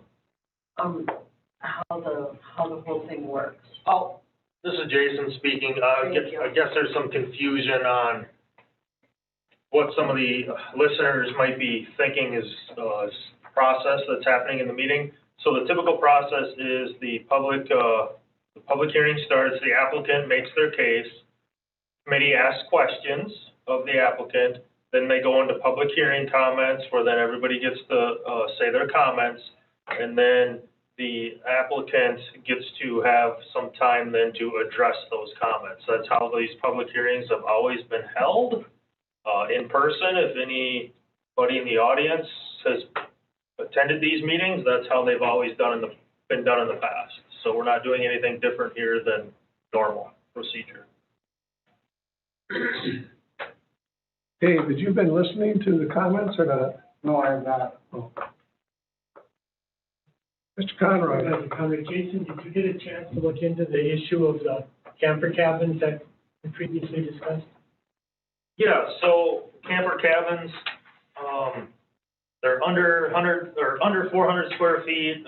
It specifically says that it does not include an RV, so it's not a camping unit, so to speak.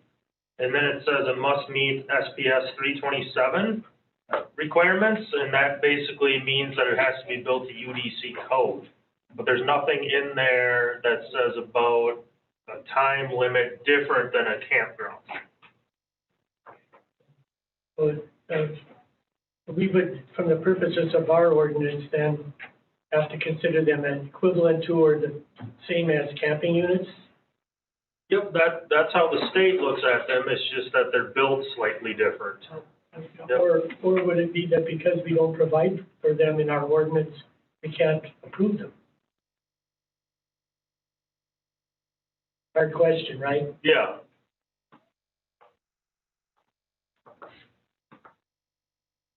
Any other comments from the board?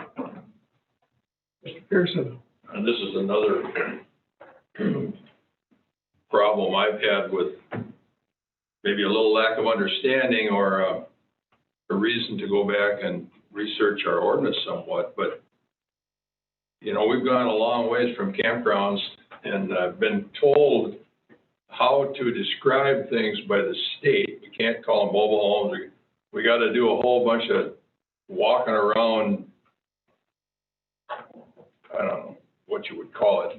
But now we've come to the point where you're going to build little houses on there, and they're going to be called campers. So, I mean, I'm under the same concern that I had early on in this, that, you know, there's issues that have come up because of RV parks that are measurable, that can't really be resolved by conditions that we place on it. You know, the number one being how these multitude of campsites are going to help pay for some of the services that are rendered by the county. You know, it isn't necessarily proven that Act 67 is out without some flaws. So I mean, I wouldn't stand on Act 67 without understanding it as being the end all. I mean, we've got a variety of things along with the conditions that were placed here and along with the stuff that are written down here. And as I explained earlier about the density issue in that particular location, and as it was brought up just down the road, there's an RV park being built that isn't even under our jurisdiction. So we're not stopping RV parks. They're able to be built. It's just that particular location seems to be problematic, you know, with this committee and certainly myself. So, you know, I guess, you know, we've got Dave here to review some of the things here, but I'm certainly not afraid of the conclusions being an absolute mandate that we have to approve this thing. Reason we have jurisdiction is because it's within the 1,000 feet of. Yeah, I understand that, and because it's within that, yeah. Our determination is, and I agree with Craig, that it isn't a good location for what they want to do here. And another lake protected area, possibly it would be a good location. This one isn't to me. I mean, it concerns me, I'll reiterate again, that because of the houses that are around there and the business nearby, that if these campers start flying away in a strong wind, and this area is very familiar with this type of situation, that these could become very dangerous things for the people that have houses there. So we certainly have to be concerned about stuff like that too. Dave, do you have any comments you wish to make or not? No, not right now. I think we better be careful as to what we define, what I respect Jim's input here, but I don't think that we should, just because we're not going to get any, or we're not going to get the same amount of money in taxes from this particular applicant, we don't ask that same question of other applicants that come in here. And so we should separate that a little bit, I think. No, let me speak. Go ahead. My issue is, we should be seeking this, and if it becomes something that we can do, it'll apply to all the grounds, you know, through licensing or taxation, whatever the case may be. But it's certainly an issue unresolved, that if we proliferate this stuff, it's just gonna continue to mount this problem. More people, more jails, everything relates to something else. And we have to find a place to rectify this. We're gonna try to rectify it by discussion, either during this meeting or some meeting in the near future. But this is a major issue that I can't see being easily resolved, or certainly can't be resolved for this case or for any case. And I don't think, Jason, we can legally charge per unit. No, from what I understand, we can't put in place a user fee or a room tax, but that can only be done by a town level. I agree, we can't. That's the problem. I mean, we can't keep running into little things and then hide behind some rule. Oh, the state says we can't do it. It's time for the county to stand up and call the state and say, if you're gonna set these rules, there's gotta be an avenue for us to take care of the people that live here and abide and pay for the services that everybody has to use. It's not an issue of this particular campground being the culprit. It's an issue, if Act 67 is gonna be the argument, it causes serious consternation for me. That it is. Anderson. One thing I think, correct me if I'm wrong, Chris, but don't the municipalities or townships have the ability to put a fee on campers in their township? I mean, if the township needs money for their infrastructure or whatever, can't they put like, it's gonna cost you $50 a year to have your camper in this township? Can they do that?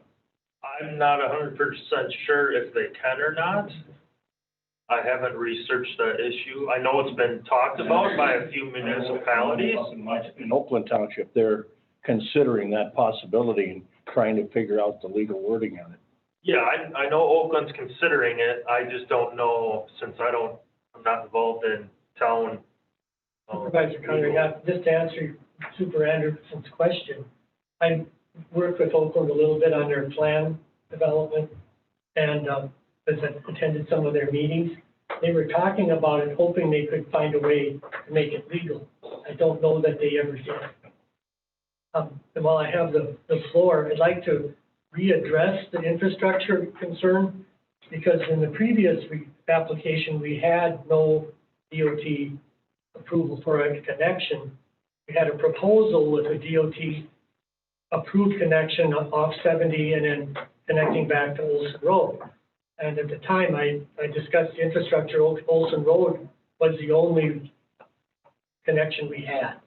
I would still include Highway 70's right-of-way width and lack of room on the Viola Lake side to create a bypass lane for a significant amount of left-turning traffic on the eastbound lane into the campground. And I think that does still pose a hazard that has to be considered. DOT, no doubt, would approve something because it's an improvement over what's there now. It doesn't make it necessarily a good idea and in their permit, they reflect that there could be issues, there could be hazards, we could shut the whole thing down. They recognize that as part of their waiver. To me, that raises a concern that this just may not be the place for this, and I continue to believe that.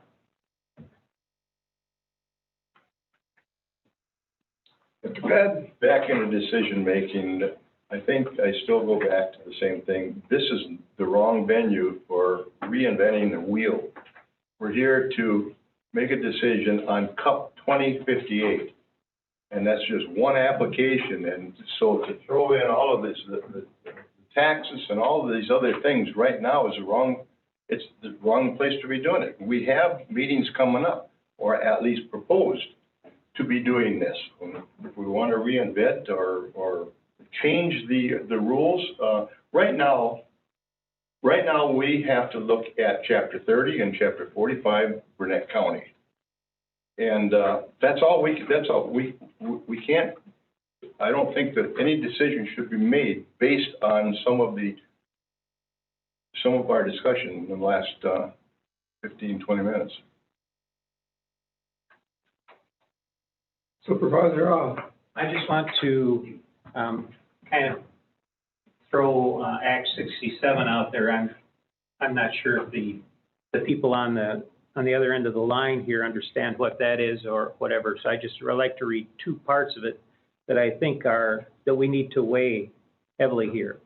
One they call substantial evidence, and that's a definition. It means facts and information other than merely personal preference or speculation. For example, you're saying that, we need to beef up more jails, and we don't know that there is more arrests being made in campgrounds and stuff. So that would be speculation. So other than merely personal preferences or speculation directly pertaining to the requirements and conditions an application must meet to obtain a conditional use permit, and that reasonable persons would accept in support of a conclusion. Okay, the second part, if an applicant for a conditional use permit meets or agrees to meet all of the requirements and conditions specified in the county ordinance or those imposed by the county zoning board, the county shall grant the conditional use. And the difference between may and shall, in case people don't know, shall is an order. It's like you have to, you shall, you must.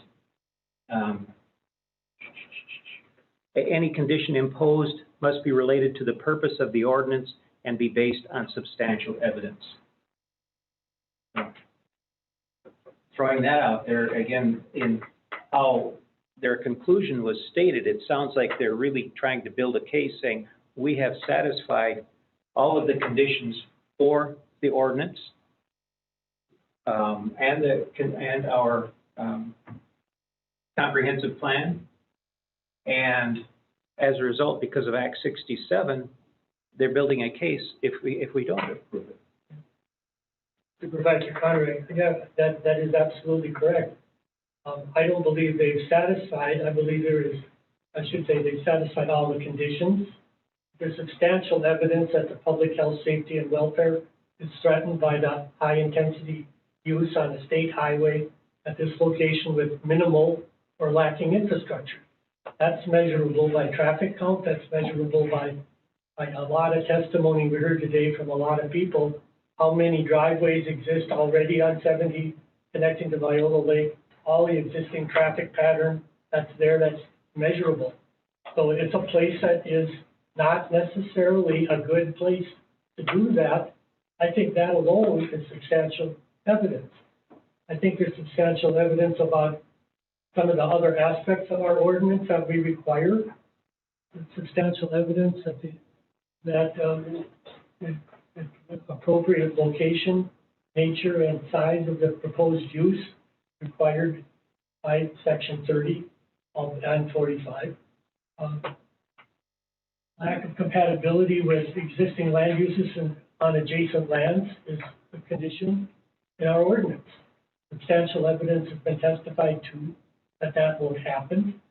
I think that just the general statement, and this is from a court case in another state, I'm going to use it anyway, that incompatible with scale and character of the surrounding neighborhood was a basis to be upheld by the Minnesota State Supreme Court on a similar kind of use that increased traffic and increased intensity of use. The truth of the matter is we don't have litigation that sets case law for us on Act 67. We're still on our own. And I think our judgment has got to be what is in the interest of our community, within our constituents, and what's the best interest of Burnett County. As I said before, I'm not against campgrounds necessarily. I am against ones that might pose a hazard to the traveling public on a very busy state highway. And I would be willing to make that a motion with the conditions and substantial evidence I've found to deny this conditional use permit. I'll second. Excuse me, can you hear me? Yes. Hello, this is attorney, or this is Anders. If I may, for 1 minute. Go ahead for 1 minute. You're deliberating. Thank you.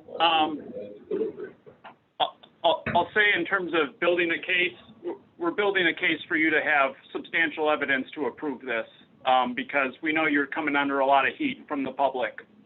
So that's, and we still hope you will approve this despite the motion to deny that's on the floor. Your minute is up. The other item, I just heard Supervisor Conroy discuss Minnesota, the Minnesota case. That wasn't introduced, and we're wondering what additional research Supervisor Conroy did outside the... Talking, I'll have you muted.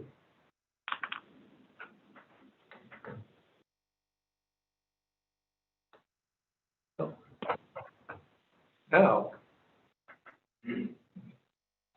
if considering approval, then the following items may want to be included in the motion. Was yours a truant motion, or was it just a comment, Greg? It was a motion. It was a motion, and I make a motion to deny, and Supervisor. Okay, we have a motion by Supervisor Conroy to deny, second by Supervisor Pearson. Where's my list? Discussion? Can we have discussion? Discussion. Go ahead. Supervisor Anderson, just a note, as we're deliberating and trying to figure out what to do, we should also remember that most of the public testimony this morning and this afternoon and almost evening was very emotionally charged. There weren't a lot of facts and figures delivered. So we keep that in mind as we deliberate what was said during the public comments. And also, in looking at the other campgrounds and things that have sprung up, I don't know that there's going to be a substantial increase in lake usage. These people are coming up here because they want to get away from something. They want to get up to where they can sit on their deck, start their charcoal grill, and maybe have a cold beer. You don't see very many boats sitting around some of these campsites like Highway 70 or even bumps. You don't see that many ATVers either, and especially if they're if they're not going to let them use the ATVs in the campground. So just as we think about this, I agree with the density and the amount of people in that area, but also remember that most of the people are speaking their emotions. Supervisor Ah.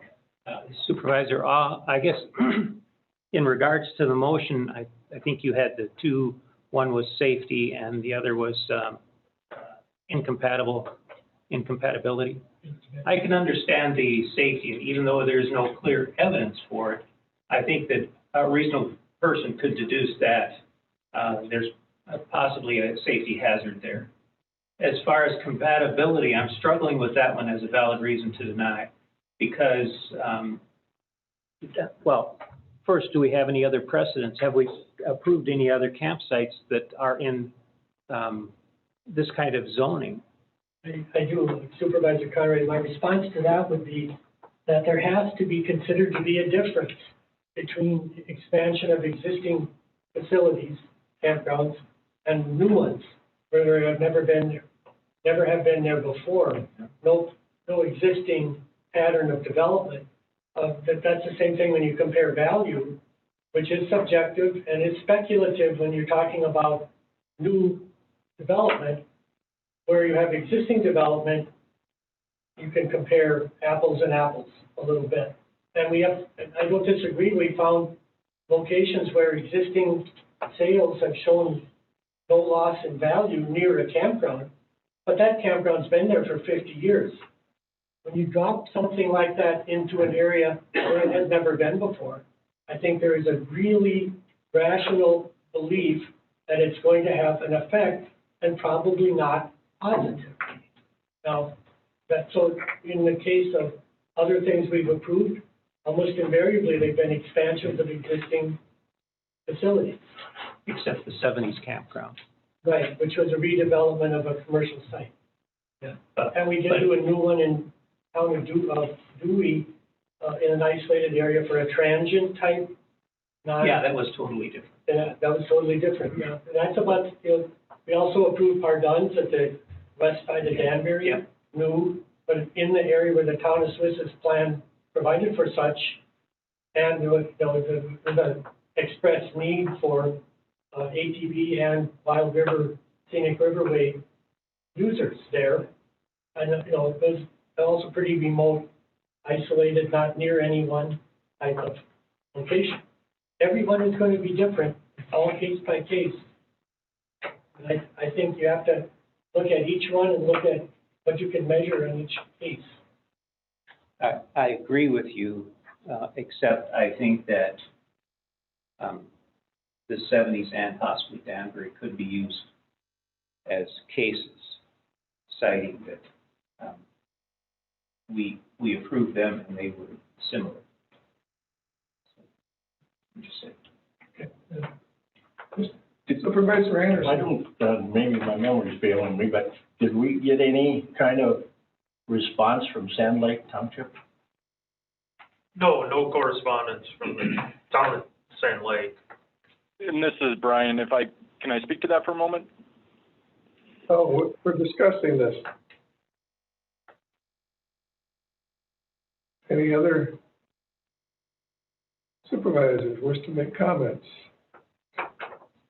Discussion.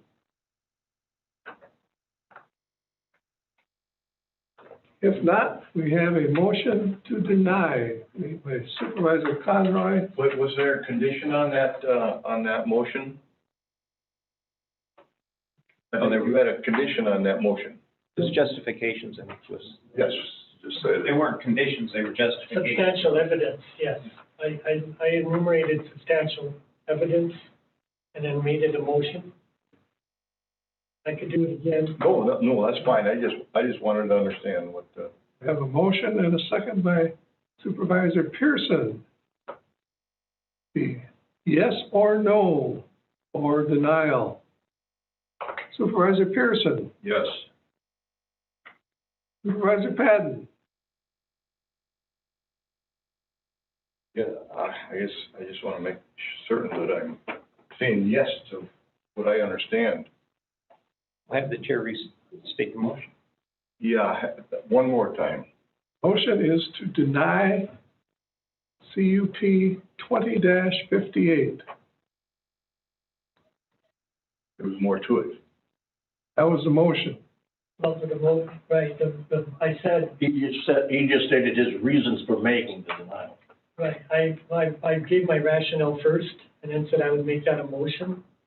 So I can give you the summary of it, but basically I used public health, safety, and welfare because of the lack of the existing infrastructure not supporting the intensity of the use, meaning the high traffic on 70, and the lack of the ability to do a turn lane for passing traffic. I guess the tape will give a more precise reading. And I found it did not meet the criteria in section 30 and 45 for appropriateness of location, nature and size of the proposed use, compatibility with existing land uses on adjacent lands, the comprehensive plan in the residential uses that are compatible with their immediate surroundings are the preferred use. And while you can consider something other than that. May I ask a question before we have to start, you voted, didn't you? Okay. That was the reasons I used, Jim. Supervisor Conroy. Yeah. Would you like to amend your motion with those stipulations? I'm sorry, what? Would you like to amend your motion? Because your motion was just to deny. So would you like to amend it to include your The substantial evidence? Yes. I had thought I had done that in my original spiel, but yes, I will amend my motion to include the substantial evidence cited. Did you get that, Tanya? Tanya? Did you? Yep. Okay. I understood his motion in the first place, and I second that. Second. Okay. Then, well, consider the amendment. Now we're just doing the Everyone amendment, right? understand the amendment now? You understand it, Jim? Yeah. Okay. Roll call vote. Supervisor Pearson. Yes. Supervisor Padden. Yes. Supervisor Blomberg. Yeah. Supervisor Anderson. Yes. Supervisor This is for the amendment. Yes, for the amendment. Yes. Supervisor Conroy. Yes. Supervisor Bickford, yes. Okay, then motion is to deny CUP-20-58 As amended. as amended. Supervisor Pearson. Yes. Supervisor Padden. No. Supervisor Blomberg. Yeah. Supervisor Anderson. Yes. Supervisor No. Supervisor Conroy. Yes. Supervisor Bickford, yes. 5 yeses, 2 noes. The CUP 20-58 has been denied.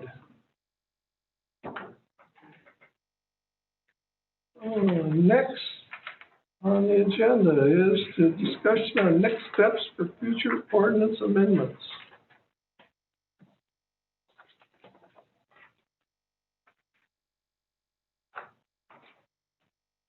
So, I'll start out. I asked Jason morning before we started the meeting, is it possible to come up with a application, especially for campgrounds or campground improvements, that will consider more than just what the, statement we want to have a campground? We can do anything we want, can't we? Things like, every time we have one on the campground, everybody wants an environmental assessment or statement. And We don't require that at this time. no, we don't require, but we could. Yeah. And then another thing that, I agree with that is a big problem that we have. I think the bigger picture may be when we've got to fight our way through Act 67 and cope with all of these things that are hard to measure and make a decision on.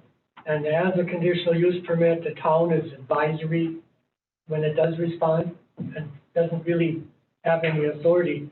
It's been recommended, and I've been doing a lot of reading about post-Act 67 recommendations. We don't have case law, as I mentioned earlier. We really don't have much guidance on this as to what carries the most weight. To what extent is a comprehensive plan involved? Act, it was cited earlier, 66.1001, and all after that basically says a CUP does need to be consistent with a comprehensive plan, but a zoning act shall be consistent with a comprehensive plan. Which is it? When we approve a new conditional use permit for a major change of use in the district, is that a zoning act or is it not, right? So with all these conundrums we have, what other places are doing is actually deleting a lot of conditional uses from their residential recreational districts and then creating a floating district or a mixed use district so that there's a rezoning involved where you might consider the preliminary proposal and then a conditional use permit or a permitted use after you do the rezoning. Why? Because that's a legislative act that the committee does, the county board would be involved with, the town would have veto authority in a non-shoreline area. Would complicate our life, but it's pretty complicated right now too, so that might be something to talk about. That's why I'm throwing it out there. Seems like you're talking about spot zoning. Not if it's a mixed-use district, and it would be consistent with the plan, it wouldn't necessarily be spot zoning. It would be, I would imagine it being something residential, recreational / recreational commercial, mixed use. It's not a pure commercial district like now. You know, right now, we don't allow residential use of commercial, right? So you'd have, it's a mixed hamlet, you know, kind of, we even mentioned that in our plan, by the way, that we don't employ it much. I don't know if that's a good idea or not, but it seems to me there needs to be a way for us to get a little more control over what we get before us to make a decision, you know? And right now, it's free-for-all kind of. Further, I'm kind of hearing two approaches.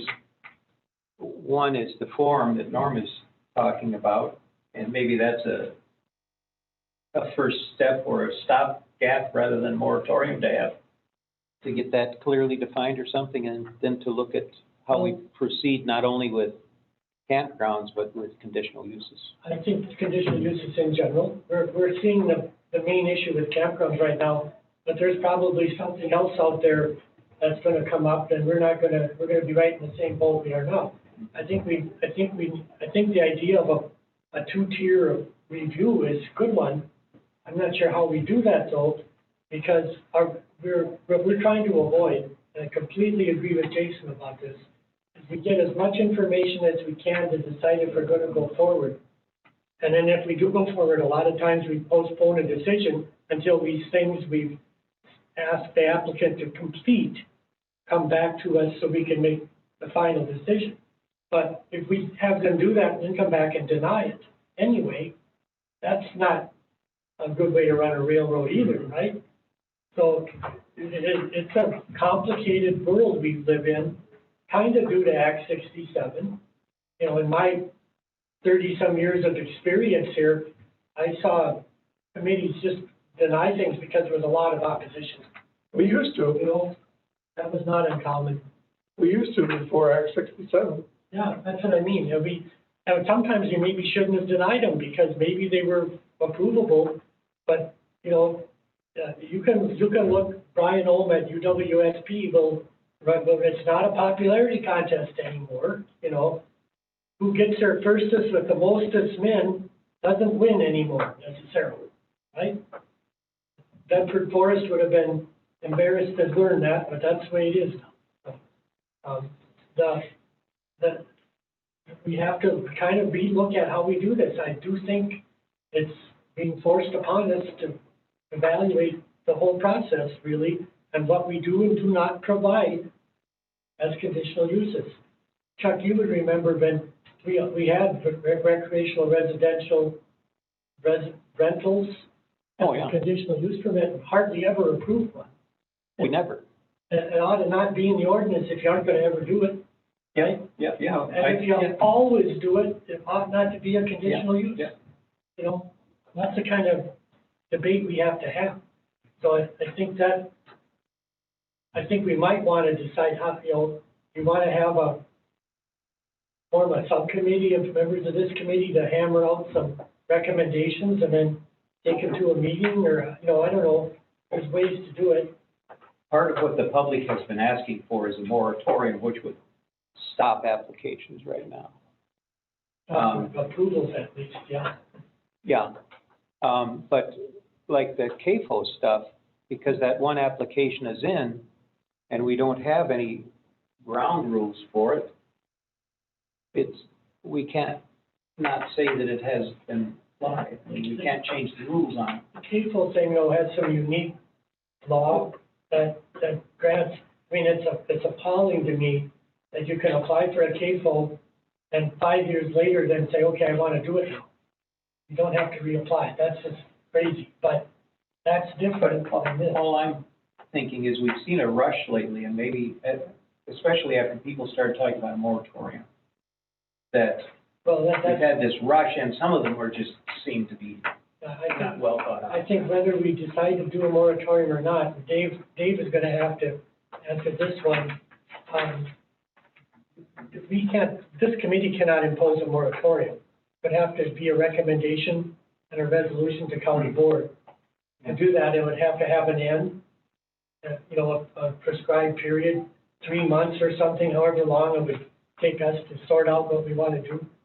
So we can't do that today, can we? Because it just says discuss. No, I think all we could do is perhaps ask that, if we want to consider one, have a resolution drawn up to consider at our next meeting. Would it be a public hearing for that, Dave? No, I don't think so. It would be a resolution that we bring forward to the county board. Yeah, we aren't doing that today. We could consider one at the next meeting and forward it to county board.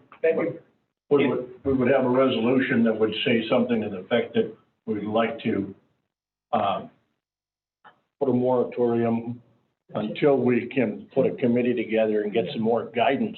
Temporary moratorium to consider reviewing all conditional uses in our residential recreational districts and. Or at least the campground. And probably go with some citizen and land use committee members to make a evaluation of what to do.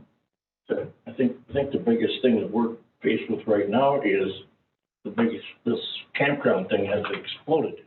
Yeah. And we need to tighten the reins a little bit to figure out, where we can go and where we can have them and where they're needed. I mean, there's some places, this one was in a high density area today, but there might be another one. This is big. If you look at the history of it, you can make the argument that a R1 or a high density district is the last place you want one because you get the most conflict, right? But we have them in our R1, and historically, those date back, all of them on that list in the handout dated back not only to probably prior to Burnett County being zoned. Well, I think these campgrounds are taking the place of all the resorts we've lost in the last 10 or 15, 20 years. Exactly. People still want to come up here, but they have no place to go. Supervisor Conroy, on high density, you'd have to ask people, because I don't know how many times I heard today it was low density. It is compared to Hennepin County. Well, but you talked about being high density. Well, people were talking about it being low density out there. In their view, with the size lots, that is low density. Well, I don't know, along the Viola Lake, that to me isn't real low density. The point of lower density would be larger lots, greater separation from adjoining uses and ability to have deeper buffers. And the density, we're already half as dense as the state's minimum standards, and 10 per acre, most local people think that's crazy. That's a campground though. I was talking about the residential. I know, but what I'm saying is even, that's why you have a different density standard for a campground than you do for dwellings, but you aren't gonna put 30,000 square feet per camper, I don't think, are we? Eliminate quite a few of them. My concern here isn't just campgrounds. I think we're coming to a point where everywhere we turn, there's issues that I don't think we're not far enough out in thinking this stuff. The ATVs are a problem because ATVs aren't 3 wheels anymore. RV parks are a problem because they're not pitch a tent, have a campfire, and pick up and leave tomorrow, which is what campgrounds were not that many years ago. And where is it going to go from here? I mean, they've already told us that they're going to settle these things as permanent installations, temporary permanent installations. So, I mean, and again, because we're guided by the rule of law that we can call them this and call them that, we're missing the whole point. The point is, and I'm right on this taxation thing, it's numbers that cause the jail to be built, not campground 1, campground 2. It's going from 10,000 people to 20,000 people that causes the need for the jail. Nothing to do with the campground. Drugs being shipped in is a huge reason we have. Well, whatever the case may be, it has to do with people. I mean, if we had one person in this county, we wouldn't need a jail. Yeah, but because he'd we're be at the- 15,000, we've been at 15,000. And that's what I'm saying. These campgrounds are supposedly adding 4,000 people that don't count. 15,000 is the population. Yeah. 20,000 is the number of people we gotta build a jail for, and we've gotta pay for those 5,000 people. Well, we have a lot. It's no different, Jim, than all the non-residents that have places up here. No, they're paying taxes. Yeah. No, so they're paying for that privilege. There's But not a these lot of RV parks people. aren't. There's not a lot of people coming up here. They still create problems. Yes, they do, but I'm saying they can create a problem as long as they pay for it. I mean, it has to just be fair. That's what taxation is all about. Consider a need, levy a tax, charge it out. But again, we're faced now with building a new jail. We already know that's gonna increase our taxes. I mean, it can be said, well, we're gonna have a lowering taxes, we're gonna pay off one thing, but it's gonna go up from another. We just have to make sure that more people are involved in this thing, if they're gonna be using these things. I think we can talk about that. You know, this is a discussion to determine how we proceed. But I think if we're all serious about this moratorium and if time is of the essence, then I would suggest that if we're all in agreement, that we move it to admin committee and have them get it on their agenda so they can propose or draw up a resolution for a moratorium and submit it to the county board. Does it have to be a moratorium? Does it have to be a moratorium? I think we should discuss it. We don't have time to discuss it right now, but we should be thinking about it and then discussing it after a shorter meeting than we had today. I don't think that it has to be a moratorium. I think that we can slow down and let's talk about what we should be doing going forward. But there's not a whole lot of brand new homes being built up here, you know. Not gonna slow down if somebody tomorrow comes in and. Pardon me? It's not gonna slow down if somebody comes in tomorrow and wants to apply for a campground. Or 3 or 4 or 5. What are you saying? Without the We moratorium. could have a moratorium? At least for a time period, a short time period, while we can get the county's feelings together to put, so we have more guidance. Just make sure, let's just make sure that it's not a knee-jerk I don't think it would be situation. a year and a half No. like the CAFO one, On 2 or 3 months. Yeah, 2 or 3 months at the most. I mean, I'm for not turning any business away. We need all the business we can get in Burnett County, so I don't think we want to drag our feet on it. But if we don't put a stop to it, like Norm says, there could be somebody come into Jason's office tomorrow with another campground. And it could be even bigger than this one. I guess my own inclination was I'd like to see it be the draft of the language be recommended by this committee. And so I think we could ask that one be drawn up for our February meeting. And then that we could refer it to county board. In the February meeting, and then by summertime, we could have the moratorium off. That would take the pressure off to let us hunker down with, I think, constituents and concerned citizens and whether the entire committee, which would be fine, or a subcommittee if not everybody can make it. But we have to figure that out. The less you have on a committee, the more will get done. We have a meeting like early next week just on this subject, so we can get it out for the board meeting by the fall first.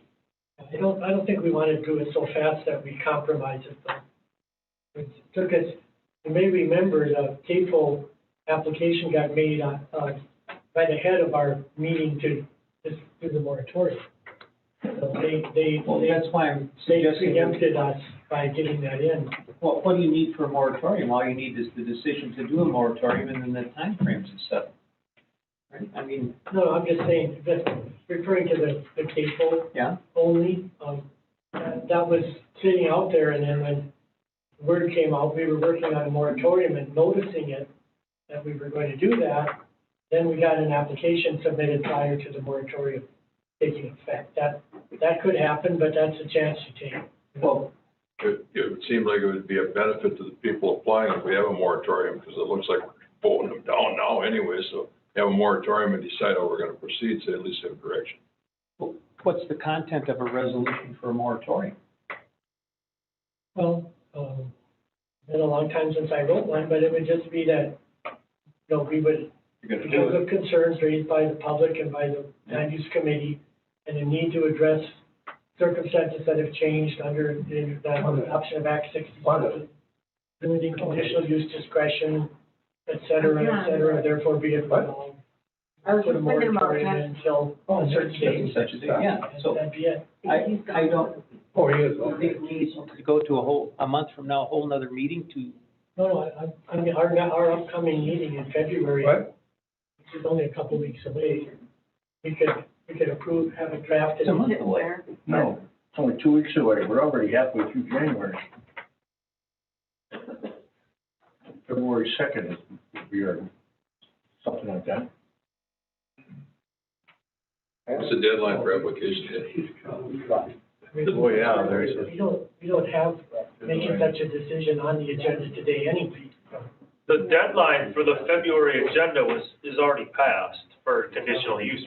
So all we have is to finish up I mean, as far as time frame for just bringing on that agenda, a moratorium resolution to forward to county board, but if Dave says that doesn't need a public hearing by us, Okay, then so we that, could do that. that's the difference of getting it approved by January 21st or getting it approved by February 18th. Yeah, I don't think we can get it by January 21st, really. If not, if this committee wants to recommend it, we'd have to have it. Well, I'm saying we recommend it through admin. I don't know. That's a question I would just have expected it to be brought by the land use committee. But if admin would do it, it's moving, be different. I asked Wanda to call Nate, but he's gone for the week. I asked Wanda to call for Nate, but he's gone for the week. Okay. And I just asked Dave about a moratorium, and he said, well, if you're gonna do it quick. I said, if you're gonna, Do it quick, do it short-term moratorium too. We're not like Craig said, this isn't gonna be a year and a half project. No, it's a couple of months. This is do it quickly if you're gonna do it, because you're delaying pretty, and I think you'll run into the question of vested interest too, if somebody does apply.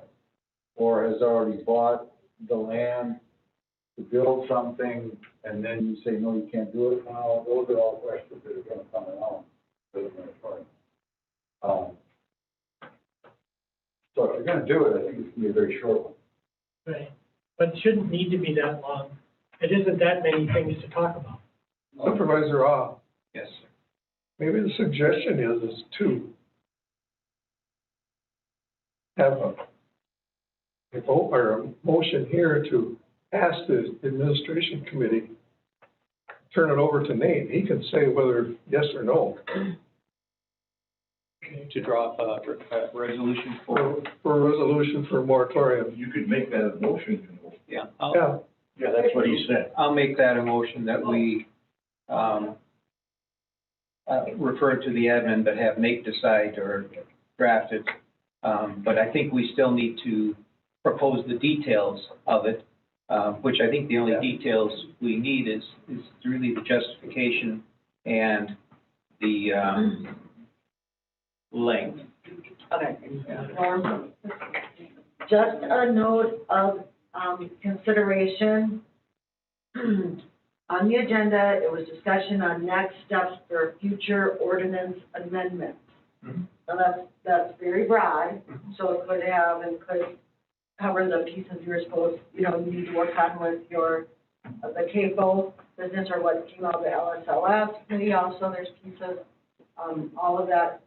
If there isn't specifically something that is noted on the agenda to actually, approve doing something with a moratorium and stuff, I would stay away from that type of language or anything.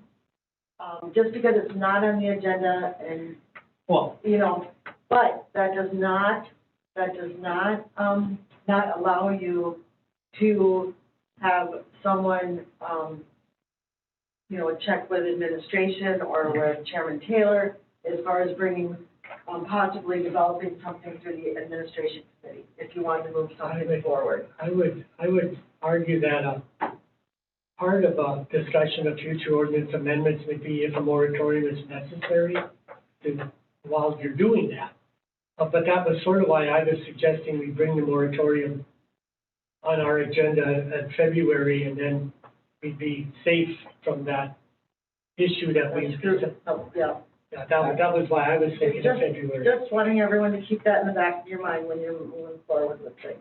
My sense is if Chairman Bickford can get a consensus in the committee that we want to move forward with the moratorium, and if we want to do it in a timely manner, that we, if he wants to, he can approach admin. Could we suggest to make the motion this way in the most Well, timely? I think Wanda's saying we don't want a motion. We don't want a motion. No, I was to say, okay, just suggest it to be in the most timely manner. If that's admin, fine. If it has to go on our agenda for February, that's okay too. Yeah. Whatever is best. Oh, yeah. Have the chairman talk to. Have the chairman talk to our administrator? Because if we don't like what's in the resolution, we can always change it at the county board. Yeah. To finalize it. No, I'm fine with that. Whatever is most expeditious is fine with me. What's your? Yeah. You raise your hand. That is when. That is what you did with CAFO. CAFO moratorium actually came from forest. Correct. And From Natural Resources. In fact, I have a moratorium for the livestock facility, up, and just also for a note of interest, I have the resolution up that was brought forward, and it's very short, it's very vague, it just puts a halt on things, with the language, it's no real complicated resolution that needs to be done to do with it exactly, for the resolution piece, and that to put that moratorium in place to bring it forward. It's pretty general, stuff is stuff, let us review everything. And that was brought to by the Natural Resources, so. Yeah, don't know if this would be considered under natural resources, but they meet Thursday. That's probably. Get that on the agenda. No. No, I I'm going through admin, I'm just saying that, you know. I see. You will get Chairman Taylor. Okay. Quick. Wanda said she'd go to Chairman Taylor and find out if we get it up to admin, or see what admin thinks. We probably need something to propose to admin. Like a draft resolution or something. We have the livestock one, we just change the wording around. Okay. Yes. Assist? Huh? Assist with at least one committee member and myself to throw something together. Is that acceptable? Just something to put on the agenda for that. Right. Right. Just something to put on the agenda for it, yeah. For admin. And I'll talk to Chairman Taylor. Okay, anything else? Discussion on next steps or future ordinance amendments. We're gonna do that more or less. So in February, is there any, I mean, we have the LSLS committee made recommendations that they passed down to this committee, so do we want to have that as an agenda item in February? Is there any items, do you want like me and a couple people from the LSLS committee to get together and come up with some draft changes to bring to February? I guess I'm looking for some guidance on how quick we want to That would be neat. Yeah. Because I was on LSLS, but I'd work with Jason just to, look at the things that we need to discuss as zoning amendments. I think that's all we would do at that point. Have the time for submitting for next month is done? Yeah, there's. Yep. How many do we have? 5. Oh, geez. Bad or easy or? Well, I don't know. Some of these I think are easy and then they turn bad. We can do that standing on our. You have I wrote them down here just in case you were curious. The home occupation where the applicant didn't show up last month, that was on there. North Camp Properties expansion on Webb Lake, the 30 campgrounds, or 30 expanded sites. Postponed. Have they submitted anything yet? Not yet. I hope they get it in so that it can be reviewed and sent back to them if it's. Yep. And then, we have, Matson, which was 2 miniature ponies in a residential district. And then there's, one by the name of Green, which is a home occupation of a composting facility that they want to start at their place. And then we have a rezone request, in the town of Grantsburg to rezone 2 different parcels from A2 to RR3. So you're probably looking at maybe 2 hours of meetings or public hearings, hopefully, about 2 hours. I'm just wondering if, the reason I asked was I was wondering if you wanted to put on the agenda, talk about this moratorium and what we want to do in the interim or how we want to organize that moving forward with the. Got some ideas. If the admin, Resolution passes. admin will come up with a resolution to go to county board, which will be yet this month, then we'd have to talk about it, yes. When we schedule 2 days again, but just have 1 day of discussion and 1 day of meeting, and 1 day of CUP. There's a two to 3 day. It gets to be a gravy train committee. We get lunches, we get paid.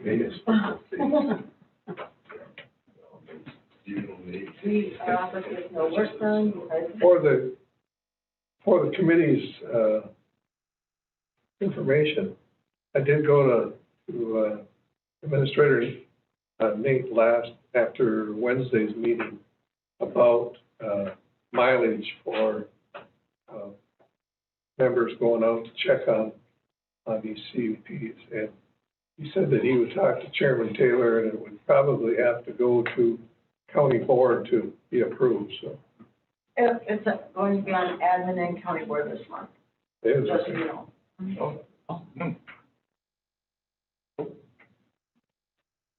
Is that retro then? How long have you been on the committee? Anything else come before this committee meeting? I think we got a plan. Okay. Thanks, Dave. Think up things you want to talk about on the, in the February meeting on the ordinance changes and that, so. Okay, if not, is there a motion to adjourn? I would make a motion to adjourn. 3:30. I'll second it. Second by Mr. Anderson, all in favor? Aye. Opposed, carried. Thank our office staff for a fine job again today. Yes, indeed. Gary might go a long day. Hey. 7. Well, we have 6.5. Now where are we at? No. Does it make any difference on the hours tomorrow? I don't think so. Do you want to shut off? Yeah, I'm getting there. I mean, it's like one continuous meeting. Yeah, but we took a lot.